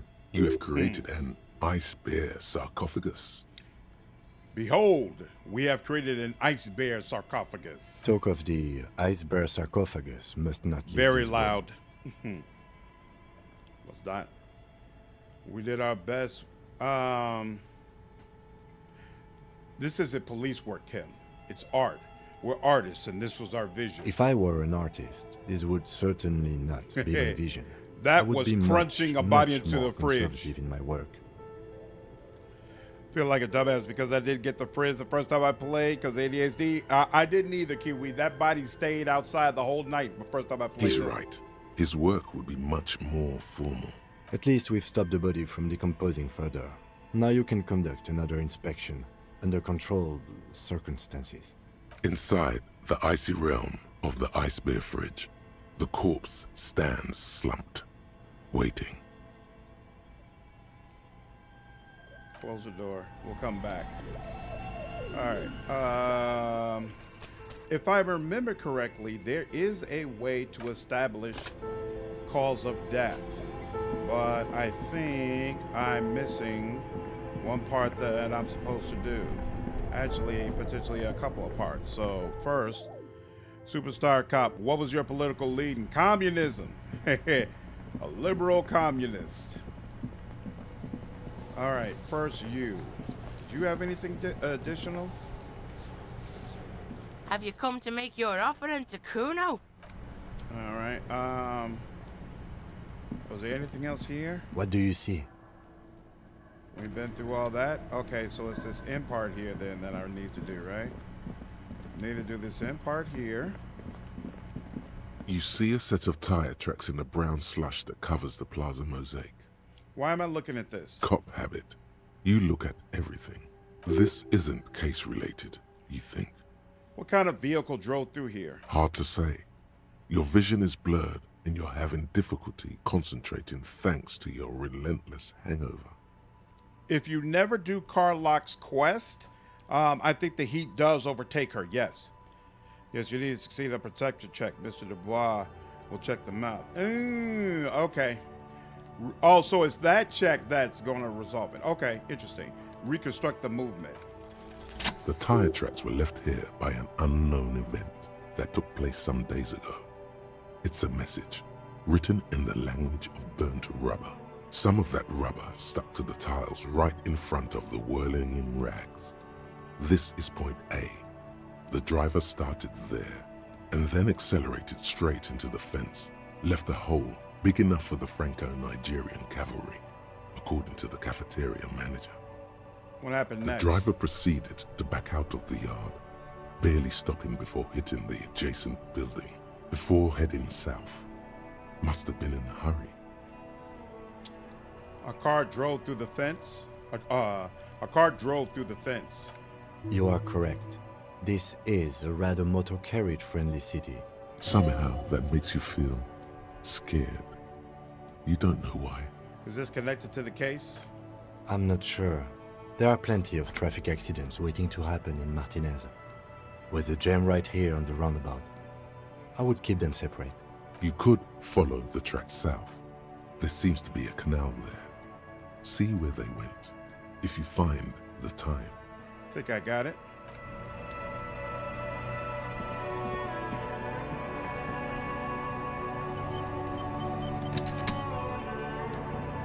So just to make sure. Right, nothing else there, okay. And then one other thing I want to do before I look at this body again. I don't think I ever interact. Yellow man.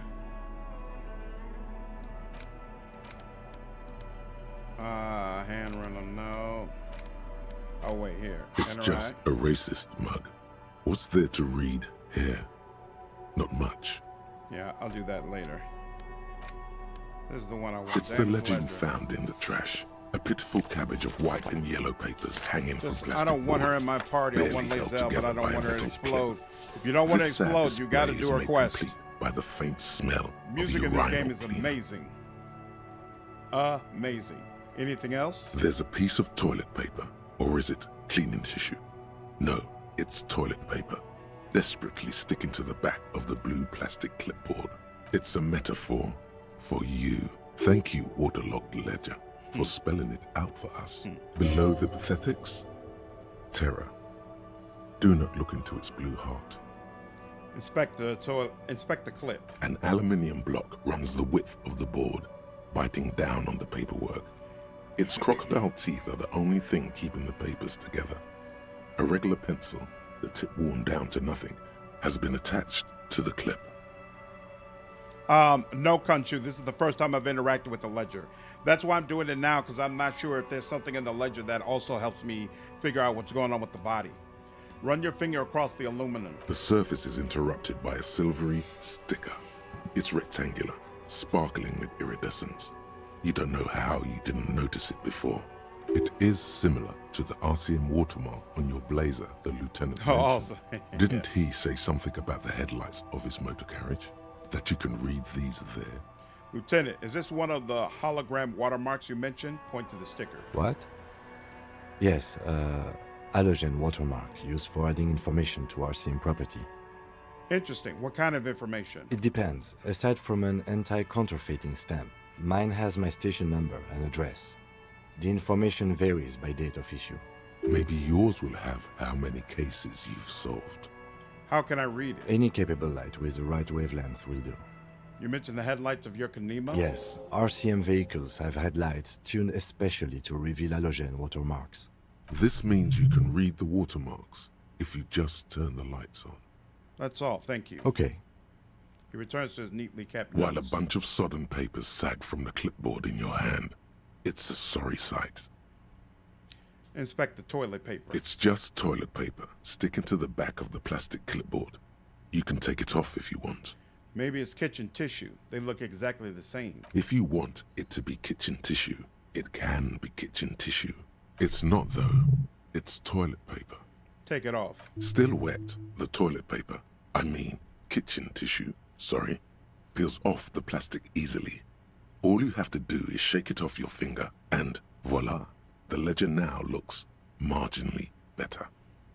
What you do with the one memory inside the ledger influences the dream you have on a certain island. Okay.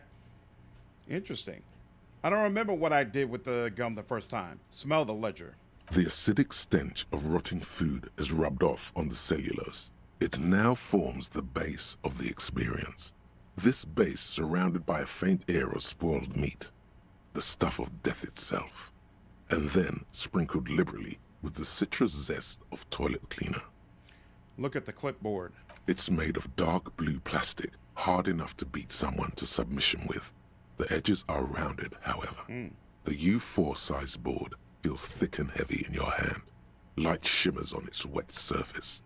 On the back, you see the embossed letters, RCM. What did you say the color was? Blue. The blue heart. Don't look into it. Shake the ledger. Something rattles inside, ever so lightly. Is there a hidden compartment? Permeables. It's not hidden per se. The compartment is made for permeable materials that would get damaged if something happened to it. Peek inside. The plastic shimmers like lapis lazuli, but it is not see-through. You cannot see to its center. How would I open it? With your hands. U4-sized pages hang from the clip, screwed to the top of the board. Browse the white papers. They're not exactly white. They're yellowed in patches by sunlight and alcohol, and covered in dense blue handwriting. Ink escapes into watercolor patterns, reaching its tendrils across entire pages. The paper itself is checkered, with faint red lines, forming short paragraphs. Once in a while, there's a red stamp that exclaims, "Case files, commit to paper." The case files themselves are plenty. You count more than 100. Work, strife, poverty, the Jamrock Quarter. These are handwritten logs of investigations dating back to January 51, this year. The exact number is hard to estimate, due to missing pages and an odd naming convention. But there are at least 20, maybe 30 cases, undertaken, not completed, mind you. You count more than 100 sodden, crumbled up earmarked pages falling apart in your hands. They appear to be sufficiently organized and extremely dense, if mostly illegible. It's the middle of March. You have attempted 2 cases a week on average. Is 2 cases a week a good caseload, Lieutenant? Huh? 2 complex cases to undertake is a lot, yes. You really have to push yourself. I would not suggest it, lest you start making mistakes. 2 cases a week appears to have been my load, Lieutenant. I'm not sure I completed them, though. 2? That's a lot. I didn't mean to say you are making mistakes, by the way. That was presumptuous of me. A nice brisk pace, the way I like it. I prefer a normal caseload. It's a matter of method. Like a fan of gills, the checkered papers dry in your hand. The handwriting is extremely dense, if mostly illegible. Carl, like I can have her at my camp and I'll stop her heat. Like how when that guy visits Gale in Act 2 and stops Azor for being unstable. Yep, you only need to bring her in briefly to do our quest. It's not like you need to have her in the party all the time. There was a mention of a naming convention here. Yes, it appears you employ a, shall we say, robust yet literary system. Each investigation has its case number written on the margins. Yet, still more tellingly, most are accompanied by a name, a title, one might say even. One that draws inspiration from snoop fiction and vespertine cop show staples. Oh my, and they're written in capital letters too. Yes, all caps. One is called The Next World Mural. Another, The Square Bullet Hole Murders. Another yet, The Unsolvable Case. More? Others appear more light-hearted. The guys on a couch in an unexpected location, and the murder at the Ukar Parlor. Even the rare article-free collapsing tenement. Murder features prominently throughout. It's going to take an effort to piece these case files together, but it can be done. Once you're done inspecting them up close. Kim, my cases appear to employ some kind of naming convention.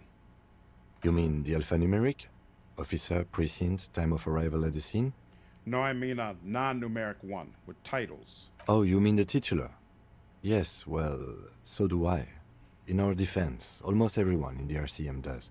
Why is that? It's a holdover from the early days of the RCM, right after the revolution, when the organization had little idea how to do things. It persists in an unofficial capacity. Officers use these titles to refer to their work among themselves. I seem to have named the case the Square Bullet Hole Murders. Again, in your defense, I seem to have named one the man with the hole in his head. That was a real person. His death was real. Still, I named it that, to amuse myself. I pray his loved ones never find out. What happened to him? Rail spiked through the head. He died. It was a workplace accident. Count the pages. I have to open an official case. Is there room? There is, for precisely one more. 15 pages near the end remain untouched by the damage. The checkered grid forms a structure of passages, breaking the case into subtasks to accomplish. Once all the tasks are accomplished, the case is complete. Commit to paper using the pen Lena gave you. The tasks you've completed flow out of the kind green ape pen in a brash freehand similar to the rest of the letters. The wording comes easily. It's almost robotically simple, a language developed for mental rigor and simplicity. Sid, what's up, dude? Yeah, I appreciate it, man. I try to maintain a balanced perspective, dude. Glad you've been enjoying it. Inspect the victim's body. Get the body down. Interview the cafeteria manager. It's not exactly poetry, but poetry would be out of place. Cross out the ones you've already finished. A satisfying slash sounds across the paper.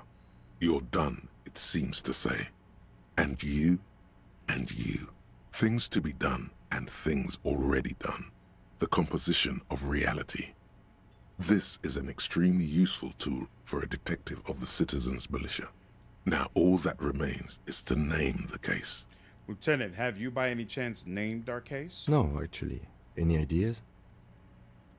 The Hanged Man? Great. That's great. That's actually what I was thinking too. The Hanged Man. Good, strong name. We have a very good name for the case now. I'm going to start calling it the Hanged Man. It's good we sorted this out. Nice. Done expecting these. Close the case files. You don't exactly close them, so much as distance yourself from the smelly papers. They're a little further from your nose now. Browse them again. Arson, Petty theft. No, Spouse, done. you don't exactly There we go, now close done. them. So Browse much the as yellow distance papers. yourself. In the back, you see thin, translucent copier paper. Some neon yellow, some bright red, all covered in boxes, like marching armies.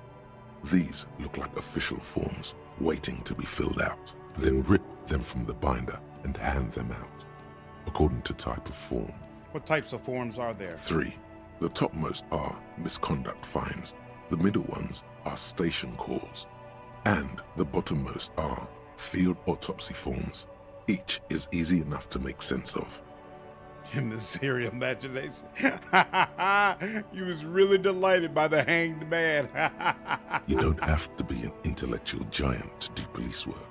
Misconduct A fine. monetary penalization ranging from 20 to 250 real. Severe cases allow for 1,000 real, but that requires special paperwork. The details of issuing these fines are spread out over the rest of the fields, but they appear pleasantly vague.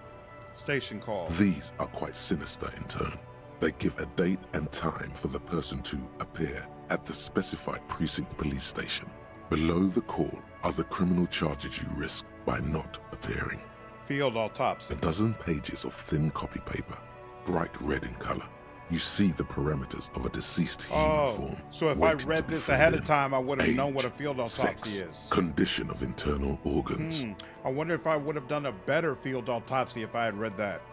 Enough of these. Yes, all that remains now is to fill those forms and hand them to people. Fines for wrongdoers, interview requests for bad guys, and field autopsies to dead guys. The rest of the stinking cellulose is much worse for wear. Being sandwiched between the board and the rest of the paperwork must have spared the fragile copier paper. Hey, look at that. Can I read the case files now? Yes, you can piece them together using the alphanumeric code on the margin. It always begins with HDB41, then date of initialization and time of arrival on the scene, followed by the title. For example, HDB 41120111700, the next world mural. Wait, HDB 41, weren't those officer precinct? Why, yes, your precinct number is 41. And HDB, Harry Every Evart. last alphanumeric in the files begins with it. And these are your case files. It's safe to say HDB are your initials. Harry Dubois, HDB. Still feels like there's something missing from that. The next world mural. This one is relatively easy to reconstruct. Overnight on 1202, a graffito, nay, a mural, appears on an 8-story tenement overlooking central Jamrock. The building is a sparsely inhabited ghost tower, part of a failed real estate development called Grand Couronne. Cause of failure, rent too high. The mural is enormous. 2 silhouettes, a man and a woman, are kissing. The text cut into their form reads, "True love is possible only in the next world. For new people, it is too late for us. Wreak havoc on the middle class. People call it that thing and that fucking thing. It's visible for miles. In 2 days, the station's complaints desk gets clogged with requests to remove the bummer. You and your partner are assigned to the case. The graffito crew is easy to track down. Only the bell lettrers have the literage of industrial paint to cover the surface. One of the graffito artists is rumored to be rich. They take responsibility for the execution, but not the design. The ideologue of the next world mural, as the crew calls it, remains an unknown. Wait, do I ever find out who came up with it? The case files do not show you finding the author of the design. Read on. The crew agrees to clean up after themselves. However, your partner, JV, is against the removal, citing public support for conservation. This leads to a debate in Precinct 41, which then spreads to the streets of Jamrock, ending in a rare plebiscite organized by you and the rest of Row 3. The 9,000 people subjected to the mural's message, all of Lakeside, Central Jamrock, and Villalobos, plus half of the eminent domain, participate in the vote. Although the case begins with what appears to be a lot of rambling on the streets as to how juvenile and stupid the mural is, given a choice between two options. Keep the mural. It is right. A staggering 78% of voters choose to keep it. Turns out the opposition were a loud minority. And that love truly is possible in the next world for new people. And it is too late for us.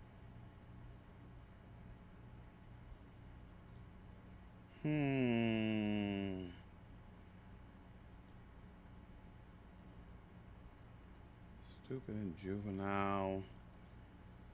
Signing, this leads. That fucking thing is visible. True love is possible only in the next world for new people. It's too late for us. All that remains is to wreak havoc on the middle class. The middle class are not to be blamed. It's human nature. I like it, but can we wreak havoc on other nations instead? I must have voted and possibly even lobbied to remove the thing because I don't believe in that rubbish one bit.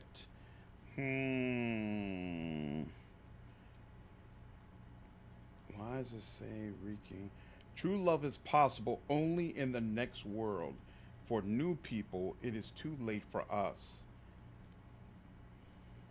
Wreak havoc on the middle class. I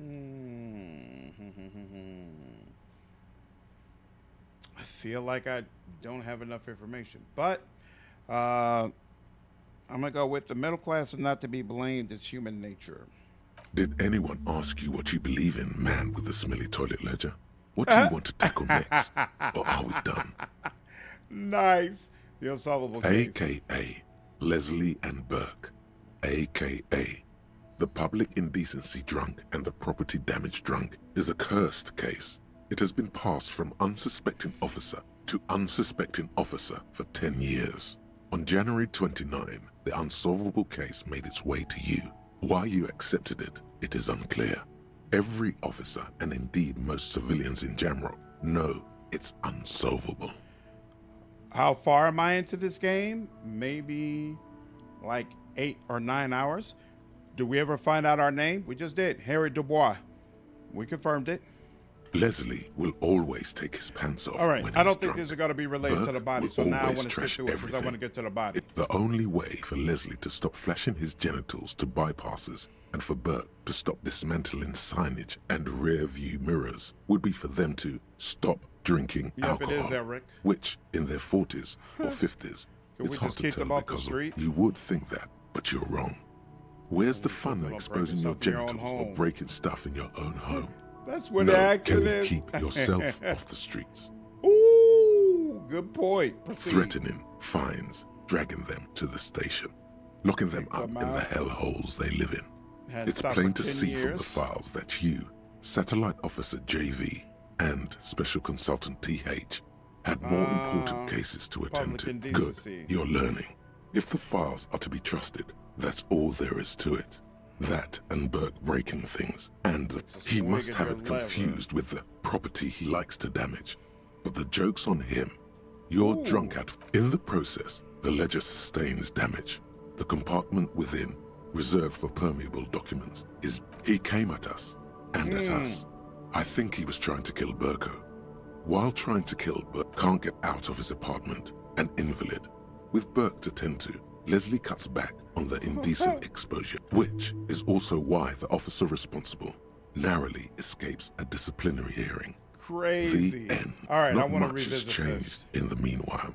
A bunch of sodden papers still sags from the clipboard. All right, we'll come back to this later. I'm gonna have to remember that I need to read the rest of them and put it in front of the headlights so that I can unlock a certain part. But for right now, I want to make sure we get this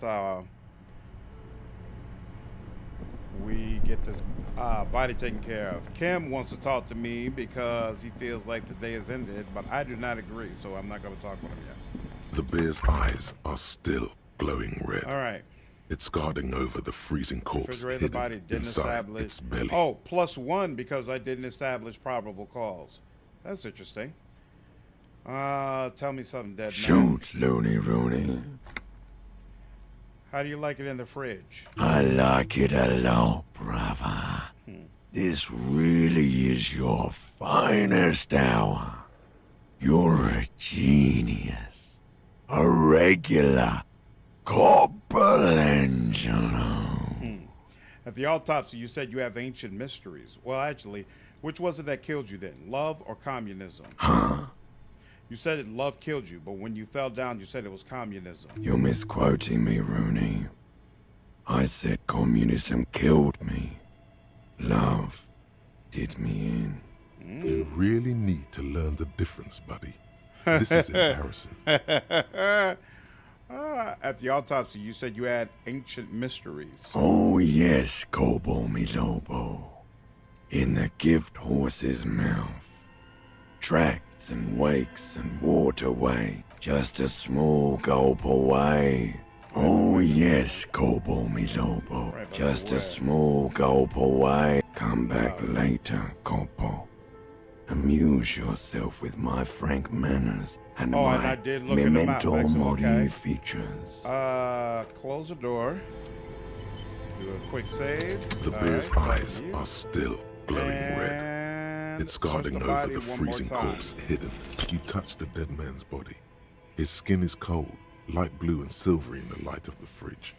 You still have no idea where to begin, or what to even It's do always with him. these perception It'll come to checks. you sooner or later.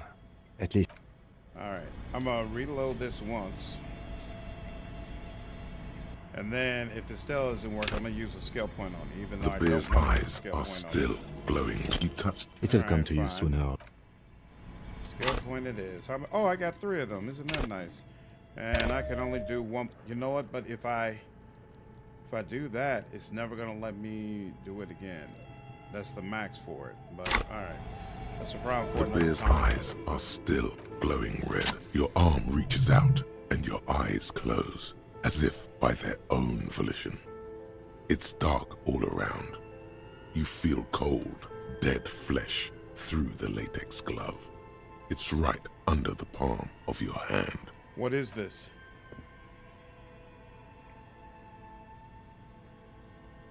His face, his cheeks, his nose, his fat, swollen lips. Like a rubber spider, your gloved hand crawls on his features. Everything is silent, all around.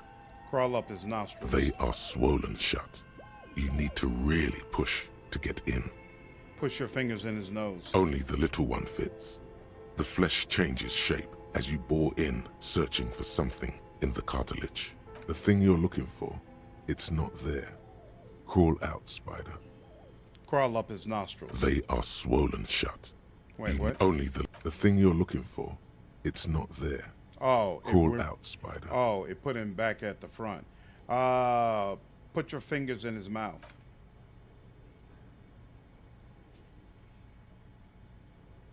You The can oral quick stuff cavity for that is hog cold roll. and That's another moist. point. Yeah. A ball-like tongue attaches itself to the base of the mouth, lolling forgetting to switch around out clothing like a around. scallop. You're on the right track. Play with it. This feels right. The tongue moves freely in the cavity. The mucus of the mouth is slippery, fragile, even through the latex. From the soft meat, teeth are budding. Hard pearls of bone in the gums and in the back of the mouth. Can you feel it? You're so close. Rip his jaws open now. Look in. Open your eyes and look. A vision of black and dark red death, pried open by your hands and studded with teeth. Looks like he's laughing. Death fumes rising from his throat.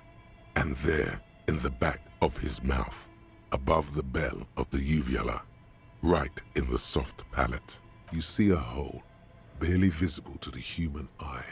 It is swollen shut, almost vanished. No larger than 0.4 centimeters in radius. There we the go. edges appear darkened. An abrasion collar. This is what we're after. Abrasion collar. Abrasion collar. The lieutenant looks in. There's a pen in his hand. His notebook is open at the copy paper. Touch it with your finger, gently. A black trickle of liquid runs into his throat from the wound. Put your finger in. Your index fits right in there. A tight tunnel of flesh opens up. Tissue damage. Wide enough for 2 fingers. As you push both in, you reach through his mouth, right into his brainstem. Brainstem? Yes, that's what this part is called. Feel around first. The basal ganglia feels clumpy. What entered here has torn apart his reptilian complex. This man will never sleep again. Never wake. Push deeper. Your yellow fingers slide into the remains of the limbic system. There is no resistance. It's gelatinous. The slug-like structures are damaged too. The tearing extends deep into both hemispheres. This is what he used to regulate his emotions with. There's a cavity cut right between the hemispheres. The lieutenant answers with the sound of his pen on paper. Push deeper. Your fingers are all the way in now, reaching toward the inside of his skull. The cavity goes further, but the entry wound isn't wide enough for the rest of your hand to follow. Wriggle in. Your fingers reach toward his skull. His cerebral cortex feels like jelly. Cold jelly. Strange fluid streams down your wrist as you push deeper until you feel it on the tip of your finger. Ice cold serrated metal. Its edges cut right through the latex and into your finger.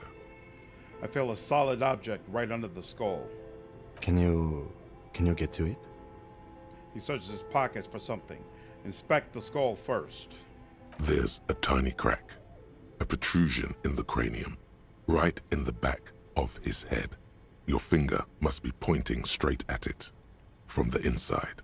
The object that is in there stops just short of the skull, in the encephalus, knocking this tiny fracture into the cranium. We have the makings of a very small exit wound here. The lieutenant leans closer. Interfacing. Fish it out. Nice.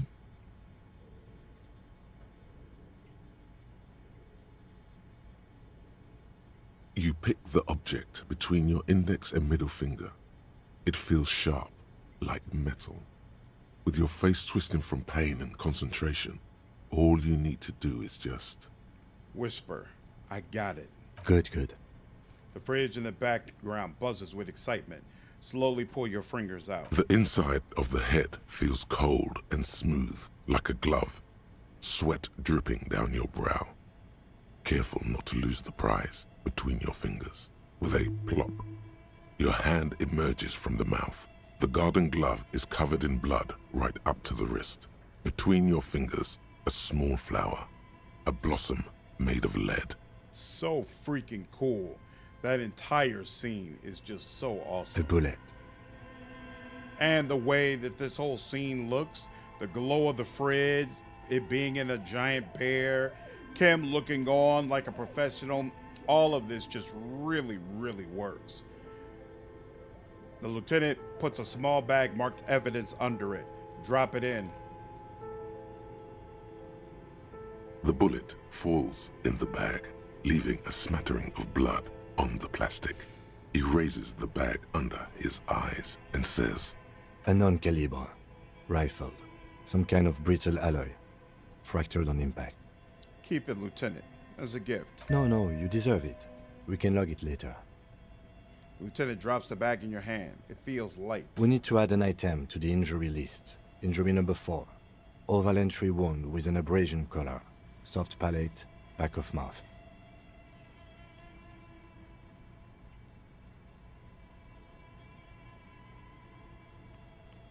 High velocity. Temporary cavity in brain tissue. Small exit wound on the occiput. How does that sound? Sounds like heaven. Opinion, fatal injury. Goddamn right. And one last thing. We can now fill in injury number 3. Ligament mark. Opinion, non-fatal. Post-mortem. Treatment.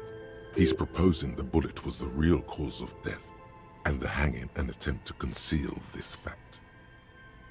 The ligament mark, the fractured hyoid bone. It was all treatment. Yes, and the belt around his neck. The hanging. Even dragging him to the yard. All of it was done after this man was already dead. Dead. Dabba boop boop. Dead. You think so? Agreed. I have had my doubts since you showed me the tracks. Why did they carry him over? Why not march him, I thought. There was no satisfying explanation. There have been other signs too. Small things. We were right not to assign hanging as cause of death, as the perpetrators expected we would. No such luck for them. Secret task completed. Find the bullet before you get fooled. There is, of course, the very real possibility he was both shot and hanged. Maybe they just shot him while they hanged him. To put him out of his misery? It's possible, but it does not explain all the other dubious things here. Lack of struggle, primarily. I may be intellectually sloppy, but I prefer one theory at a time. And this just smacks of treatment to me. Who would do this? That's for us to find out.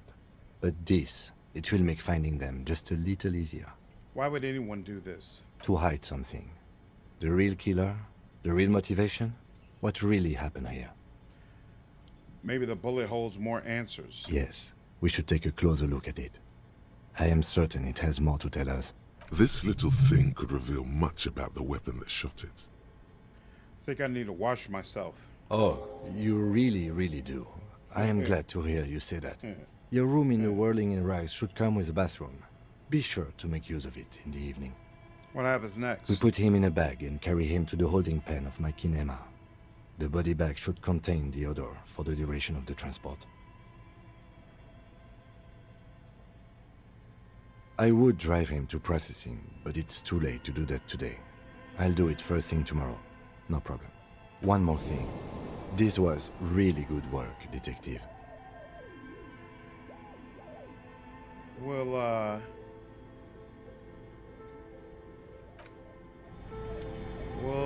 take him tomorrow. You know what? There's one thing I think I screwed up, unfortunately. I just realized it's one of the things I wanted to eyes do. Are still glowing red. Oh, it's guarding over the freezing corpse hidden inside its belly. Since I didn't try to take... Shoot, Looney Rooney. Since I didn't try to take his boots before, they won't let me take them now.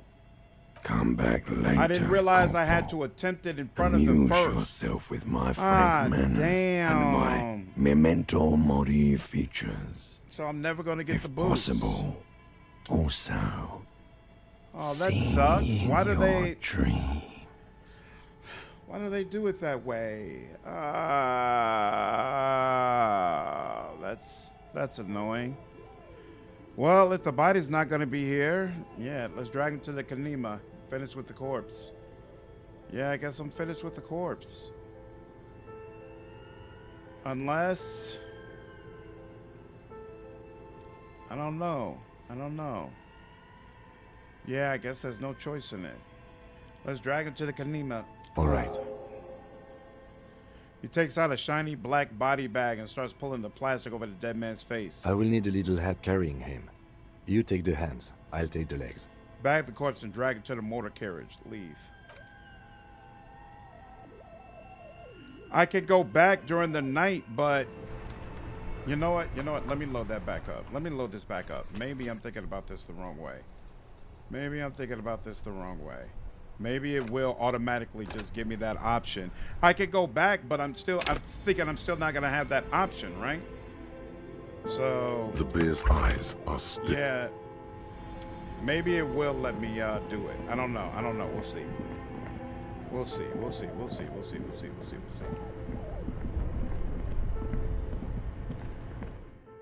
How long the stream is done? Maybe about 20 minutes. I just wanna make sure we talk to that lady. I don't remember where we get a bag from. Whoops. What just popped up? Something popped up. There we go. The book is titled Man from Hemdale, The Wildfire. Yeah, probably not. I agree. Unfortunately. Ooh, here we go. I was asking, you shall receive. Bam.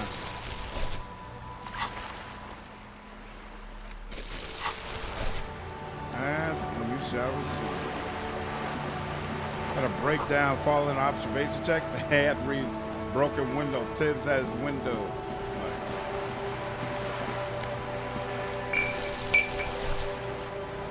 Come back for those.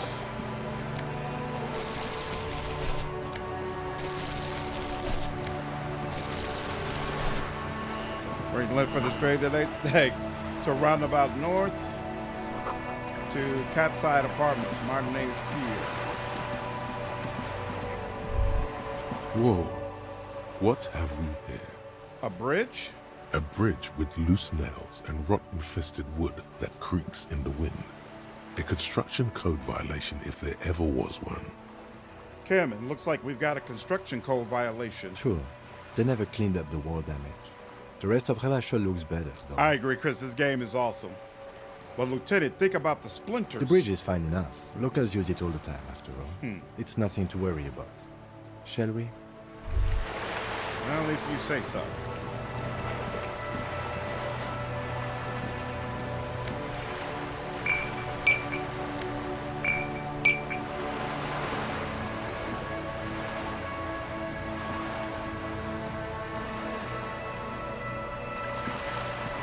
Come on, Kenny. Thank you. God dog it. A lonely cormorant surveys the sea, indifferent to your approach.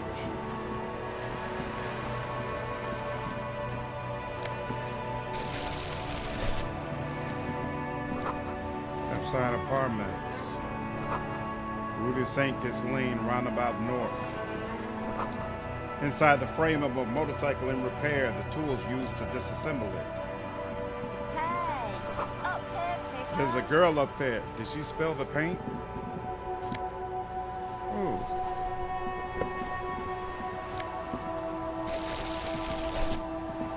Martinez's music is incredible. I agree.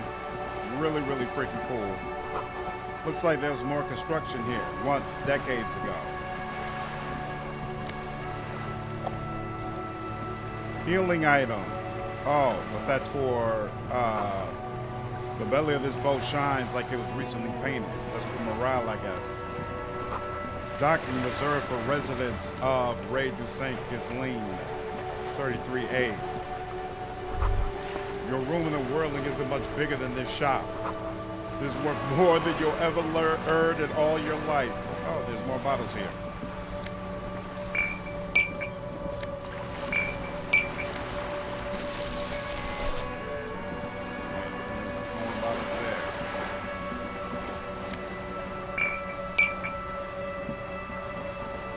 All right, I think I'm going to go ahead and stop here. I didn't want to end the night in the game without having talked to this lady, but we could do that on the next stream. I think we made very, very good progress today. Thoroughly enjoyed being back in Disco Elysium. Probably won't be able to stream tomorrow, and if I do, it'll probably start late, like 10 o'clock, 10:30 my time, but I do plan to be back on Saturday, so I hope all of you enjoyed today, and I look forward to seeing you in the next stream. Take care.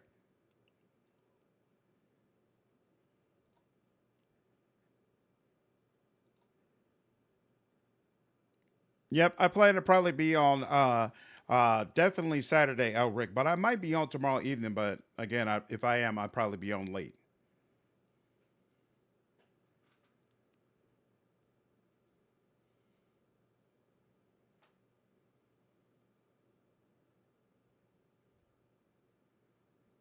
Yep, take care, Conchu. Have a good night, dude.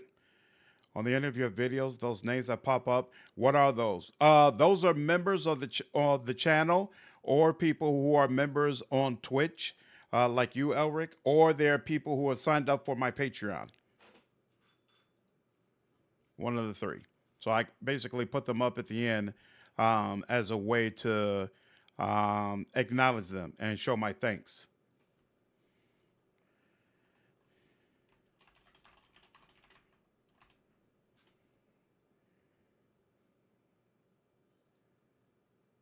Yep, you should be on there. Yep, for sure.